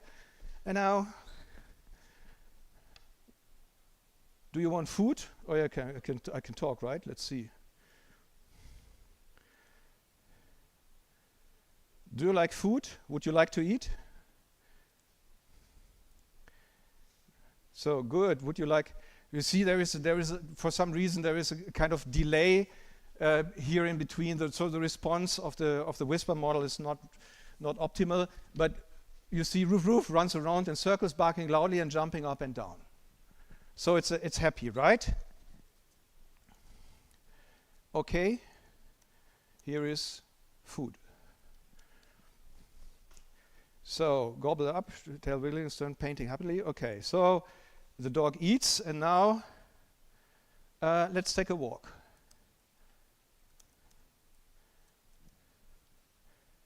I think it would. And you see, runs to the door and starts spinning around in circles. So it knows the context, right? That's really amazing. So it really tries to mimic the behavior of a dog. Of course, it does not replace a dog, of course, right? But anyway, this is cool, right? We were so astonished and surprised when we saw this, and that was Azam's idea, basically doing like this. Okay, so far so good, and then you can say, okay, I have to leave. I have to leave you. Okay, and then of course the dog is sad and so on, right? Snuggles up close and looks up at you with sad eyes, right? So it can express its emotions. Good. Now, what I wanted to convey here is you can really start your own applications very easily. So everything is open source, and you have here a bunch of different models which we downloaded, but there are hundreds of models with special features and so on. And that's really amazing. So is this useful? I don't know. Let's see. Let's go on. So maybe I don't change to full screen view. So now let's talk about information retrieval. And we did this already. We said, okay, what is solar-induced fluorescence? And even the small model tells you something, right? That's amazing. But now, who are Peter, Paul, and Mary? So they were folk music singers in the 60s or so. So that's the first question, right? So let's use Llama.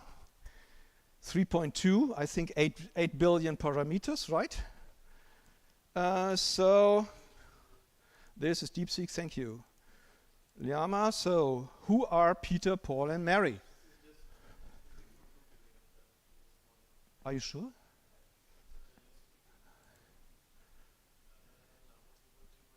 Oh, it's only 3.2 billion parameters. 3,2 Milliarden, 3.2 times 10 to the power of 9. This is a very small model. So you have 3.2 billion knobs, right? You can tune until the model does what you would like it to do, right? So it's 2 gigabytes video RAM, right? But it would run on a CPU, but it's better to have a GPU. Even the small GPUs would do it, right? So, and as you can see, we get really reasonable results, right? I assume, I haven't checked that, but I assume that these results are not too wrong, right? Anyway, so far so good. Llama 3.2, it's a very tiny model, right, compared to the other ones, and we come to this a little later, is working. So now, the next question, logical reasoning, right? Peter, Paul, and Mary are the only persons in a room. Peter is playing table tennis. Mary is reading a book. What is Paul doing? What do you think? What is Paul doing? Huh? Playing table tennis, right? You need 2 people for playing tennis. That's for human, relatively easy. So let's see what our tiny model does. So let's see. So given that Peter is playing playing table tennis and Mary is reading a book, we can make an educated guess about what Paul might be doing, blah, blah, blah. Oh, so we can infer that Paul must be playing table tennis alongside Peter. That's unexpected. Because when I tried it at home, that's what I tell you, right? It wasn't able to get that information. Yeah, I've done it before, but it doesn't have a memory, right? If you switch off the machine, the memory is gone. This is amazing. This is amazing, right? Yeah, that was really unpredicted, because when I tried it at home, but you can change this.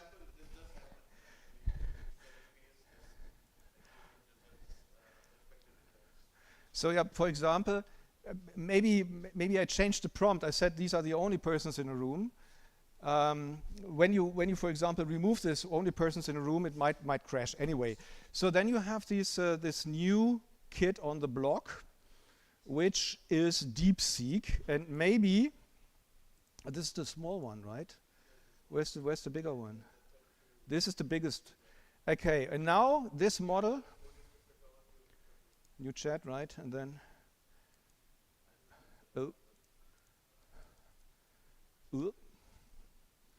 so DeepSeek, this one, 32 billion parameters. Okay. So now you can see the effect of large models. They might be smarter, they might know more, but it's thinking. Yeah, right. So what is it thinking? Because this is the new thing. It's really reasoning, right? So it says, first the problem states that that there are three persons in a room, Peter, Paul, and Mary. That means we have all three accounted for and no one else is present. Next, it mentions what Peter and Mary are doing. Peter's playing table tennis. Table tennis is a game that typically requires at least 2 players. And this is the new reasoning thing. And this is why the NVIDIA stock market value crashed when the Chinese published this model a few weeks ago. Everybody got extremely nervous about that and said, wow, how can the Chinese do that? We banned them from the export list. So, for example, NVIDIA is not allowed to deliver the latest GPU generations to China. And nobody thought about the fact that the Chinese are so smart that they can do it and they find another way to do that, right? That's really, really amazing. And of course, right, and that takes you minutes and hours and so on. And then in the end, Paul is playing table tennis with Peter, right? Yeah, right. So it's really the reasoning. You can really observe this, right? This is not intelligence, right? Don't confuse. This is not. It doesn't know what it's doing, right? People are trying to sell us the general AI or so, right? The artificial general intelligence or so. I don't believe it. This is just a complex mathematical model which is running. Exactly. So it's a type of prompting technique. Yeah. So, and but the interesting thing is you will see that of course these models are somewhat limited when they are running locally, right? And sometimes you don't want to share. Let's say you have your bunch of, I don't know, PDFs, right? Your articles or articles of other people, maybe databases with your measurements, CSV files, text files, whatsoever, right? And you don't want to share them with, let's say, the large cloud providers or with the Chinese friends. And there is a way to basically use your own data set, which is it's not shown here. You can think of having a text, right? And let's say this is the text, and this is the knowledge you have, right? And the question is, how do you represent knowledge in such models, right? And what you do is you are cutting this text into, let's say, useful pieces. So you have to find how you would do it as a human with the scissors, right? So you wouldn't cut through through the middle of the sentence, right? You wouldn't cut through words and so on. So there's a way to basically put that into pieces, and then you are running a so-called embedding model such that each and every piece of the text is represented in a point in a very large vector space, which then basically encodes the meaning and the context and everything. And what you then do is you start this query. Then through this embedding, the vector DB is then basically the encoding of all your text elements. It's searching for the context in your own documents, and then you get the retrieved context. You get the snippets of your text. This is then merged with the original query.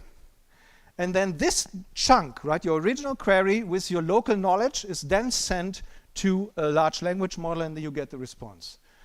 And that can also be run locally. And that's really beautiful because, for example, think of analyzing data of patients in a hospital. That works like this. And there is no problem with, let's say, data privacy. Another example, which I deliberately chose, was use PVLib to plot, use PVLib to plot the POA at the HSRW's Green Fab Lab under clear sky conditions and summer solstice.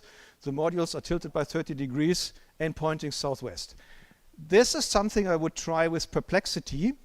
I don't know if I can run Perplexity with my VPN on.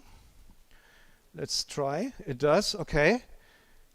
So this is very special, right? I will comment on this a little later. Control ++++. So use. So there is a lot of implicit knowledge, right? This is now Perplexity, right? It's one of the big language models, right? Use PVLib. So this is a specialized photovoltaic library to model photovoltaic installations, right? Plot the POA, so the system has to know this is the plane of array irradiance. At the HSRW, what is that? Green's Fab Lab, what is that? Under clear sky condition, what is that? At summer solstice, when is that, right? So where is what is HSRW Green Fab Lab? Where is it? Clear sky conditions, what does that mean? What is summer solstice, and so on, right? In POA, plane of array irradiance, so the modules are tilted by 30 degrees and pointing southwest. So let's see.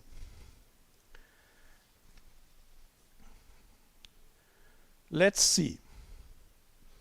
And now it explains a little bit what it's doing, right? Set up the location and time. Summer solstice, right? 21st of June, location, Camp Lindford, right?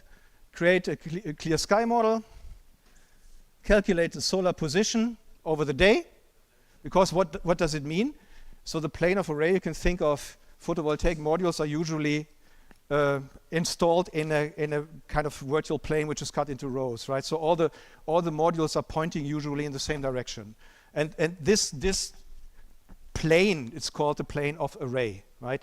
So you have a vector pointing which is normal to this photovoltaic module, and it's the same for all the modules wherever they are. This is the plane of array. Okay, let's see. Wow, right? And then we have here import PVLib, import pandas. It uses here, right, 51.5 north, 6.5 east. This is Camp Lindford. It knows the time zone. It knows the altitude of Camp Lindford. It knows how to create a time object and how to create also a position object here, right? I think somewhere. And the clear sky condition means we need a model for the irradiation so how much sun is received by this plane of array model. Okay, so then let's see if that works. I copy the code. Can I access the hub through the VPN? Oh, it works. So this is another achievement of the cloud platform, which was installed by Azan. So we have here a Jupyter hub running locally, which means we can use a development environment, which is the so-called Jupyter Lab, for all the students. So we can basically authenticate, for example, against the OpenID Connect server of the university. So all the students have access to that system. and of course also the members of the university. And you see already the result, but let's see if that works. Let's start a new one. So this is now the one fantastic Python development environment. I copy the text and I run it, and I see there is no module pvlib, which then I simply say here pip install. So in the background this module is missing. I can just run it. So now I'm hopefully installing the requirements. It's not done yet, so note you may restart the kernel. Yeah, I can. So I delete this again, right? I don't need that anymore. And now I restart the kernel and run all cells. And let's see if that works, right? Here it is. That's amazing, right? It's really fantastic. So and you see, it also works because I said the modules are pointing southwest, right? Which is 225 degrees. Let me zoom in a bit. Control B. I don't need that one. And let's say plus, plus, plus.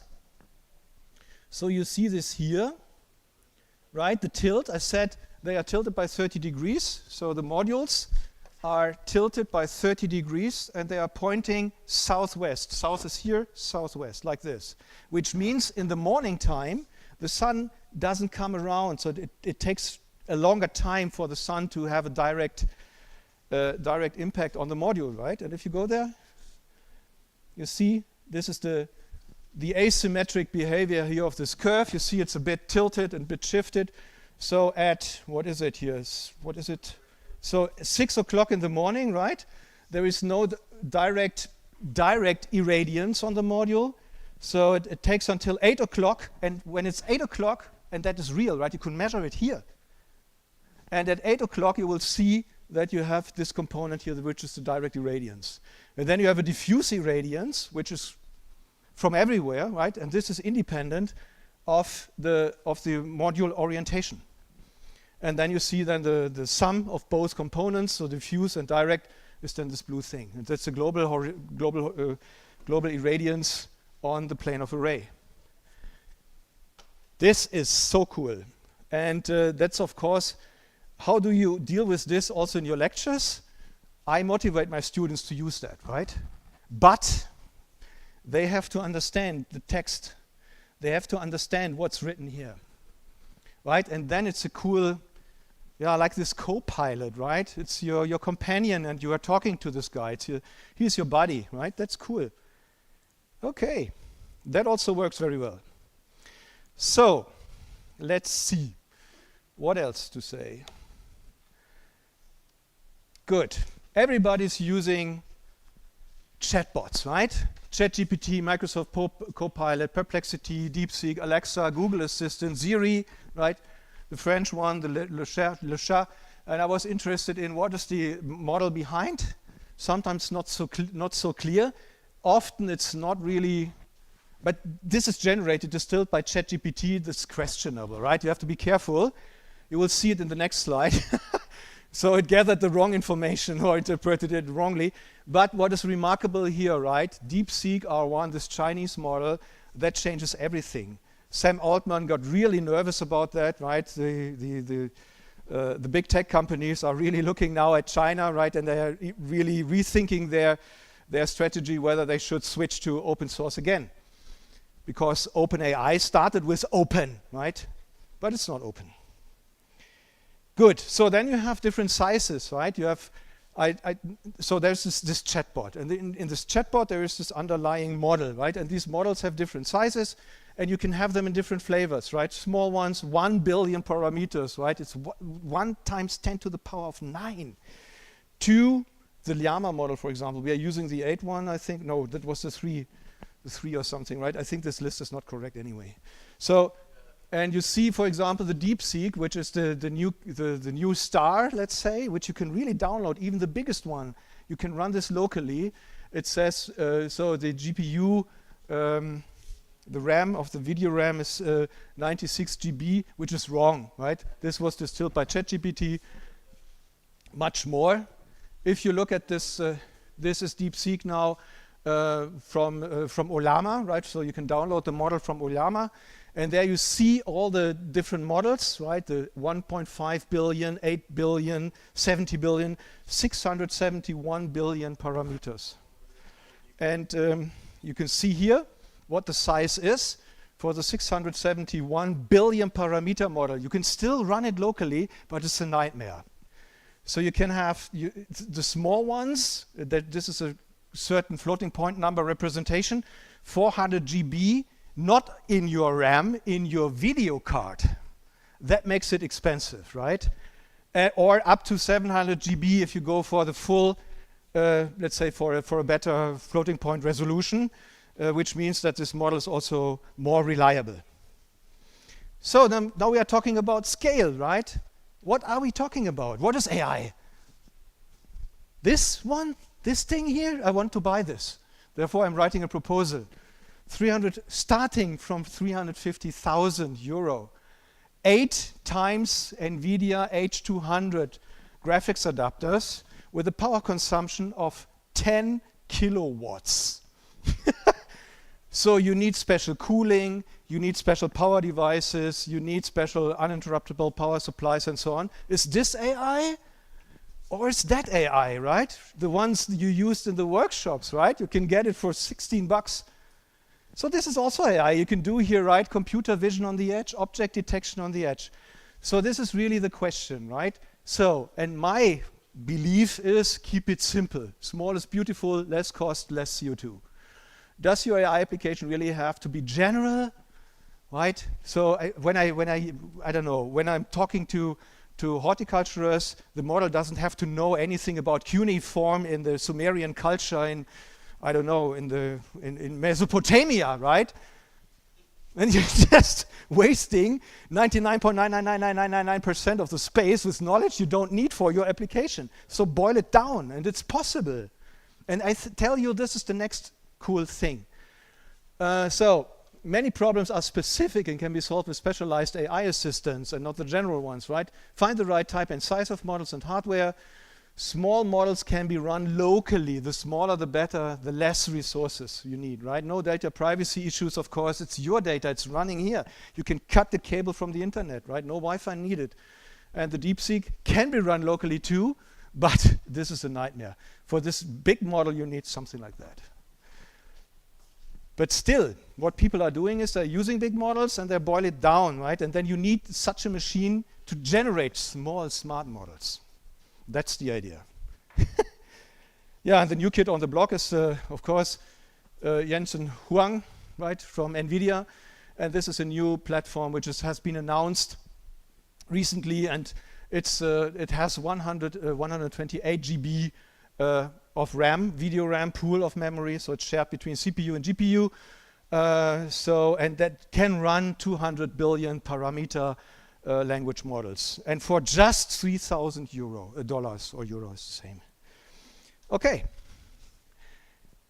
we are talking about social responsibility, right? We have sociologists here, right? And we think about dependency and what's going currently on in the world, right? It's basically a nightmare. So here's the list according to ChatGPT or Perplexity. I don't know which model I finally used. So I asked it, who are the 20 richest people on Earth? And these are the first 11.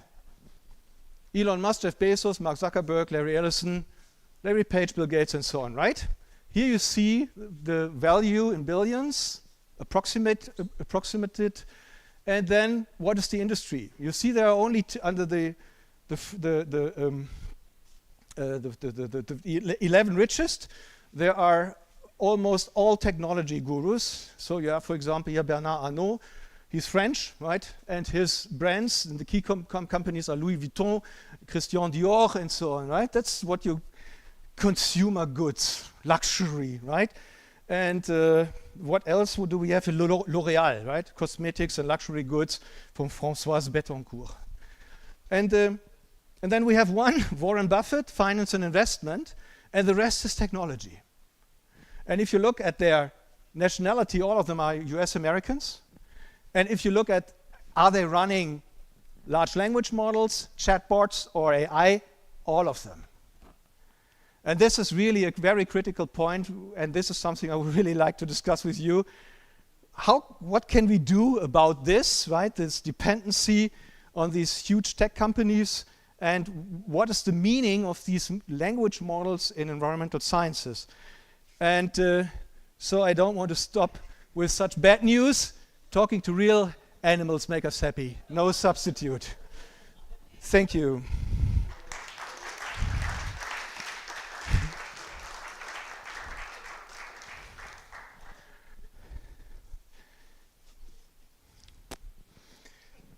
Yeah, so what do you think about this presentation?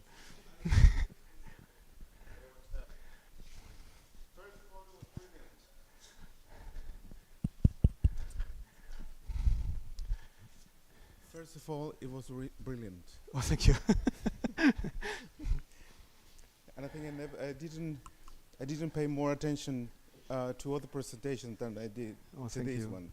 I was looking forward to it. Oh, wow. Not because you are the important guy and the powerful guy, also because of that, but also because of the content of it. Now, I worry a little bit, not about AI itself. I worry more about the attitude we are developing towards this. This is all well and good, don't get me wrong. No. But I tend to see that, we get very excited about it. And we do get excited about things. We tend to do more of that thing and faster, right? Which might be well and good as well. Now, I do wonder, when are we getting bored? Because boredom is also important. Isn't it? It is. It is when we are bored that we think about the more profound questions.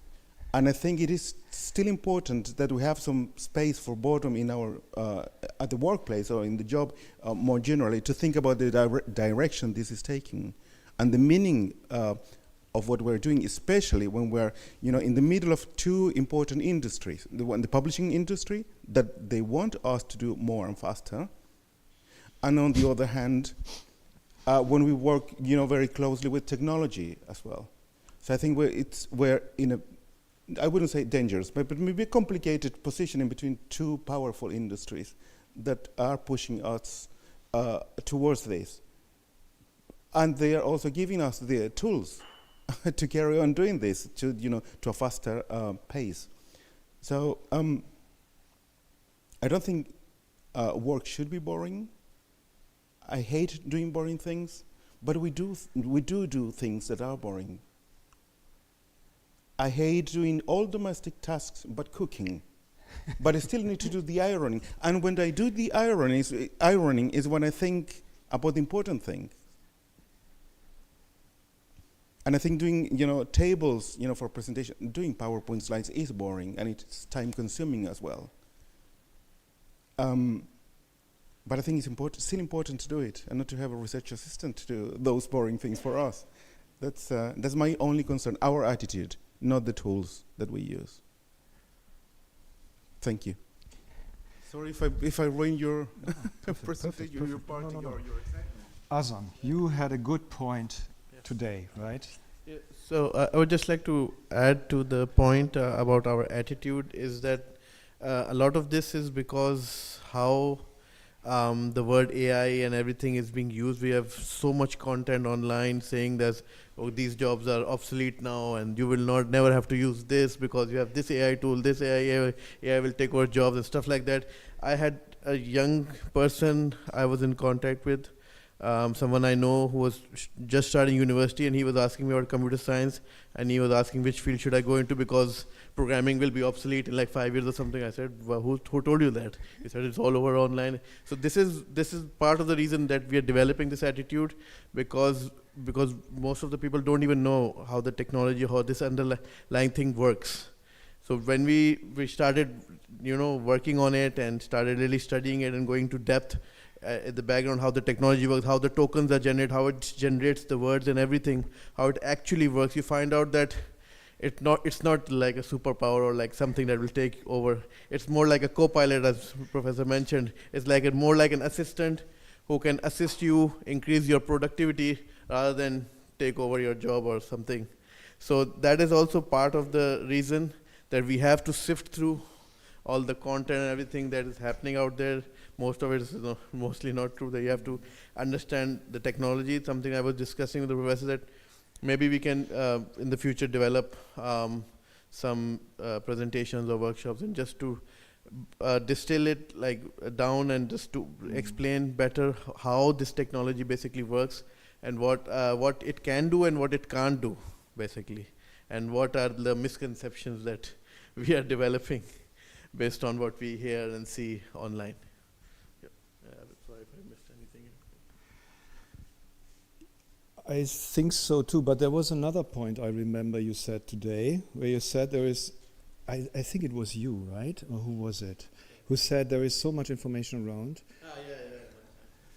Yeah, so basically, so we were talking about teaching, and like yesterday we had so many amazing presentations about teaching and teaching methodologies and how they are trying to encourage STEM education. So I was just telling the professor, and I think I had another, I was discussing with another person as well, that nowadays we have so much content that it's just going through us. We are watching so many videos and stuff that we are not absorbing. Young people, and we included, that we don't absorb. There is so much content out there. People say that you want to learn this, you just watch YouTube videos and stuff like that. But there's so much stuff out there that we have stopped absorbing stuff or understanding it completely, and it just goes through us. So like that's why I was like discussing with the professor that we need to develop teaching methodologies and stuff, so at least people and students and youngsters can understand the content rather than just having it go pass through them. So we have stopped. We need to actually develop methodologies and stuff so we can better explain technologies and whatever we are trying to teach. So it's we better understand and not get misguided by what.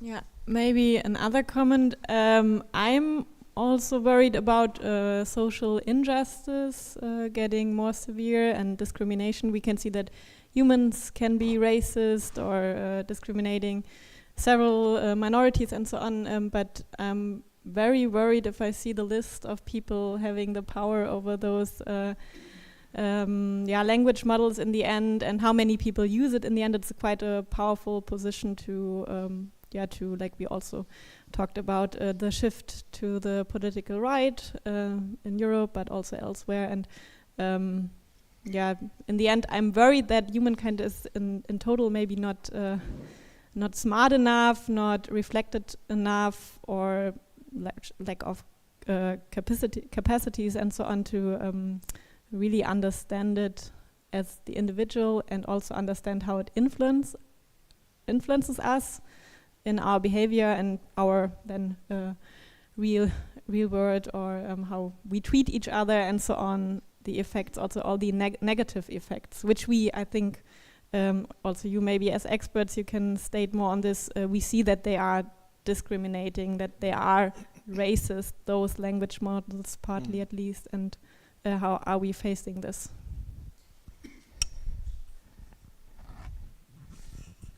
Thank you very much for your incredible presentation. I do agree with what Professor Rolf Becker said. General purpose models are not sustainable. It is not possible. It is too much information, too much power consumption. But limited information and limited purpose models for a specific task can be a very decent and needed approach. We have faced these kind of situations before in humankind. For example, when the automobile vehicle was replacing the horses, or when people stopped making math procedures on paper and started using the calculator. It was a debate that people were going to lose intelligence for using the calculator instead of, well, you got the point. You don't even remember the cell phone number of your wife. I don't. It is already stored on your smartphone. And you're not becoming less smart because of that. You are just using a tool. This is not something to panic about. This is something, just as they both said, this is how to understand and program good models to boost productivity. So I think that general purpose AI is going to be like Wikipedia for a while, but it will be evolving to more specific tasks. We are limited resources. We have limited resources, and we have to make better use of them. Thank you. More opinions? In terms of the discrimination thing that was mentioned, there is embedded discrimination within these models. Like in DeepSeek, people tried asking it about some events in China or something, and it refused to answer. So these things are being embedded, and like the people mentioned in the top 10 list, and the models they own, if you try to ask something negative about that person who owns the model, the model won't answer. So these things are being embedded, and of course as the usage increases, and as the professor mentioned, that we need to come up with ways to open source this, because then these people will be controlling all the information, because they are controlling the AI, and then they can, you know, shift. And if people depend on AI too much and just believe blindly what they are getting from it, then they can be like swayed into the wrong direction or whatever. Thank you. I have a question regarding the idea to get a big GPU for this university, to be able to do large language model tuning and application development here. I would suppose that at least with the emergence of DeepSeek, that a lot of universities should be going for that right now. And I was wondering whether I would hope that there are maybe initiatives forming, to get some power on the LLMs back to Europe. Is that connected to that? So I'm not fully informed about that, but I know that, for example, in Nordrhein-Westfalen, there is a Fraunhofer Institute, IAIS, in Schloss Birlinghofen, close to Bonn, which used to be the Gesellschaft für Mathematik und Datenverarbeitung. And they are responsible for setting up an AI network in Nordrhein-Westfalen. So it's a ki.nrw. And they also have this AI lab, so I assume that they are also providing, so I know that they are providing resources, giving, training people and so on. This is pretty much what we would also like to do in the new research proposal. It's not really on just buying the hardware, it's just a fraction of the money. The most money goes into the people for transfer. And then basically really on all levels, right, to SMEs, but also maybe schools, and maybe with the society, that we also have a kind of critical reflection. That's the idea.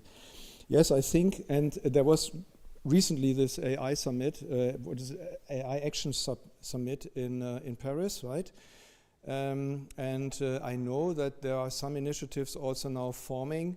At least Josef told me he was invited to a conference in Berlin a few days ago, and it seems that I don't know who, Europe or Germany, wants to spend €1 billion for setting up a high-performance compute center to kind of counteract that, right?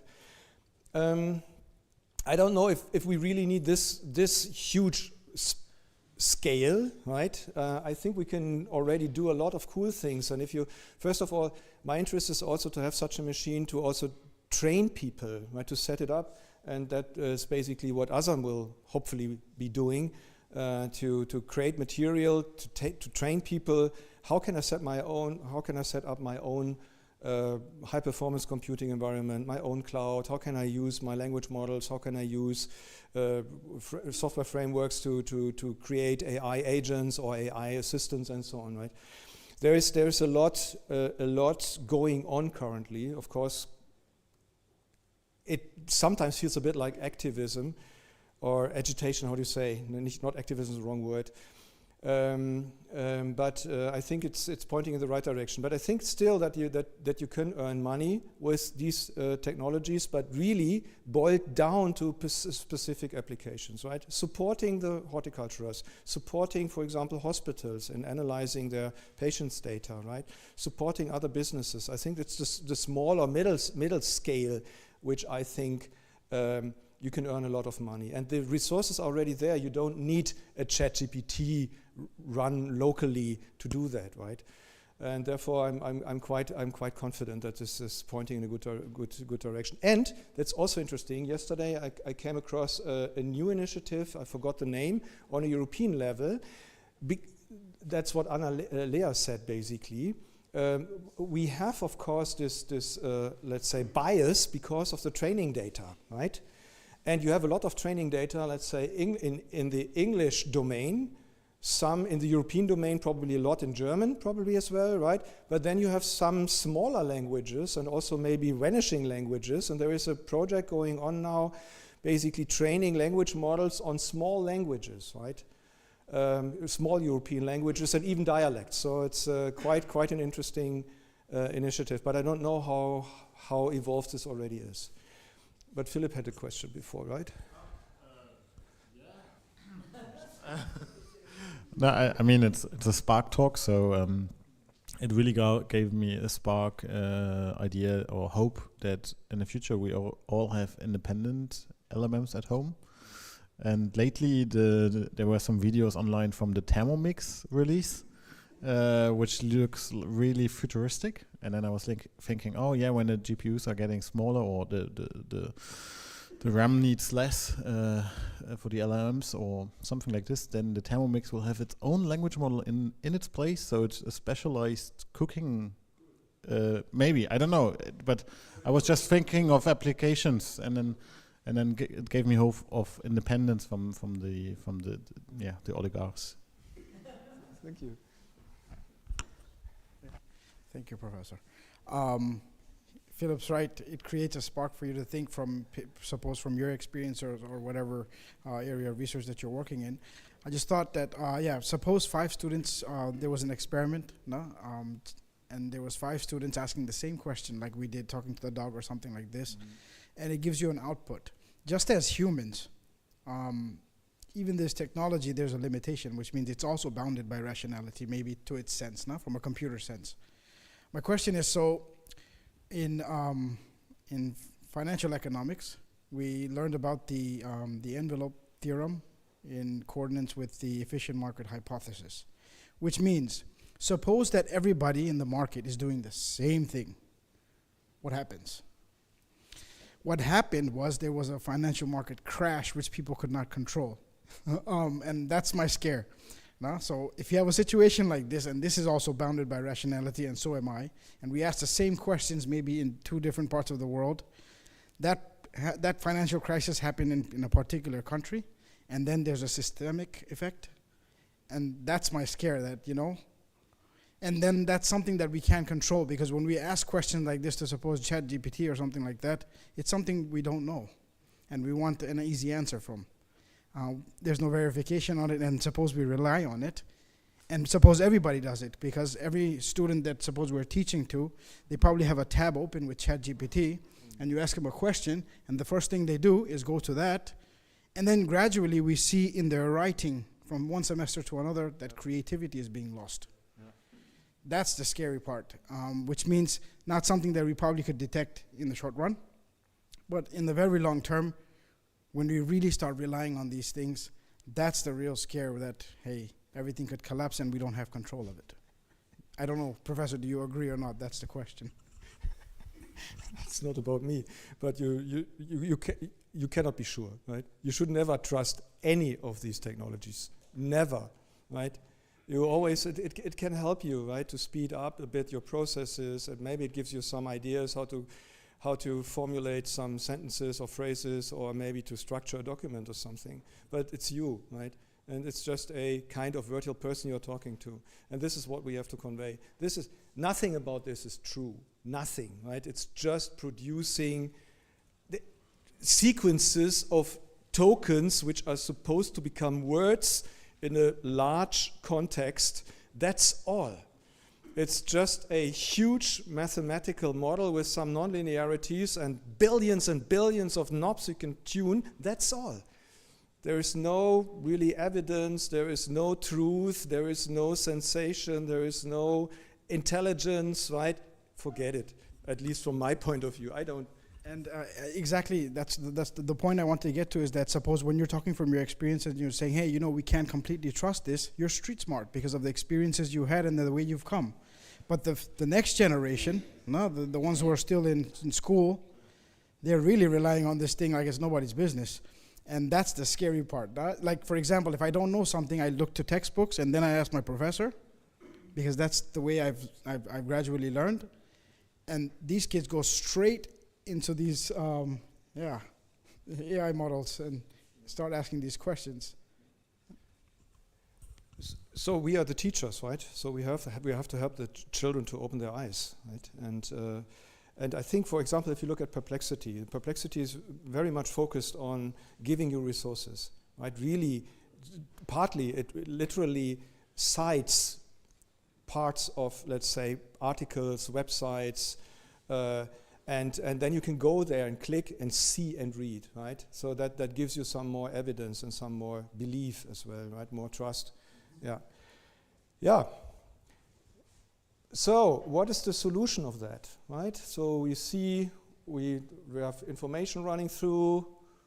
We are lacking boredom, right? We have to be bored. I totally agree, because then we start getting creative.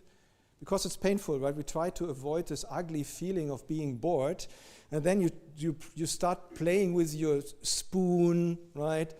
You're scratching maybe, I don't know, the soil and the plant, maybe going out, meeting friends, right? Measuring some hydrological catchments, right? So what is the solution? How can we, do you know any? What is your answer to that?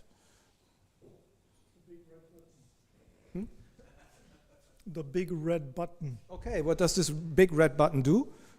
What does it do? What does Trump think he does when he has a bigger red button? Yeah, we cannot. If he, which is what they're talking about. Yeah. Or you can simply reduce yourself to what has been mentioned in a number of talks today, including yours, that says keep it simple. Yeah. And the future of AI is essentially specialized AI. Yeah. And the rest will just evolve like when the automobile or the television was created. So. Yeah, but we have a lot of social challenges, right? So what can be? Yeah, you were asking what can we? What's the answer? Yes. And the answer is I don't know the question. The answer is 42. Yes. And to say it in Douglas Adams' words, it's not the answer we are searching; it's the question we are searching, maybe. Yeah, yeah. And in these days, large language models, we're also thinking about the questions, how to do it. So it's, I think it's very future-looking from this author that in the future we will think about questions and not about answers. Yeah, maybe we need to more get into the zone of interaction with human beings more. So I think that's how you get bored sometimes. And like lately I heard about the theory that why we human have white in our eyes, so that we can track each other where we look, because it's a social interaction. So that's why in human beings this has been developed quite big when you compare it to other animals where it's not important where they look. So that's why eyes have white, so that we can track the eyes of each other. So that's also something, I think, learning from each other. I was just passing it on.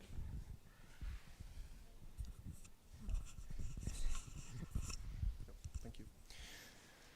Well, everybody has said that the talk was super nice, so I won't repeat it. But I also think that we are social beings, so we need to have contact with either animals or other social beings as ourselves and discuss these things and so on. But then I also think that AI will be much more related, there will not be a big, huge model, but rather than simple ones that help us on specific things. But then you also have the question of ethics. And because kids in 20 years, 30 years, 40 years, they will have not this 3,000 and 350,000 euro thing, yeah. They will have probably quantum whatever, and maybe the phone will be something like the 300 and so I guess that scares me a bit of the power of technology without a common ethical background. It's just a comment or question. Thank you so much. I was hoping that you would answer like this. And I knew it basically, because we are social beings, right? And we are sitting here together, we are enjoying our life. I think I have to stop now because it's getting maybe too long. So, but we are really sitting here together and we are enjoying the talks, right? We are enjoying our analog intelligence, right? The real AI, the analog intelligence, right? And not just intelligence, but also, let's say, our emotions. We have a lot of analog interaction. That's what AI stands for, right? Analog interaction. That's it, maybe. So yeah. So thank you so much for your attendance, and thanks for the time and your ideas you shared with us. And so I think the solution is really talk to the real animals, right? Two-legged like me, or the bird, or Azam. And so have a good time, and thank you so much.